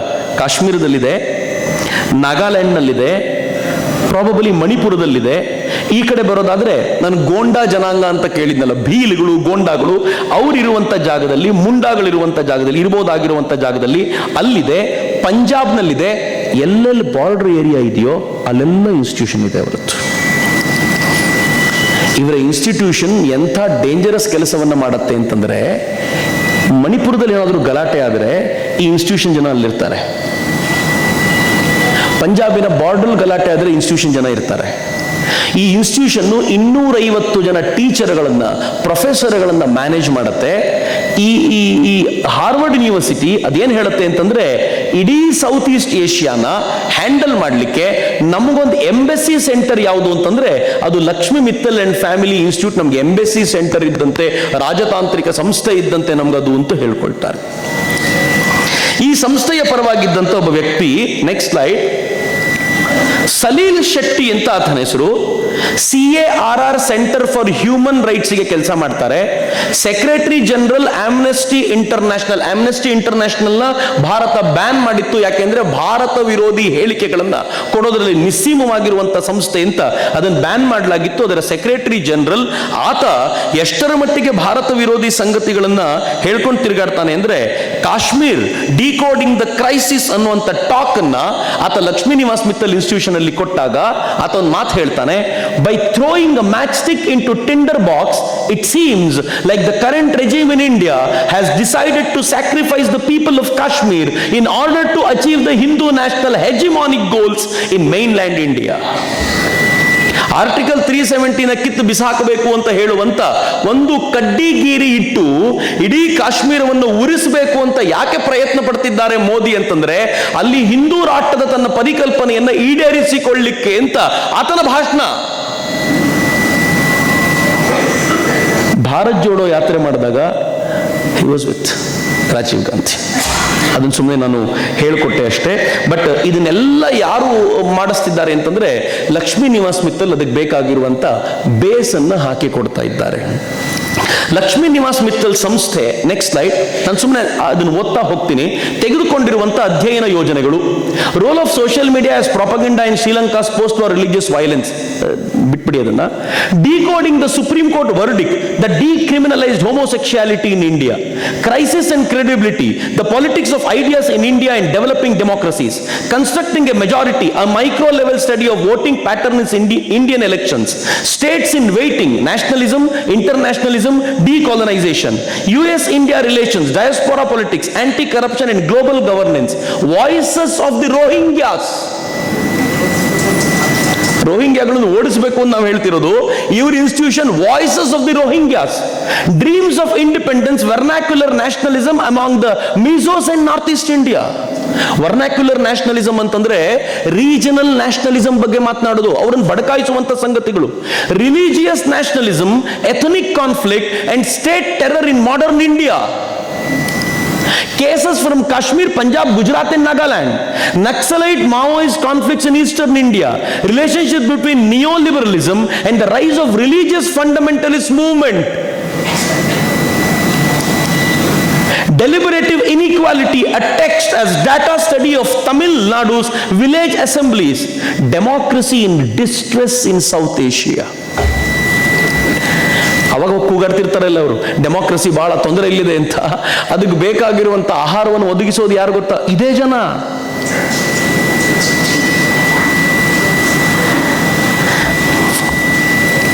ಇದಕ್ಕಿಂತ ಇನ್ನೊಂದು ವಿಶೇಷವಾದ ಸಂಗತಿ. ನೆಕ್ಸ್ಟ್, ಪಿರಾಮಲ್ ಕೇಳಿದ್ದೀರಿ? ಬಹಳ ಜನರಿಗೆ ಈ ಕಂಪನಿ ಉಳಿದಷ್ಟು ಇದಲ್ಲ, ಆದರೆ ಅಜಯ್ ಪಿರಾಮಲ್ ಹಾರ್ವರ್ಡ್ನಲ್ಲಿ TH Chan school of public health, ನಾನು ಆಗಲೇ ಒಂದು ಹಾರ್ವರ್ಡ್ನ ಪಬ್ಲಿಕ್ ಹೆಲ್ತ್ ಒಂದು ಸ್ಕೂಲ್ ಇದೆ ಅಂತ ಹೇಳಿದ್ದೆ, ಅದು ಭಾರತದಲ್ಲಿ ಭ್ರೂಣ ಹತ್ಯೆ ಅಂತೆಲ್ಲ ಮಾಡುತ್ತೆ ಅಂತ. ಅದು ಸ್ಕೂಲ್ ಆಫ್ ಪಬ್ಲಿಕ್ ಹೆಲ್ತ್ ಅಂತಿತ್ತು. ಪ್ರಾಬಬ್ಲಿ ಕಳೆದ ಒಂದು 6-7 ವರ್ಷಗಳಲ್ಲಿ 2014-15 ನಲ್ಲಿ ಅದರ ಹೆಸರು ಚೇಂಜ್ ಆಯಿತು, TH Chan school of public health ಅಂತ. ಯಾಕೆ ಚೇಂಜ್ ಆಯಿತು ಗೊತ್ತಾ? ಯಾಕೆ ಹೆಸರು ಚೇಂಜ್ ಆಯಿತು ಅಂತಂದ್ರೆ, ಚೀನಾದ ಒಬ್ಬ ವ್ಯಕ್ತಿ, ಮೇಲ್ನೋಟಕ್ಕೆ ಚೀನಾದವನಲ್ಲ, ಗೆರಾಲ್ಡ್ ಚಾನ್ ಮತ್ತು ರೋನಿ ಚಾನ್ ಅನ್ನುವಂಥ ಇಬ್ಬರು ವ್ಯಕ್ತಿಗಳು $350 ಮಿಲಿಯನ್ ಕೊಟ್ಟು ಆ ಇಡೀ ಇನ್ಸ್ಟಿಟ್ಯೂಷನ್ ಕೊಂಡ್ಕೊಂಡ್ರು, ಅಥವಾ ಅಲ್ಲಿ ಇನ್ವೆಸ್ಟ್ ಮಾಡಿ ಅತ್ಯಂತ ದೊಡ್ಡ ಮೊತ್ತದ ದಾನವನ್ನ ಕೊಟ್ಟಿದ್ದೀವಿ ಅಂತ ಹೇಳ್ಕೊಂಡ್ರು. ಆದ್ರೆ ಆಮೇಲೆ ಗೊತ್ತಾಯ್ತು, ಈ ರೋನಿ ಚಾನ್ ಅಂತ ಯಾರಿದ್ದಾನೋ ಅಥವಾ ಇವರಿಬ್ರು ಕಟ್ಕೊಂಡಿರುವಂತ ದಾನ ಕೊಡುವಂತ ಸಂಸ್ಥೆ ಮಾರ್ನಿಂಗ್ ಸೈಡ್ ಫೌಂಡೇಶನ್, ಅದು ಡೈರೆಕ್ಟ್ ಆಗಿ ತಾನು ದಾನ ಕೊಟ್ಟಿರಲಿಲ್ಲ, ಅದಕ್ಕೆ ಚೀನಾದ ಒಂದು ಸಂಸ್ಥೆಯಿಂದ ದಾನ ಬಂದಿತ್ತು ಅಂತ. ಅಂದ್ರೆ ಚೀನಾ ಇನ್ವೆಸ್ಟ್ ಮಾಡಿರೋದಲ್ಲಿ CCPಯ ಬ್ರೋಕರ್ ಆಗಿದ್ದ ರೋನಿ ಚಾನ್ ಅಂತ ಗೊತ್ತಾಯ್ತು. ಗ್ಲೋಬಲ್ ಪ್ರಾಪಗಂಡಾ ಕ್ಯಾಂಪೇನ್ ಮಾಡಲಿಕ್ಕೆ ಆ ಇಡೀ ಹೆಲ್ತ್ ಸ್ಕೂಲನ್ನ ಚೀನಾ ತಂತೆಕ್ಕೆ ತೆಗೆದುಕೊಂಡು, ಪರಿಣಾಮ ಏನಾಯ್ತು ಗೊತ್ತಾ? ಆ ಹೆಲ್ತ್ ಸ್ಕೂಲು ಭಾರತದಲ್ಲಿ ಏನೇನು ಅಧ್ಯಯನ ನಡೆಸುತ್ತೋ ಅದು ಚೀನಾಕ್ಕೆ ಅನುಕೂಲವಾಗುವಂತ ಅಧ್ಯಯನವೇ ಆಗುವಂತೆ ನೋಡಿಕೊಳ್ಳಲಾಯಿತು. ಅದನ್ನು ವೆಲ್ಕಮ್ ಮಾಡಲಿಕ್ಕೆ ನಿಂತವ್ರು ಯಾರು ಅಂದ್ಕೊಂಡ್ರೆ ದಿಸ್ ಮ್ಯಾನ್. ಅದಕ್ಕೆ ಬೇಕಾಗಿರುವಂಥ ಎಲ್ಲ ವ್ಯವಸ್ಥೆ ಮಾಡಿಕೊಟ್ಟು ಭಾರತಕ್ಕೆ ಅದನ್ನು ವೆಲ್ಕಮ್ ಮಾಡಲಿಕ್ಕೆ ನಿಂತ್ಕೊಂಡ್ರು. ಇದು ದುರದೃಷ್ಟಕರ ಸಂಗತಿ. ಒಂದು ಕಡೆ ಚೈನಾ ಹಂಗೆ ಮಾಡ್ತಿದ್ರೆ ನಾವೇನು ಮಾಡ್ತಿದ್ವಿ ಗೊತ್ತಾ ಪುಣ್ಯಾತ್ಮರು? 2008 ಮನಮೋಹನ್ ಸಿಂಗ್ ಗವರ್ಮೆಂಟ್ ಇದ್ದಾಗ $4.5 ಮಿಲಿಯನ್, $45 ಲಕ್ಷ ನಾವು ಹಾರ್ವರ್ಡ್ ಯೂನಿವರ್ಸಿಟಿಗೆ ಕೊಟ್ಟು ಏನು ಹೇಳಿದ್ವಿ ಅಂತಂದ್ರೆ, ವರ್ಷಕ್ಕೆ ನಾವೊಬ್ಬ ಸ್ಟೂಡೆಂಟ್ ಅನ್ನ ನೀವು ಟ್ರೈನ್ ಮಾಡಿ, ಯಾರ ಹೆಸರಲ್ಲಿ? ಅಮರ್ತ್ಯ ಸೇನ್ ಹೆಸರಲ್ಲಿ ಕೊಟ್ವಿ. ನಾವು ನಮ್ಮ ಹುಡುಗರ ತಲೆ ಕೆಡಿಸ್ಲಿಕ್ಕೋಸ್ಕರ ದುಡ್ಡು ಕೊಡ್ತೀವಿ, ಚೀನಾ ಜಗತ್ನಲ್ಲಿ ತನ್ನ ಹೆಸರಲ್ಲಿ ಜಗತ್ತಿನ ತಲೆ ಕೆಡಿಸ್ಲಿಕ್ಕೋಸ್ಕರ ದುಡ್ಡು ಕೊಡುತ್ತೆ. ನಮಗೂ ಅವ್ರಿಗೂ ಇರುವಂತ ಡಿಫರೆನ್ಸ್ ಅದು ಅಂತ. Next slide, you will be shocked. Wipro, believe me, ಬಹಳ ಡೇಂಜರಸ್ ಜ್ವಾಲಾಮುಖಿ ತುದಿ ಮೇಲೆ ನಾವು ಕೂತಿದ್ದೀವಿ. ವಿಪ್ರೋ ಇನ್ಸ್ಟಿಟ್ಯೂಷನ್ಗಳನ್ನು ಹಾರ್ವರ್ಡ್ ಜೊತೆ ಕನೆಕ್ಟ್ ಆಗಿ ಮಾಡ್ತೀವಿ. ಅಲ್ಲಿಗೆ ಭಾಷಣ ಮಾಡ್ಲಿಕ್ಕೆ ಬರೋರು ಯಾರು ಅಂದ್ರೆ Harsh Mander, human rights activist. ಈ ಹ್ಯೂಮನ್ ರೈಟ್ಸ್ ಆಕ್ಟಿವಿಸ್ಟ್ ಜಾರ್ಜ್ ಸೋರೋಸ್ನ ಜೊತೆ ಕೆಲಸ ಮಾಡ್ತಾರೆ. ಈ ಹ್ಯೂಮನ್ ರೈಟ್ ಆಕ್ಟಿವಿಸ್ಟು ಈ ದೆಹಲಿ ಗಲಾಟೆ ನಡೆದಾಗ ಅಥವಾ ದೆಹಲಿ ರಯಟ್ ನಡೆದಾಗ ಆ ರಯಟ್ನ ನಡುವೆ ಹೋಗಿ ಆಂಟಿ ಇಂಡಿಯಾ, ಆಂಟಿ ಮೋದಿ ಭಾಷಣಗಳನ್ನ ಮಾಡಿ ಬಂದವರು. ಸುಧಾ ಭಾರದ್ವಾಜ್ ಲೇಬರ್ ಯೂನಿಯನ್ಗಳ ಕುರಿತಂತೆ ಮಾತನಾಡಲಿಕ್ಕೆ ಅಂತ ಬರ್ತಾರೆ. ಪಕ್ಕಾ ಲೆಫ್ಟಿಸ್ಟು, ಪಕ್ಕಾ ಆಂಟಿ ಇಂಡಿಯನ್ ಥಾಟ್ ಅನ್ನು ಪ್ರೆಸೆಂಟ್ ಮಾಡ್ತಾರೆ. TM ಕೃಷ್ಣ, ಇಲ್ಲಿರುವಂತ ಬಹುತೇಕರಿಗೆ ಗೊತ್ತಿರಬೇಕು TM ಕೃಷ್ಣ ಯಾರು ಅಂತ. TM ಕೃಷ್ಣ ಬ್ರಾಹ್ಮಿನಿಕಲ್ ಪೇಟ್ರಿಯಾರ್ಕಿ ಇನ್ ಕ್ಲಾಸಿಕಲ್ ಮ್ಯೂಸಿಕ್ ಬಗ್ಗೆ ಮಾತನಾಡ್ಲಿಕ್ಕೆ ಬರ್ತಾರೆ. TM ಕೃಷ್ಣ ಯಾರು ಅಂತಂದ್ರೆ, ಆತ ಈ ತ್ಯಾಗರಾಜರ ಕೀರ್ತನೆಯಲ್ಲಿ ಯೇಸುವನ್ನ ತಂದು ಅಲ್ಲಿ ಎಲ್ಲೆಲ್ಲಿ ದೇವರ ಹೆಸರಿದೆಯೋ ಯೇಸುವನ್ನ ಚೇಂಜ್ ಮಾಡಿ ಹಾಡಿದ್ರು. ಜನ ತುಂಬಾ ಗಲಾಟೆ ಮಾಡಿದಾಗ, ನಾನು ತಿಂಗಳಿಗೊಂದು ಕೀರ್ತನೆ ಮಾಡಿ ಯೇಸುವಿನ ಮೇಲೆ ಹಾಡ್ತೀನಿ, ಅದೇನ್ ಮಾಡ್ತಿರೋ ಮಾಡ್ಕೊಳ್ಳಿ ಅಂತ ಹೇಳಿದಂತ ವ್ಯಕ್ತಿ. ಅಂತ ವ್ಯಕ್ತಿಗಳೆಲ್ಲ ಸೇರಿಕೊಂಡು ಅಲ್ಲಿಗೆ ಭಾಷಣ ಮಾಡ್ಲಿಕ್ಕೆ ಅಂತ ಹೋಗ್ತಾರೆ. ಸಿದ್ಧಾರ್ಥ ವರದರಾಜನ್ ಮೀಡಿಯಾ ಹೆಡ್, ಅಥವಾ what's gone wrong with Indian media ಅಂತ ಮಾತಾಡ್ಲಿಕ್ಕೆ ಅಂತ ಹೋಗ್ತಾರೆ. ಆ ತರದ ಟಾಪಿಕ್. ತೀಸ್ತಾ ಸೆತಲ್ವಾಡ್, ನರೇಂದ್ರ ಮೋದಿಯನ್ನ 2002 ನಲ್ಲಿ ಅವರ ಸಮಸ್ಯೆಗಳಿದೆ ಅಂತ ಹೇಳಿ ಅವ್ರನ್ನ ಸಿಕ್ಕಾಕಿಸ್ಲಿಕ್ಕೆ ಪ್ರಯತ್ನ ಪಟ್ಟಂತ ಹೆಣ್ಮಗಳು, ಆಕೆನ್ ಕರೆಸ್ತಾರೆ. ಅಂಡ್ ಆಫ್ ಆಲ್ ವಿಪ್ರೋ ಇನ್ಸ್ಟಿಟ್ಯೂಷನ್ಗೆ ಜಾರ್ಜ್ ಸೋರೋಸ್ ಬರ್ತಾನೆ. ಜಾರ್ಜ್ ಸೋರೋಸ್ ಯಾರು ಅಂತಂದ್ರೆ, ನ್ಯಾಷನಲಿಸ್ಟ್ ಗವರ್ಮೆಂಟ್ಗಳನ್ನು ಕೆಳಗಿಳಿಸ್ಲಿಕ್ಕೋಸ್ಕರ ನಾನು ಹಣ ಇನ್ವೆಸ್ಟ್ ಮಾಡ್ತೀನಿ ಅಂತ ವರ್ಲ್ಡ್ ಎಕನಾಮಿಕ್ ಫೋರಂನಲ್ಲಿ ಜೋರಾಗಿ ಹೇಳಿ ಆತ ಹೇಳಿದ್ದ, ನರೇಂದ್ರ ಮೋದಿ ಗವರ್ಮೆಂಟ್ ಅನ್ನ ಇಳಿಸ್ಲಿಕ್ಕೋಸ್ಕರ ನಾನು $1 ಬಿಲಿಯನ್ ಸ್ಪೆಂಡ್ ಮಾಡ್ತೀನಿ ಅಂತ. $1 billion equal to 8,000 crore rupees, almost 8,000 ಕೋಟಿ ರೂಪಾಯಿನ ಒಬ್ಬ ವ್ಯಕ್ತಿ ಖರ್ಚು ಮಾಡ್ತೀನಿ ಅಂತ ಹೇಳಿದ್ನಲ್ಲ, ಅಜೀಂ ಪ್ರೇಮ್ಜಿ ಇನ್ಸ್ಟಿಟ್ಯೂಷನ್ಗೆ ಬರ್ತಾರೆ. ನಂಗೆ ಬಹಳ ಗಾಬರಿ ಹುಟ್ಟಿಸುವಂತ ಸಂಗತಿ ಏನು ಅಂತಂದ್ರೆ, ಯಾವುದನ್ನ ಚೆಸ್ಟ್ ಬೀಟ್ ಮಾಡಿಕೊಂಡು ಕೇಂದ್ರ ಸರ್ಕಾರ ಹೇಳ್ಕೊಳ್ಳುತ್ತೋ new education policy, national education policy ತಂದಿದ್ದೀವಿ ಅಂತ, ಆ ನ್ಯಾಷನಲ್ ಎಜುಕೇಶನ್ ಪಾಲಿಸಿಯ ಬಹುತೇಕ ರೂಪುರೇಷೆಗಳನ್ನು ಮಾಡೋದ್ರಲ್ಲಿ ಅಜೀಂ ಪ್ರೇಮ್ಜಿ ಇನ್ಸ್ಟಿಟ್ಯೂಷನ್ ಬಹಳ ಜನ ಇದ್ದಾರೆ. I am varied. ನಂಗೆ ಇನ್ನೂ ಡೀಟೇಲ್ ಆಗಿ ಏನಿದೆ ಹಂಗಿದ್ರೆ ಅದರಲ್ಲಿ ನೋಡಬೇಕು ಅನ್ನುವಂಥ ಧಾವಂತ ಇದೆ. ಅಜೀಂ ಪ್ರೇಮ್ಜಿ ಇನ್ಸ್ಟಿಟ್ಯೂಷನ್ ಎಷ್ಟು ಡೇಂಜರಸ್ ಆಗಿದೆ ಅಂತಂದ್ರೆ, ಒಂದಿನ ಒಂದು ಹೆಣ್ಮಗಳು ನನಗೆ ಹೇಳ್ತಾಳೆ, ನಾನು ಅಜೀಂ ಪ್ರೇಮ್ಜಿ ಇನ್ಸ್ಟಿಟ್ಯೂಷನ್ನಲ್ಲಿ ಕೆಲಸ ಮಾಡ್ತಿದ್ದೆ, ಆದರೆ ದಿನ ಬೆಳಗಾದ್ರೆ ಆಂಟಿ ಇಂಡಿಯನ್ ಥಾಟ್ ಕೊಡುವಂಥವ್ರೆ ಅಲ್ಲಿ ಬರ್ತಾರೆ, ಟೀಚರ್ಗಳನ್ನ ಟ್ರೈನಿಂಗ್ ಮಾಡುವಂಥ ಮೈಂಡ್ ಸೆಟ್ ಹಂಗಿದೆ ಅವರದ್ದು, ಅಲ್ಲಿ ಕೆಲಸ ಮಾಡ್ಲಿಕ್ಕೆ ಆಗಲ್ಲ ಅಂತ ಬಿಟ್ಟು ಬರಬೇಕಾದ ಸ್ಥಿತಿ ನನಗಿದೆ ಅಂತ. ಈ ಥರದ ಟ್ರೈನಿಂಗ್ ಮಾಡೋದು ಅಜೀಂ ಪ್ರೇಮ್ಜಿ ಇನ್ಸ್ಟಿಟ್ಯೂಷನ್ ಅಂತ. Next slide. ಆಕ್ಟಿವಿಸಮ್ಗೆ ಇವರು ಎಷ್ಟು ಸಪೋರ್ಟ್ ಮಾಡ್ತಾರೆ ಅಂತಂದ್ರೆ, CIA ಪ್ರೊಟೆಸ್ಟ್ಗೆ ಈ ಎಲ್ಲ ಇನ್ಸ್ಟಿಟ್ಯೂಷನ್ಗಳ ಆಕ್ಟಿವಿಸ್ಟ್ ಇನ್ವಾಲ್ವ್ ಆಗಿದ್ರು. ಪುಲ್ವಾಮಾ ದಾಳಿಗೆ ಪ್ರತೀಕಾರ ನಡೆದಾಗ, ಭಾರತ ಪುಲ್ವಾಮಾ ದಾಳಿಗೆ ಏರ್ ಸ್ಟ್ರೈಕ್ ಮಾಡಿದಾಗ, ಅದು ಮಿತ್ತಲ್ ಇನ್ಸ್ಟಿಟ್ಯೂಷನ್ ಇರ್ಬೋದು, ಅಜೀಂ ಪ್ರೇಮ್ಜಿ ಇನ್ಸ್ಟಿಟ್ಯೂಷನ್ ಇರ್ಬೋದು, ಅದಕ್ಕೆ ವಿರೋಧ ವ್ಯಕ್ತಪಡಿಸಿದ್ರು. ಜನರಲ್ ಬಿಪಿನ್ ರಾವತ್ ತೀರ್ಕೊಂಡಾಗ ಹ್ಯುಮ್ಯಾನಿಟೀಸ್ ಸೆಂಟರ್, ಅದು ಆನಂದ್ ಮಹೀಂದ್ರ ಹ್ಯುಮ್ಯಾನಿಟೀಸ್ ಸೆಂಟರ್ನವರು ಆ ಜನರಲ್ ಬಿಪಿನ್ ರಾವತ್ನ ವಾರ್ ಕ್ರಿಮಿನಲ್ ಅಂತ ಕರೆದಿದ್ರು. IPSMF ಅನ್ನುವಂತ ಒಂದು ಟೀಮ್ ಅನ್ನು ಅವರು ಕಟ್ಕೊಂಡಿದ್ದಾರೆ, independent and public specified media foundation. Azim ಪ್ರೇಮ್ಜಿನೇ ಅದಕ್ಕೆ ಆಲೋಚನೆ ಮಾಡಿದ್ದು. ಅದು ಏನ್ ಮಾಡುತ್ತೆ ಅಂತಂದ್ರೆ, ಇಲ್ಲಿರುವಂತ ಎಲ್ಲ ಮೀಡಿಯಾಗಳು ಮೋದಿಗೆ ಪೂರಕವಾಗಿವೆ ಅನ್ನೋ ಅರ್ಥದಲ್ಲಿ ಅಥವಾ ಇಂಡಿಪೆಂಡೆಂಟ್ ಆಗಿ ಮಾತನಾಡುವಂತಾಗಬೇಕು ಅಂತ ಫಂಡ್ ಮಾಡ್ತಾರೆ.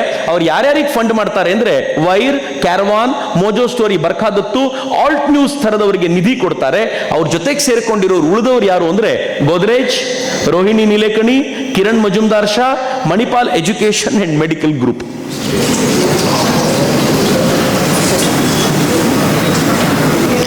I know, hold your breath.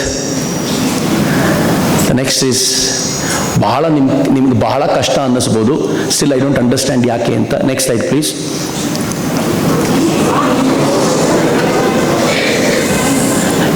Infosys Harvard publishing ಡಿವಿಷನ್ಗೆ ಹಣ ಕೊಟ್ಟಿದೆ, ಅನುವಾದ ಕಾರ್ಯಕ್ಕೆ ಧನ ಸಹಾಯ ಮಾಡಲಿಕ್ಕೆ ಹೊರಟಿದೆ, ಭಾರತೀಯ ಸಾಹಿತ್ಯವನ್ನ ತಾನು ಇಂಗ್ಲಿಷ್ನಲ್ಲಿ ತರಬೇಕು ಅಂತ ಅನುವಾದ ಮಾಡಲಿಕ್ಕೆ ಹೊರಟಿದೆ. It was good, idea was good. ಅದರ ಪ್ರಾಬ್ಲಮ್ ಏನು ಅಂತಂದ್ರೆ, ಅದರ ನೇತೃತ್ವ ವಹಿಸ್ತಾ ಇರೋನು ಶೆಲ್ಡನ್ ಪೊಲಾಕಿನ ಧೋರಣೆ ಎಂಥದ್ದು ಅಂತಂದ್ರೆ, ಸಂಸ್ಕೃತ ಯಶಸ್ಸು ಕಂಡಿದ್ದು ರಾಜಕೀಯ ಸಾಮರ್ಥ್ಯದಿಂದಾಗಿ ಅಷ್ಟೇ, ಅದೊಂದು ಮೃತ ಭಾಷೆ ಅಂತ ಭಾವಿಸುವಂತ ವ್ಯಕ್ತಿ ಸಂಸ್ಕೃತ ಸಾಹಿತ್ಯವನ್ನ ಇಂಗ್ಲಿಷಿಗೆ ಅನುವಾದ ಮಾಡಿದ್ರೆ ಅದು ಹೇಗಿರಬಹುದು ಅಂತ ಯೋಚನೆ ಮಾಡಿದಂತು. ನಾನು ಹೇಳಲಿಕ್ಕೆ ಇಚ್ಛೆ ಪಡಲ್ಲ. ನನಗೆ ರಾಜೀವ್ ಮಲ್ಹೋತ್ರಾ ಅವ್ರ ಜೊತೆ ಒಡನಾಡುವಾಗ ಒಂದು ಸಂಗತಿ ಹೇಳಿದರವರು, ಶೆಲ್ಡನ್ ಪೊಲಾಕನ ಹೆಸರಿನಲ್ಲಿ, ಶೆಲ್ಡನ್ ಪೊಲಾಕ್ ಒಂದು ಶಂಕರಾಚಾರ್ಯರ ಒಂದು ಪೀಠವನ್ನ ಒಂದು ವಿದೇಶದಲ್ಲಿ ಮಾಡಬೇಕಾಗಿತ್ತು, ಅದಕ್ಕೊಂದು ಮಠ ಸ್ಪಾನ್ಸರ್ ಮಾಡ್ತೀನಿ ಅಂತ ಹೇಳಿತ್ತು. ಶೆಲ್ಡನ್ ಪೊಲಾಕ್ನ ಹೆಡ್ ಮಾಡಬೇಕು ಅಂತಿದ್ರು. ಅದಕ್ಕೆ ರಾಜೀವ್ ಮಲ್ಹೋತ್ರಾ ನಂಗೆ ಯಾಕೆ ಅವ್ರ ಬಗ್ಗೆ ತುಂಬ ರೆಸ್ಪೆಕ್ಟ್ ಅಂತಂದರೆ, ಅವರು ಆ ಮಠದೊಂದಿಗೆ ಬಡದಾಡಿ ಸ್ವಾಮಿಗಳನ್ನು ಭೇಟಿ ಮಾಡಿ, ನೀವೇನಾದರೂ ಕೊಟ್ಟುಬಿಟ್ರೆ ನಾಳೆ ಶಂಕರಾಚಾರ್ಯರ ಬಗ್ಗೆ ಅಥೆಂಟಿಕ್ ನೀವಾಗಲಿ ದೊಡ್ಡ ಸ್ವಾಮಿಗಳಾಗಿ ಅಲ್ಲ, ಶಂಕರಾಚಾರ್ಯರ ಬಗ್ಗೆ ಅಥೆಂಟಿಕ್ ಯಾರು ಅಂತಂದರೆ ಶೆಲ್ಡನ್ ಪೊಲಾಕ್. ಯಾಕೆ ಅಂತಂದರೆ ಪೀಠದಿಂದ ಮಾತಾಡ್ತಾನಲ್ಲ ಅಂತ. ನಿಮ್ಮ ಪೀಠಕ್ಕಿಂತ ಆ ಪೀಠಕ್ಕೆ ಜಾಸ್ತಿ ಬೆಲೆ ಬಂದ್ಬಿಡತ್ತೆ, ಹುಷಾರಾಗಿ ಇಟ್ಕೊಳ್ಬೇಕು. ಭಾರತದ ಬಗ್ಗೆ, ಶಂಕರರ ಬಗ್ಗೆ ನಾವು ಹೇಳ್ಬೇಕ್ರಿ, ಅವ್ರೇನು ಹೇಳೋದು? ಮಧ್ವಾಚಾರ್ಯರ ಬಗ್ಗೆ ನಾವು ಹೇಳಬೇಕು, ಅವ್ರೇನು ಹೇಳೋದು? ನಮಗೆ ಚೆನ್ನಾಗಿ ಗೊತ್ತು ಇಲ್ಲಿನ ವಿಚಾರವನ್ನು ಅರ್ಥ ಮಾಡ್ಕೊಳ್ಳಿಕ್ಕೆ ಸಾಧ್ಯವಾಗುವಂಥದ್ದು ಅಂತ ಹಠ ಹಿಡಿದು ನಿಂತಿದ್ರ ಪರಿಣಾಮವಾಗಿ ಹಿಂಗಾಗಿದೆ. ಇವರು ಇದರಲ್ಲಿ ತುಂಬ ಚೆನ್ನಾಗಿ ಬರೀತಾರೆ. ಯಾಕೆ ಇವರೆಲ್ಲ ಹಣ ಕೊಡ್ತಾರೆ ನಿಮಗೂ ಅನ್ಸತ್ತಲ್ಲ? ಇವರೆಲ್ಲ ಆನಂದ್ ಮಹೀಂದ್ರ ಮಾಡೋ ಟ್ವೀಟ್ ನೋಡಿದ್ರೆ ದೇಶಭಕ್ತರು ಅಂತಾನೆ ಅನ್ಸುತ್ತೆ. ನಮಗೆ ಇನ್ಫೋಸಿಸ್ನ ನಾರಾಯಣ ಮೂರ್ತಿಯವ್ರ ಮೇಲೆ ನನಗಂತೂ ಅನುಮಾನ ಇಲ್ಲ. ನನಗೆ ಸ್ವತಃ ಸುಧಾಮೂರ್ತಿಯವರು ಬಹಳ ಆತ್ಮೀಯರವ್ರು ಮಾಡುವಂಥ ಕೆಲಸಗಳನ್ನ ಕಂಡಾಗ ಬಹಳ ಖುಷಿ ಅನ್ಸುತ್ತೆ. ಬಟ್ ಯಾಕೆ ಹಿಂಗೆ ಮಾಡ್ತಾರೆ? ಒಂದು, ಜಾಗತಿಕ ಮಟ್ಟದಲ್ಲಿ ತಮ್ಮ ಗೌರವವನ್ನ ಘನತೆಯನ್ನು ಹೆಚ್ಚಿಸಿಕೊಳ್ಳೋ ಪ್ರಯತ್ನ. ಎರಡನೇದು ಏನು ಹೇಳ್ತಾರೆ ಗೊತ್ತಾ ರಾಜೀವ್ ಮಲ್ಹೋತ್ರಾ? ಅನೇಕ ದೊಡ್ಡ ದೊಡ್ಡ ಕ್ಲಬ್ಗಳಲ್ಲಿ ಇವರಿಗೆ ಎಂಟ್ರಿ ಕೊಡಲ್ವಂತೆ. ಈ ಥರ ಕೊಟ್ಟಿದ್ದಾರೆ ಅಂತ ಹಾರ್ವರ್ಡಿಂದ ಇವ್ರಿಗೊಂದು ಠಸ್ಸೆ ಬಿತ್ತು ಅಂತಂದ್ರೆ ಆ ಕ್ಲಬ್ಗಳಿಗೆ ಹೋಗ್ಬೋದು, ದೊಡ್ಡ ದೊಡ್ಡವ್ರ ಜೊತೆ ಡಿನ್ನರ್ ಮಾಡ್ಬೋದು ಅನ್ನೋ ಒಂದೇ ಕಾರಣಕ್ಕೆ ಇವರುಗಳು ಹಿಂಗೆ ಮಾಡಿಬಿಡ್ತಾರೆ ಅಂತ ಅತ್ಯಂತ ಕ್ಷುಲ್ಲಕವಾದ ಭಾಷೆಯಲ್ಲಿ ಬೈತಾರೆ. ಬೈಗುಳ ಯಾಕೆ ಅವರು ಹಂಗೆ ಬರುತ್ತೆ ಅಂತಂದ್ರೆ ಒಂದೇ ಒಂದು ಕಾರಣ, ಭಾರತವನ್ನು ಇಷ್ಟು ಕೆಡಿಸ್ಬೇಕು ಅಂತ ನಿಂತಿರೋ ಜನಕ್ಕೆ ನೀವಿಷ್ಟು ಸಪೋರ್ಟ್ ಮಾಡ್ಲಿಕ್ಕೆ ನಿಂತು ಬಿಟ್ರೆ ಉಳಿದಂತೆ ಏನ್ ಮಾಡೋದು. ನಂಗೆ ಇನ್ನೂ ಬೇಸರ ಏನು ಅಂದ್ರೆ ಅವ್ರ ಪುಸ್ತಕದ್ದು ನೆಕ್ಸ್ಟ್ ಸ್ಲೈಡು, ಪಾಕಿಸ್ತಾನ 2 ಇದನ್ನು ಕೊಡುತ್ತೆ. Pakistan Aman fellowship, Syed Babar Ali fellowship, 2 fellowship ಕೊಡುತ್ತೆ. ಅದರಿಂದ ವಿದ್ಯಾರ್ಥಿಗಳು ಯಾರು ಓದ್ಲಿಕ್ಕೆ ಹೋಗ್ತಾರೋ ಆ ವಿದ್ಯಾರ್ಥಿಗಳು ಮತ್ತು ಆ ಫೆಲೋಶಿಪ್ನ ಒಂದು ರೂಲ್ ಏನು ಅಂತಂದ್ರೆ, ಈ ದೇಶವನ್ನ ಪಾಕಿಸ್ತಾನವನ್ನ ಸಾಮಾನ್ಯೀಕರಣದಿಂದ ಅರಿತುಕೊಳ್ಳಲಿಕ್ಕೆ ಆಗೋದಿಲ್ಲ. ಇಡೀ ಪಾಕಿಸ್ತಾನ ಒಂದೇ, 4 ಜನರನ್ನು ನೋಡಿ ಪಾಕಿಸ್ತಾನ ಒಂದೇ ಅಂತ ನೀವು ಹೇಳಲಿಕ್ಕಾಗಲ್ಲ. ಅದನ್ನು ಐತಿಹಾಸಿಕ ಅಧ್ಯಯನದ ಜೊತೆಗೆ ತಳುಕು ಹಾಕಿಯೇ ತಿಳಿದುಕೊಳ್ಳಬೇಕು ಅಂತ ರೂಲ್ ಹಾಕಿ ಕೊಟ್ಟಿದ್ದಾರೆ ದುಡ್ಡನ್ನ.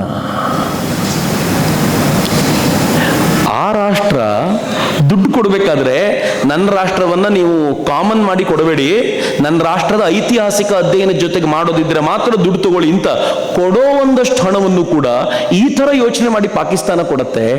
ನನ್ನ ದೇಶದ ಸಿರಿವಂತರಿಗೆ ಏನಾಗಿದೆ ಐ ಡೋಂಟ್ ಅಂಡರ್ಸ್ಟ್ಯಾಂಡ್. ಬಟ್ ಇವೆಲ್ಲದರ ನಡುವೆ ನಂಗೆ ಬಹಳ ಹೆಮ್ಮೆ ಅನ್ಸಿದ ಸಂಗತಿ ಏನು ಗೊತ್ತೇನು?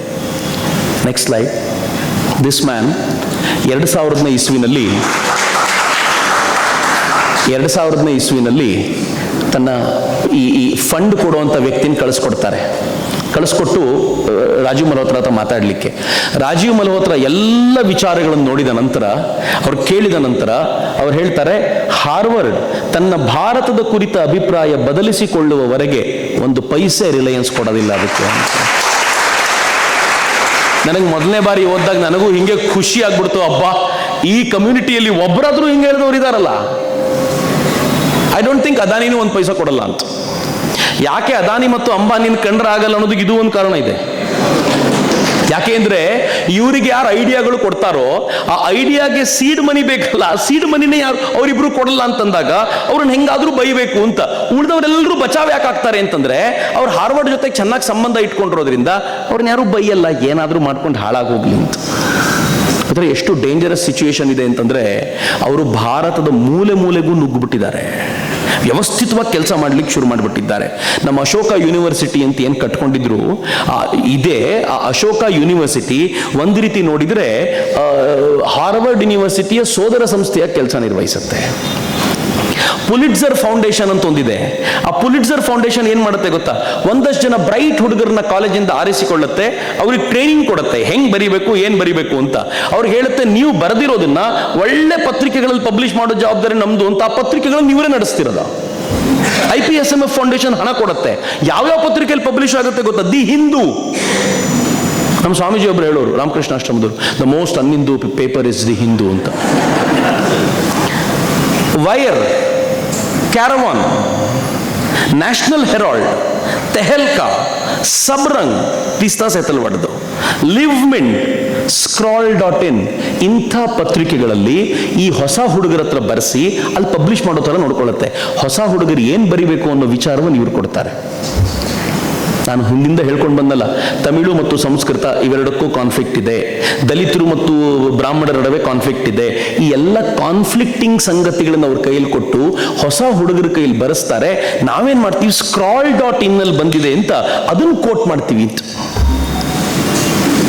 ಹೇಗೊಂದು ನೆಟ್ವರ್ಕ್ ಅವರು ತಮ್ಮ ವ್ಯವಸ್ಥಿತವಾಗಿ ಸ್ಥಾಪಿಸಿಕೊಂಡಿದ್ದಾರೆ ಅಂತ. So fine, what Modi is doing, ಏನ್ ಮಾಡ್ತಿದ್ದಾರೆ ಮೋದಿ? Next slide. ಮೋದಿ ಏನ್ ಮಾಡಿದ್ದಾರೆ ಅಂದ್ರೆ, ಮೊನ್ನೆ ಒಂದು ನಿಯಮ ತಂದ್ಬಿಟ್ಟಿದ್ದಾರೆ. ಸರ್ಕಾರಿ ಸವಲತ್ತು ಪಡೆಯುವ ವಿಶ್ವವಿದ್ಯಾಲಯಗಳಿಗೆ VC ನೇಮಕಕ್ಕೆ ಸರ್ಕಾರವೇ ನಿರ್ಣಯ ಮಾಡುತ್ತೆ, ನೀವ್ಯಾರು ತಲೆ ಹಾಕೋಂಗಿಲ್ಲ ಅಂತ ಅವ್ರಿಗೆ ಹೇಳ್ಬಿಟ್ಟಿದ್ದಾರೆ. ಇಷ್ಟು ದಿನ ಅಶೋಕ ಯೂನಿವರ್ಸಿಟಿಗೆ ಅವ್ರುಗಳೇ ಮಾಡ್ಕೊಳ್ತಿದ್ರು, ಈಗ ಹೇಳುತ್ತೆ ಸರ್ಕಾರ ನಮ್ಮನ್ನು ಕೇಳದೆ ಯಾರ್ಯಾರನ್ನೋ ಮಾಡುವಂತಿಲ್ಲ.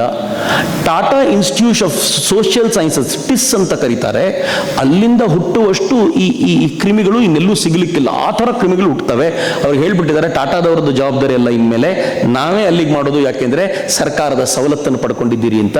ಅಜೀಂ ಪ್ರೇಮ್ಜಿ ಯೂನಿವರ್ಸಿಟಿ ಆಗಲಿ, ಶಿವ್ ನಾಡಾರ್ ಯೂನಿವರ್ಸಿಟಿ ಆಗಲಿ, OP ಜಿಂದಾಲ್ ಗ್ಲೋಬಲ್ ಯೂನಿವರ್ಸಿಟಿ ಆಗಲಿ, ಅದು ಯಾರೇ ಆಗಿರಲಿ, ಇನ್ಮೇಲೆ ಅವ್ರ ಅವರೆಲ್ಲರೂ ವಿ ಸಿಗಳನ್ನು ನೇಮಕ ಮಾಡಬೇಕಾದ್ರೆ ಸರ್ಕಾರವೇ ಇಂಟರ್ವ್ಯೂನ್ ಮಾಡುತ್ತೆ ಅಂತ ಹೇಳೋದ್ರ ಮೂಲಕ ಕೊನೆ ಪಕ್ಷ ಒಂದು ಸಣ್ಣ ಮಟ್ಟಿಗೆ ಅದನ್ನು ಬಚಾವ್ ಮಾಡುವಂತ ಒಂದು ದೊಡ್ಡ ಪ್ರಯತ್ನಕ್ಕೆ ನಾವು ಕೈ ಹಾಕಿದ್ದೀವಿ. ಸರ್ಕಾರ, ದೇಶ ಇವತ್ತು ಕೈ ಹಾಕಿದೆ ಅಂತ. JNU ಒಂದು ಇನ್ಸ್ಟಿಟ್ಯೂಷನ್ ಬಗ್ಗೆ ನಮ್ಗೆ ಇಷ್ಟೆಲ್ಲ ಗೊತ್ತಿದೆಯಲ್ಲ, ಗೊತ್ತಿಲ್ಲದೆ ಸದ್ದಿಲ್ಲದೆ ಹಿಂದೆ ಕೂತ್ಕೊಂಡು ಕೆಲಸ ಮಾಡ್ತಿರುವಂತ ಅನೇಕರಿದ್ದಾರೆ. ಅವರೆಲ್ಲರೂ ಕೂಡ ಸೈಲೆಂಟ್ ಆಗಿ, ನಂಗೆ ಗೊತ್ತಿಲ್ಲ ಅನೇಕರಿಗೆ ನಾವು ಮಾಡ್ತಿರುವಂತ ಕೆಲಸದಿಂದ ಇಂಥದ್ದೆಲ್ಲ ಆಘಾತಗಳಾಗ್ತಿವೆ ಅಂತ ಗೊತ್ತಿದೆಯೋ ಇಲ್ವೋ, ಆದರೆ ನಿರಂತರವಾಗಿ ಈ ತರದ ಪ್ರಕ್ರಿಯೆಗಳು ನಡೀತಾ ಇವೆ ಅಂತ. ಒಂದೇ ಮಾತಲ್ಲಿ ಹೇಳೋದಾದ್ರೆ, ನೆಕ್ಸ್ಟ್ ಸ್ಲೈಡ್. ಭಾರತ ವಿರೋಧಿ ಶಕ್ತಿಗಳು, ಪಾಕಿಸ್ತಾನಿ ISI ಏಜೆಂಟುಗಳು, ಚೀನಾದ ಮಾವೋಗಳು, ಅಮೆರಿಕ ಮತ್ತು ಅಲ್ಲಿನ ಚರ್ಚ್ಗಳು, ಬೌದ್ಧಿಕ ವಲಯ, ಭಾರತದ ಬುದ್ಧಿಜೀವಿಗಳು, ಭಾರತದ ಶ್ರೀಮಂತರು ಮತ್ತು ಕೊನೆಯಲ್ಲಿ ಪ್ರತಿಪಕ್ಷಗಳಲ್ಲಿ ವೀಕೆಸ್ಟ್ ಪ್ರತಿಪಕ್ಷಗಳೇ. ಅವ್ರಿಗೇನು ಸ್ಟ್ರೆಂತ್ ಇಲ್ಲ, ಇವರೆಲ್ಲ ಅವ್ರನ್ನ ಮುಖವಾಡವಾಗಿ ಇಟ್ಕೊಂಡಿದ್ದಾರೆ ಅಷ್ಟೇ. ಆದರೆ ಅವರ ಮೂಲಕ ಈ ಸದ್ದನ್ನು ಮಾಡ್ತಿರ್ತಾರೆ. ಆದರೆ ಅವ್ರ ಹಿಂದೆ ನಿಂತಿರುವಂತ ಎಲ್ಲರೂ ಇವರು ನಿಂತುಕೊಂಡು ಈ ಭಾರತವನ್ನು ಧ್ವಂಸಗೊಳಿಸಬೇಕು ಅಂತ ನಿಂತಿದ್ದಾರೆ.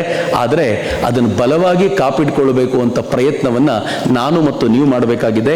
ಮೋದಿ ಅದನ್ನ ಹೇಗೆ ಮಾಡ್ತಿದ್ದಾರೆ ಅನ್ನೋದನ್ನ ನಾನು ನಾಳೆ ನಿಮ್ಮ ಜೊತೆ ಹಂಚ್ಕೊಳ್ತೀನಿ ಮಿತ್ರರೇ. ಮೋದಿಯ ಅಪರೂಪದ ಸಾಧನೆಗಳನ್ನ ನಾನು ನಾಳೆ ನಿಮ್ಮ ಜೊತೆ ಹಂಚ್ಕೊಳ್ತೀನಿ. ನಾಳೆ ಮತ್ತೆ ಸಿಗೋಣ. ಅಲ್ಲಿವರೆಗೂ ನಮಸ್ಕಾರ. ವಂದೇ ಮಾತರಂ. ಜೈ ಹಿಂದ್.